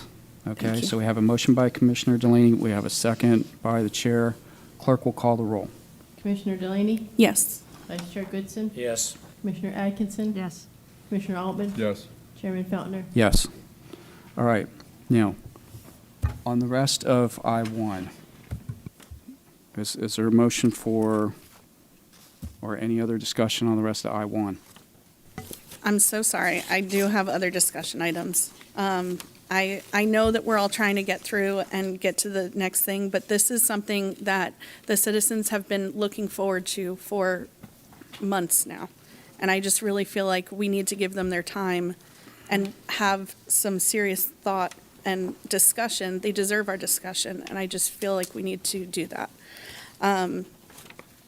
One of the next ones is the number 10, and that one, I just feel like even if this particular questionnaire isn't applicable, I think that something that we could, I'm looking for ideas on what we could do to have something that shows the public that we're looking through the departments and that they're justifying some of these purchases. One of the things that I'm pointing to is the vehicles. So we have a lot of large trucks, 2,500 and 3,500 Silverados. those trucks are massive and need, their use is for pulling, huge pieces of equipment. And while I understand we need some trucks that can do that job, I don't know if the need is really there for as many of those vehicles as what is asked for and what we currently have versus, say, a Colorado. I understand that trucks are helpful because you can just throw things in the back, and when you're working, public works or parks or eels or any of these things, it's ideal to have a truck in those situations. But can we get the $30,000 truck versus the $80,000 truck?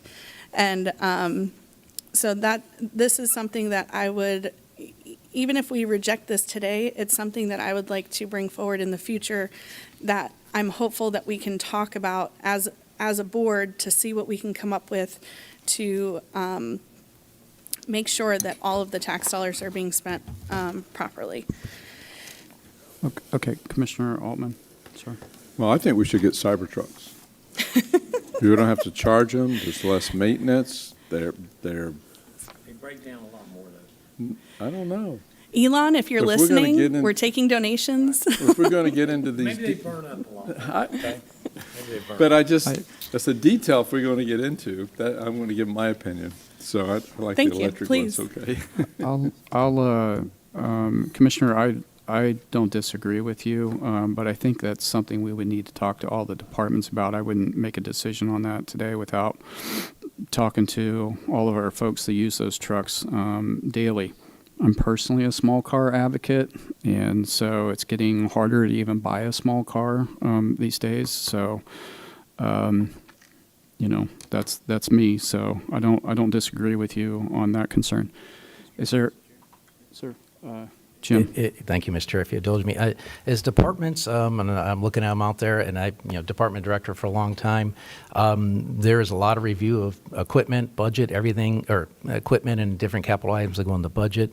You will see in our budget book that all the trucks are listed, all the vehicles with the prices. What you have is, I'll pick on Mark since I see Mark there, but he'll have his North Brevard program manager saying, I need this, this, and this. Mark will sit down with his finance folks, decide what they need and what they don't need. Then they send it on up to the assistant county manager. Assistant county manager looks at the budget, and then they all have to come to the county manager and justify that. And I've been through the process where we've rejected trucks, where we've lowered the prices of them. So it's a pretty intensive process. You may not see it out in the public, but you're going through a number of levels, and we do take special care in the type of trucks we buy. The other example I can tell you, we talk about 4x4s. I've been out on eel. We weren't pulling anything heavy, but I got my feet wet just going through some of the Malabar scrub with the come up above the running board. So, yeah, I trust the staff in buying the vehicles they need to do, and they're recommending it. And so I think it's a pretty good process right now that we're doing to get it into the budget. Okay. I think that the thing that we're looking for is for things to be more publicly facing, because people are wondering why we're raising their property taxes 37% on the fire assessment. They're looking for where is the money, and I think that this is a simple thing that would be a tool for us to use to show people where the money is and why. I think that's probably a future agenda item. Go ahead. If you want to show the public where you're using your money, maybe we should all be accountable, right? And then maybe you should answer $92,000 to remodel an office in Titusville. Okay, all right. Well, all if you right. were to all look right. into that, Okay. I didn't spend $92,000. Okay, 90? No, Excuse me. What'd you not spend? even close. Excuse. Oh, Lord. Maybe you shouldn't Sir. get your news from tabloids. Thanks. Okay. Is there anything else on I-1? We do want to take up Mr. Stewart, and then we have the contract ahead of us. Is there anything else on I-1? The next thing was I-14, or I'm sorry, SEER number 14, the records. And while I understand,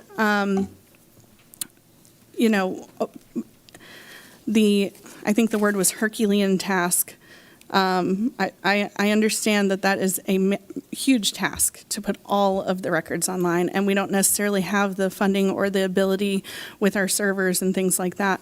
But I'm asking for some changes to be made. And for instance, a low-hanging fruit would be to put our policies and our administrative orders online. And Logan, I don't know if you could go to that slide to show what our beach looks like. Back a couple. There we go. So the slide, the picture on the left shows what the public puts in when you search for policies. The one on the right is what we see internally. And if you could go to the next one, this is the public-facing site that the school board uses. It's right on their website. It's 3 clicks in, and you're at all the policies. And I think that this is a simple thing that might even cut down on public record requests, that if we could put our policies and administrative orders out there for people to learn, it would cut down on, knowing how the government works. And I have a list, and if it's needed, I could come back with an agenda item, but I have a list of recommendations for changes to our record access for citizens. And during the budget workshop, I asked about our record requests and how many requests do we get in, how much money gets invoiced out, how much money is actually collected from those public record requests, are we charging equitably? People are really wondering what is going on with our records. And I think that it is, the public's entitled to these records. And while I understand it takes an immense amount of staff time to produce records, if we could make more records accessible to the public, it would cut down on that. And I really feel like we need to create performance metrics for increasing the number and types of public records available online. Update on that progress each year in the budget book. And I think that we need to revise our administrative order to revert to the 30-minute staff time at no charge to the citizens versus the current 15 minutes that got changed shortly before the board changed over. I think that it's fair that we see the amount of money billed to residents and that we see the money collected from residents, because that way we can assure people that we're not overcharging for records to limit their access. Soliciting citizen feedback regarding the process, because maybe there's a bug that we don't know about that they're running into. And I think that the key term there is solicit, which is a key term that got taken out of this very program last year. I just really believe that we need to go after that citizen input as much as we can. And I'll move on to the next one. 24 and 60, they both were about the doging the community, or the county, I should say. And I think that with how the state is already overstepping in many ways in how we operate, I feel like I'm very torn about giving over that mechanism to the state. But I think that we can do a really good job in-house, even updating our citizen budget review committee to task them to doge, because they pretty much just go through the budget. It's not, they don't necessarily get down to the nitty-gritty of taking things apart and asking all of those questions, like how I mentioned about the trucks. The next one, and again, I can bring this forward to an agenda item if I have to, but this is suggestions about the consent agenda. And I've gone to many government meetings across the county and at the state level, and it just is really helpful for a resident to, when we're hearing the consent agenda, to get a brief understanding of what that is, and to know the dollar amount. And it just helps with the transparency and the accountability of, how much money is being passed with one vote without much word. And so I think that these are some fair suggestions. It was a lot of what the speaker had spoken about in his suggestions while he was speaking. And I had on here as well number 30, the Stop the Air Pollution. And I just want to mention that I talked to Solid Waste about this, and I've asked them to compile some other possible products that are out there. And so he has agreed to do that for me, and I'm happy to share that with the board and the public once I get that. And then the next one is number 44, a summit of leaders. I think that this is a great idea, not only to do a summit meeting, but also maybe even a state of the county meeting. That way we can put out to residents and stakeholders on a yearly basis what's going on, what we've done this year, what are some things that we're going to do in the future, what are some challenges, just to keep that conversation going and to bring more people in to the conversation.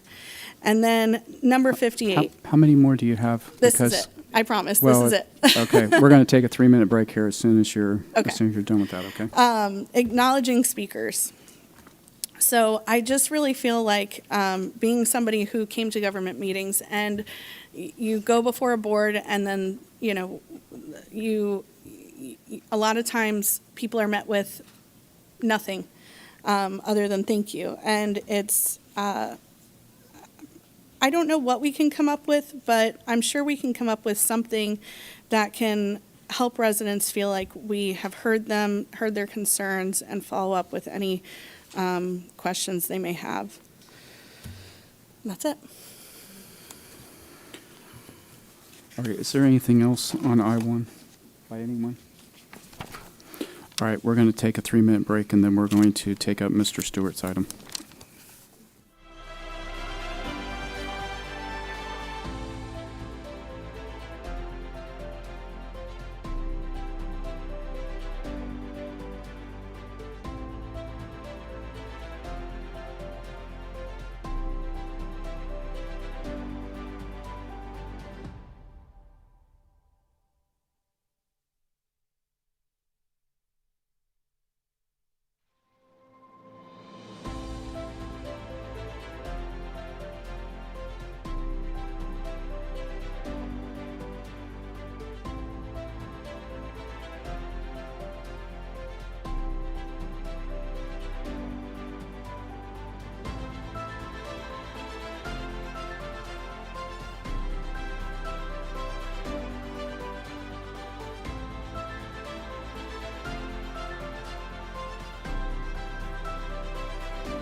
I think we need to clarify something on I-1.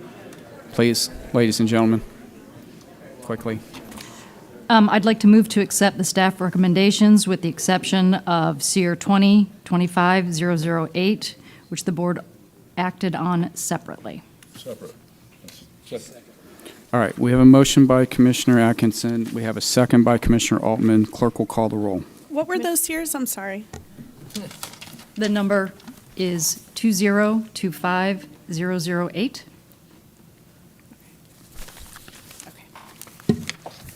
Thank you. Okay, we have a motion by Commissioner Atkinson. We have a second by Commissioner Altman. Clerk will call the roll. Commissioner Delaney, No. Vice Chair Goodson, Yes. Commissioner Atkinson, Yes. Commissioner Altman, Yes.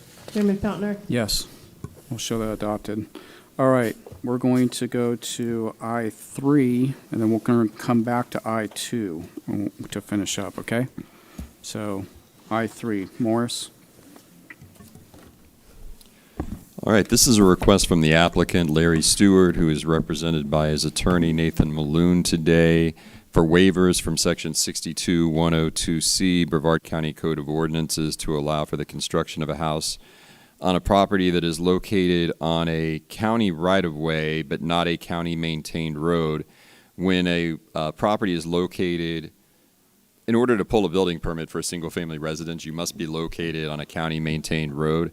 There is an exception that allows for something called an unpaved road agreement if you are located on a county right-of-way that is not maintained by the county. Typically, that requires a right-of-way of at least 50 feet in width. Mr. Stewart is located on a right-of-way, or his property is located on a right-of-way that is only 30 feet in width. There are various other requirements of the ordinance, and I won't read them all, but they're laid out in the staff report. But there are about 4 requirements specifically that Mr. Stewart has indicated he does not wish to comply with, and wishes the board essentially to waive that whole section of the code, 62102C.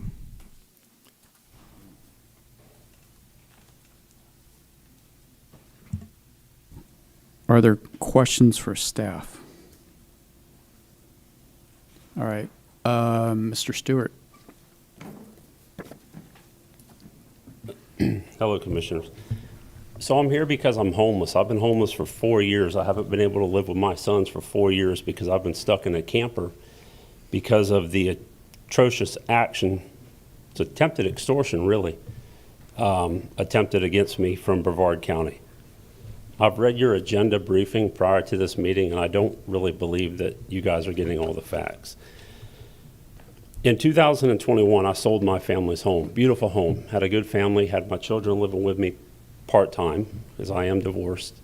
And I bought a piece of property, 5 acres, fee simple, in a dirt road community where I was raised up in Mims. I was led to believe that I'd be able to build a home on this property.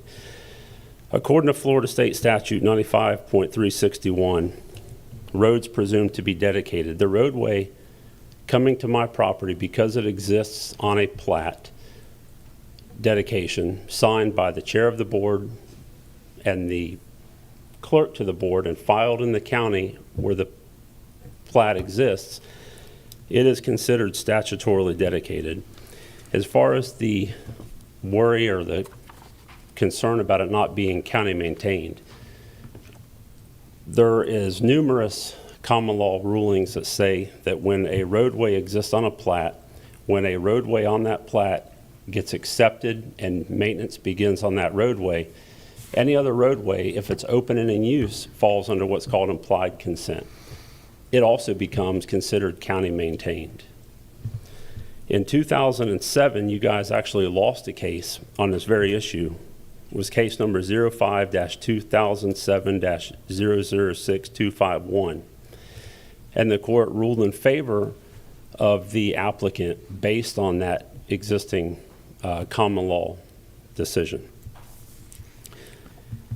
I should have been, when I asked about building a home on this roadway, that keep in mind 2 other homes use as their only access to their properties, I should have been given the application to name the roadway based on Brevard County Ordinance 22-313. Although I do have a map that I purchased out of Public Works' own Ready books that show this roadway already named. I was instead directed to 62-102, which is this waiver that you're hearing today. In that waiver, it was supposed to be approved or denied by the county manager prior to coming to the board. The only way it should have come to the board is if I would have filed a written appeal. That never happened. I was railroaded directly to this board. I've always questioned why that happened, you know. Nobody can answer that question, and I see I'm out of time, but I still had quite a bit to say. I'm fine with yielding him a couple more minutes. Everybody okay with that? All right, sir. I came before this commission, Commissioner Pritchett namely, October 26th of 2021. She tabled my application, actually the whole board tabled my application, and basically ever since then have refused to take any more action on this waiver application that I should have never been forced to comply with in the first place, unless I build this road to some county standard that's going to cost me hundreds of thousands of dollars that was not required for either of the two properties on this roadway. It's been going on for 4 years. Where is my protection? The other two properties were never required to do any of this. Where is my equal protection of the law? Why am I being required to build something that already exists when other properties weren't required to? Florida statute 125.022 is very clear on limits on development applications. 60 to 240 days, based on your interpretation, there should be a decision on an application, whether it's an approval or a denial. It's been 4.5 years, and I'm here still fighting for the same thing, to put my family back together in a home.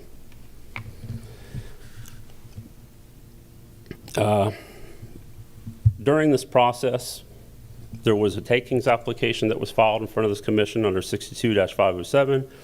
The county manager's office dropped the ball, didn't schedule that hearing like they were supposed to. One problem that I really have is March of 2023, when my attorney had to come to this commission after 8 or 9 months and not getting a decision on a takings claim and beg for the hearing, Commissioner Pritchett sat up there and talked about ignoring my emails to her, pleading her for help, and then laughed and offered $100 to help. This is wrong, and I need this fixed. Thank you. Are there questions for Mr. Stewart? Any questions? Okay. Do you have a card that you're submitting? Is that what you want to do, I sir? do. I had it ready in case I needed to speak. I was. Do you want to I'll speak? submit it and give a brief. Okay. Yep. Nathan Maloon, 1990 West New Haven Avenue, Melbourne, Florida. I'm the attorney for Larry Stewart. Mr. Stewart spoke and hit most of the points. He did submit this waiver criteria, which our opinion is not necessary because this is not a subdivision. This was merely 1 into 2. But when you look at what he's requesting is just to use the platted right-of-way as legal access. This is on page 248 of what's in your agenda packet for today. And he goes and mentions the not injurious because the other two properties use this portion. And then there's also a number of pictures that show this. There's 3 properties up in the North County. 2 of them already use this for their property as their only means of access. This would just be allowing a third. This wouldn't be creating a precedent merely because essentially Mr. Stewart would be using this property as the other 2 neighboring properties use that are similar. And so we would ask the board to grant the waiver. Thank you. Commissioner Goodson for a question, sir. When he purchased the property, did he know the issues he was getting into?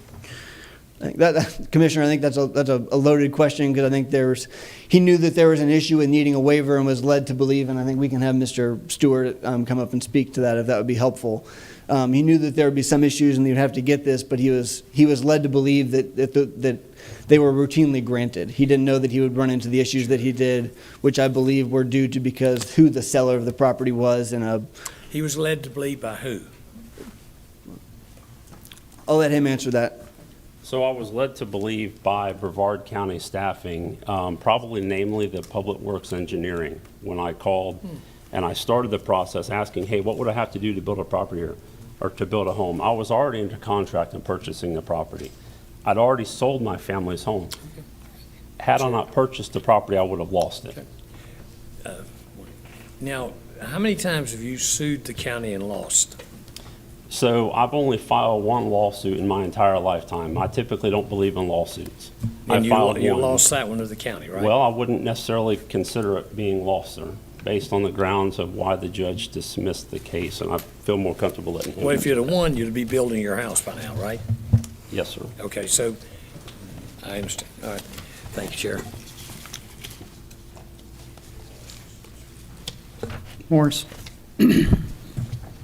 Just a few points I'd like to elaborate on based on the comments that were made. First of all, the board action specifically back in 2021, it wasn't just to table it. There are actually a number of waivers being required, and a lot of the focus has been on the road width, the difference between the 50-foot and 30-foot.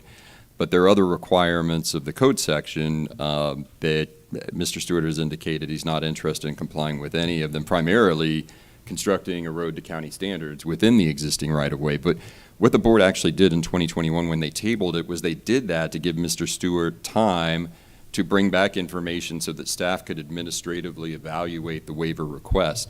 The reason that this came to the board instead of the normal process was that information had never been provided so that staff could sufficiently evaluate the waiver request. Staff was in a position where its only option would be to deny it, and the issue was forced to the board for a decision outside of the normal process.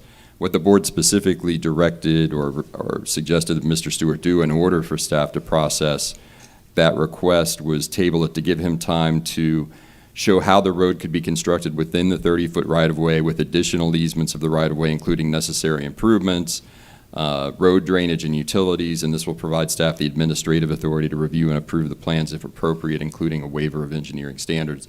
That has never happened. As recently as a few weeks ago, Mr. Maloon indicated that no engineering or design would ever be forthcoming from Mr. Stewart. So part of the reason we're still here 4 years later is nothing that was requested at the board's action back in 2021 was done. With regard to the other two residents you've heard about that use this as access, those actually front a county-maintained right-of-way called Dixie Way. The unmaintained right-of-way intersects with Dixie Way.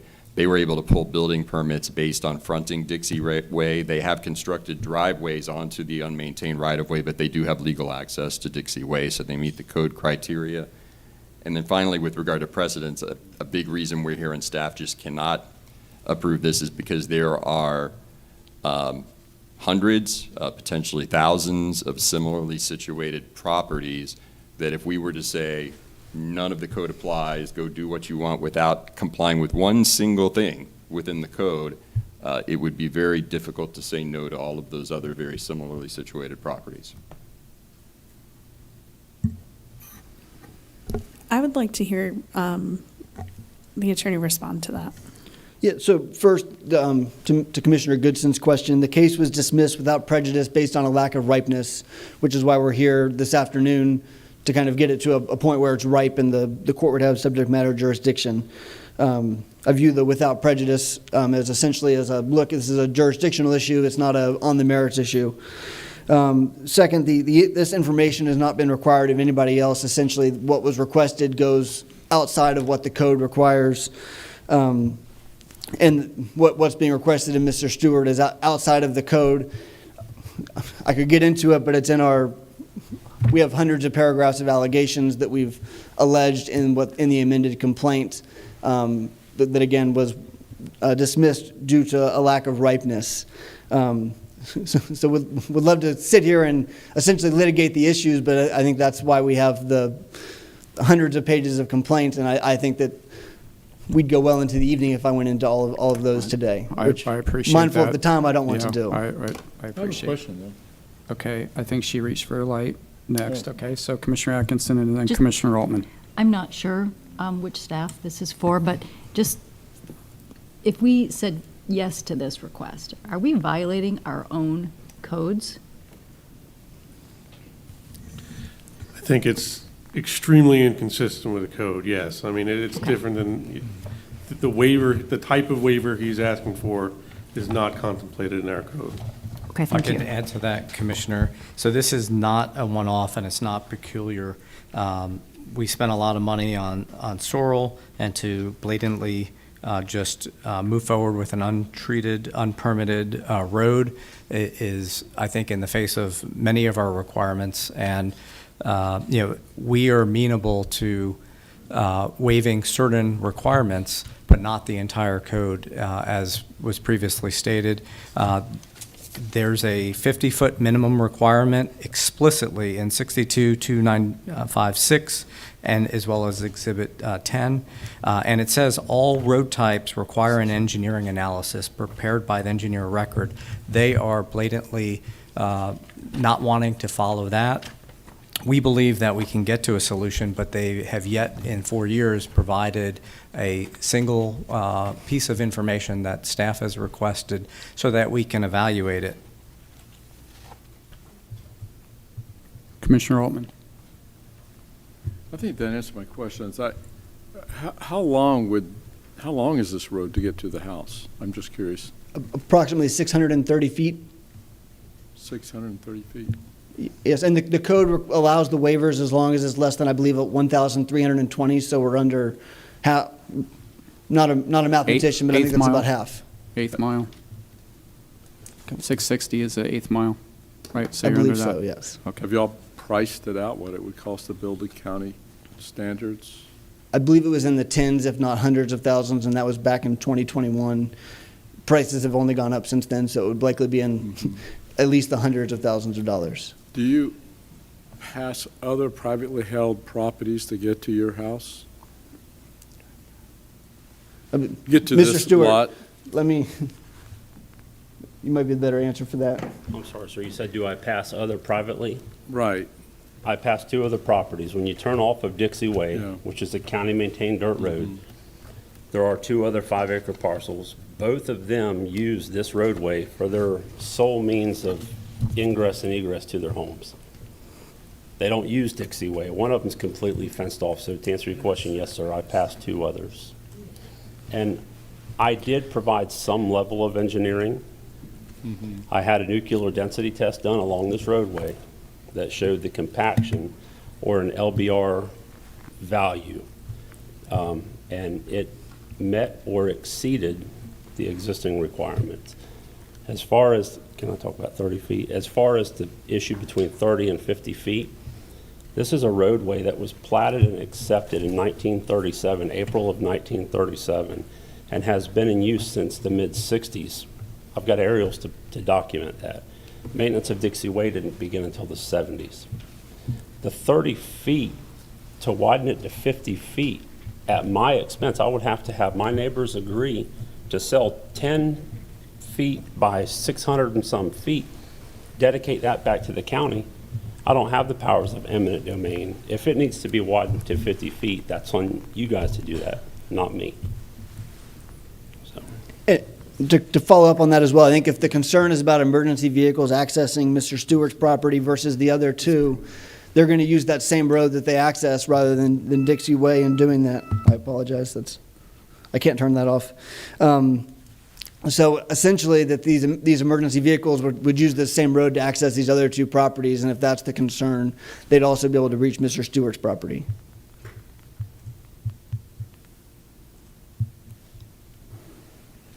Are there other questions or comments? Now, talk about his ability to vacate. So if he got his neighbors to agree, and it could be a drive, and then it's not, or a driveway and not a road. Can we Yes, speak to Commissioner. that just for a second? Just to address one point where Mr. Stewart said that it has to be 50 feet. Staff has said that it can be likely built in 30 feet. He just needs to demonstrate how. So that is inaccurate. But to your question, the county can vacate this as a road, and he can have a joint use agreement with his neighbors and consider it a driveway. The permitting from St. John's would be less of a requirement, and we would not be forced to maintain it as a county road. So also to point out, we have never maintained this road, and what the county is signing up for if they agree to this is that ultimately the county needs to come in and improve the road because there's millings there, which is not approved by the board in our code, we would spend about $200,000 and then $10,000 annually, which we don't have. We just spent, a long time today talking about money that we don't have. We don't have that money so that he can basically circumvent our code. Sir, what about that possibility of getting the neighbors to agree with him to take this as a driveway as opposed to a county road? Then the county doesn't have an interest in it anymore, and that makes things a lot less expensive for us here. It can't be done? So he doesn't have the ability to force his neighbors to I know, do these things. but is that something that you've approached with them? Yes, and about purchasing land to widen to 50 feet. My neighbors do not agree to that, so I can't force them to agree to that, to be able to vacate. So I think his answer is that, and correct me if I'm wrong here, we've looked into that, but however, the neighbors have not agreed in any way to do that. Okay. Again, I'm sorry.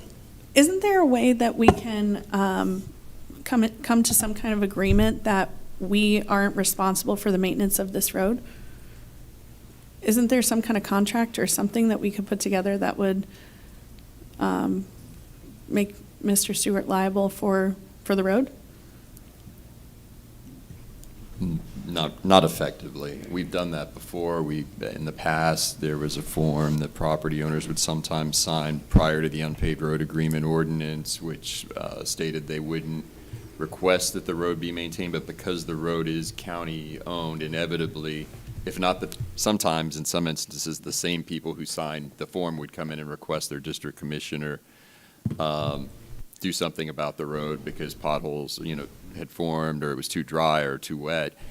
In other cases, it was the successor in interest who purchased from them, even though that document is recorded of record, they would still request it. But frequently, it's actually service providers like Waste Management, the mail, others that use those roads that make complaints to the county when there are issues with the lack of maintenance by the private owners along the roadway. What if we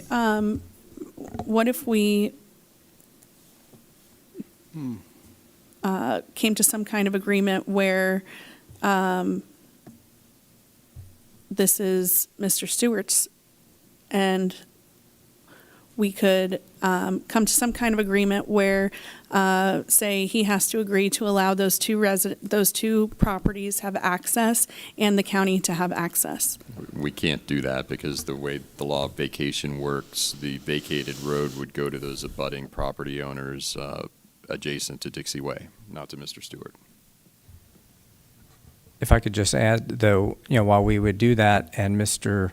Stewart had mentioned that, he can't get 50 feet, when it's a driveway, that wouldn't necessarily be a requirement. So he would be asking his neighbors to come up with a joint use agreement as a driveway, maintaining that existing 30 feet. So not expanding it. The requirement for what a driveway is versus a road is much less permitting, and also the drainage requirements are less for St. Johns River Water Management District. I hear you when you say that agreements haven't worked in the past, but legally, would that protect us if we came to some kind of agreement where we are not going to maintain this portion of the road? Probably not the type of interest we're talking about. And if I could just add to that, the board, through many actions over the years, starting back in 1990, we had significantly less roads that we maintained in the county. And in July 1990 and August 1990, we effectively doubled the amount of roads because the pressure your predecessors had of, as Moore said, too wet, too dry, too something, and they didn't meet code at that point, and we are suffering the consequences today, not being able to bring them up to standards, certainly costing us more to maintain than we do in the past. So it's a cautionary tale, even though the board had, at the time, thought that it wouldn't be an impact. It's been a tremendous impact, especially to District 1, where we have the most amount of unpaved roads, but certainly we have them across the county. I guess the frustration that I'm having is that we have roads like this all over Mims and Scottsmore that are county maintained, that, you know, we're not talking about a satellite boulevard type of road here. I mean, this is a very short piece of road that has been kept up by the residents of that area. Commissioner, And sorry. so not everything is the same. This is not the same situation as hundreds or thousands as, I just don't believe it. I'd have to see that this is the exact same situation as hundreds and thousands of other properties in the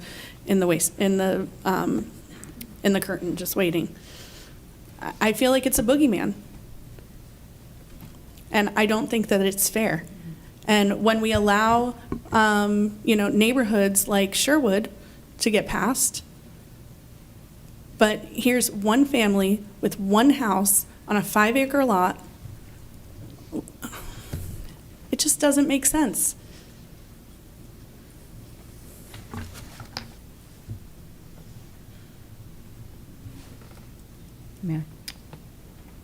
Commissioner Atkinson.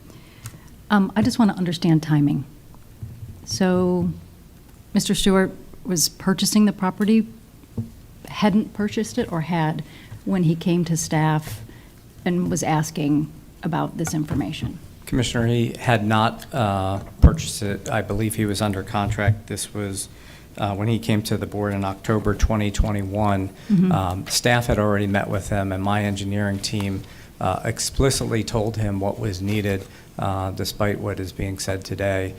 He then purchased it on 12/3/2021, several months later. Okay, thank you. Mr. Chairman, if I may further respond to that, actually his first documented contact with staff about the issue where all of this was first laid out was December 3 of 2020, which was a year to the day before he closed on the property.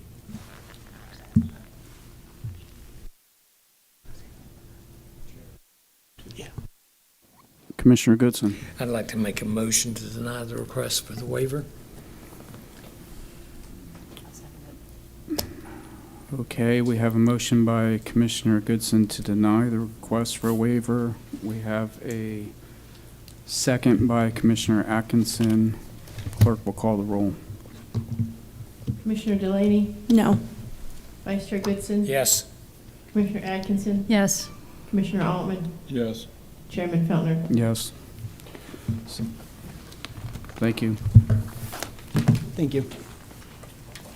Mr. Chairman, I clarify just before they leave, my assumption would be that if they did provide the information necessary for staff to administratively approve the waiver request, that they still have that option. Is that, does the board agree with that?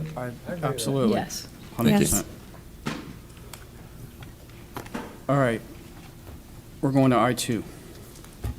Kathy, you Mr. waited very Chairman. patiently. Yeah, Mr. Chairman and Commissioners, in April, the board approved the advertisement of a consultant to conduct a nationwide search for the county manager's position. This solicitation was advertised. The county received 3 proposals from the following firms: Colin Benzinger and Associates, DM&A, and Reftelis. The selection committee held a public meeting on May 12th to review and discuss the proposals. After the discussion, the committee scored and ranked each proposal. The committee unanimously ranked Colin Benzinger and Associates as the #1 firm. It is requested that the board approve the selection committee's recommendation on the #1 ranked firm and authorize the chairman to execute the professional service contract. The consultant is here if you have any questions.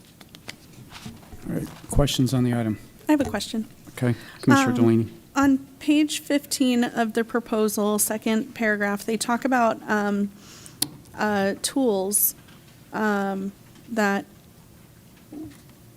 could be used, but they would be at an additional cost or fee. And I was wondering if you wouldn't mind sharing that with us, what those tools may be and what kind of fees we're looking at.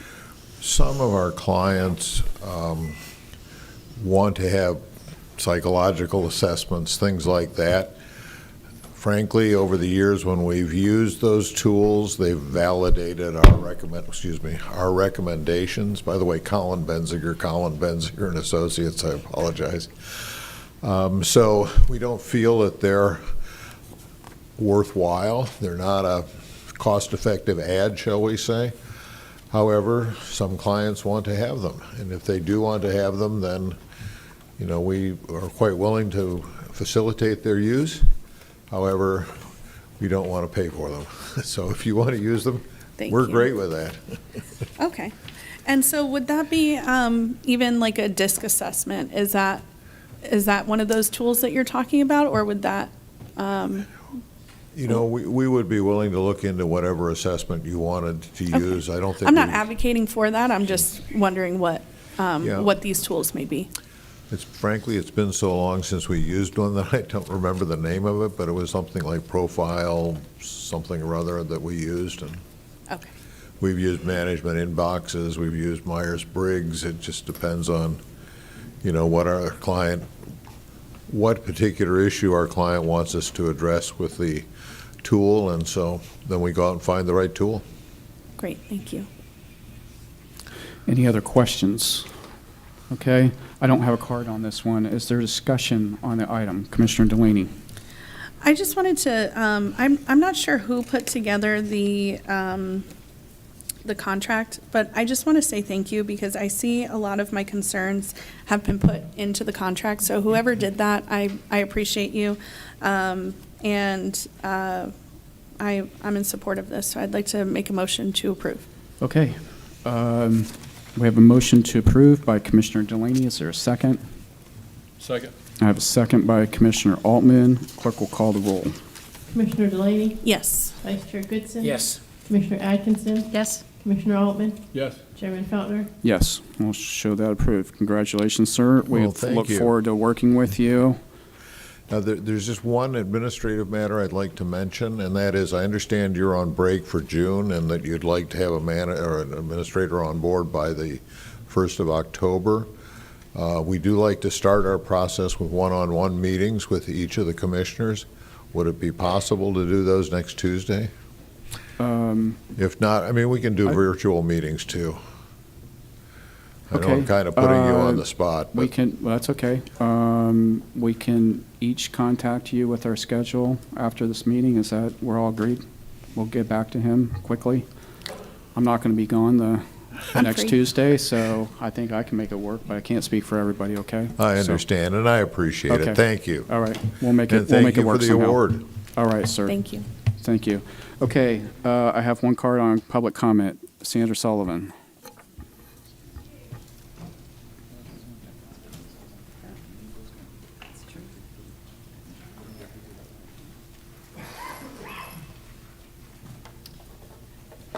Sandra Sullivan, best to last, right? All right, so just to the comments that were made on end beds, we do still have, obviously, the EDC tax abatement to incentivize those businesses coming here. And I wanted to thank you three that voted to end beds. That's a huge deal. So going back just a little bit on the history, in 2010, a contract was signed between Space Florida and the city of Titusville to provide the site planning and building permits. I did a records request to try and find out what they made on those services, and I was quoted like a $2,500 fee, remarkably. Was not able to get those records. On September 26, 2023, after I put out this information, the city of Titusville decided to terminate that agreement. And so I did records requests to Space Florida and to the city of Titusville. Turns out they didn't terminate it. It's still being done. So here's the question I have. Space Florida is obviously within District 2 in unincorporated, yeah. And this is in unincorporated Brevard jurisdiction, not the city of Titusville, which is on the mainland, right? Mainland city in a different district. Why are they providing site planning and building permits to an area within the unincorporated district. And this ties into embeds, because you have to understand that embeds was created in 2011 in response to that agreement in 2010. And as soon as that Nassau agreement was done, they moved Space Florida within embed. So today was a huge day that that was taken out. But there's a second component of this, is that site planning and building permits should be returned to the county, because there's a lot happening.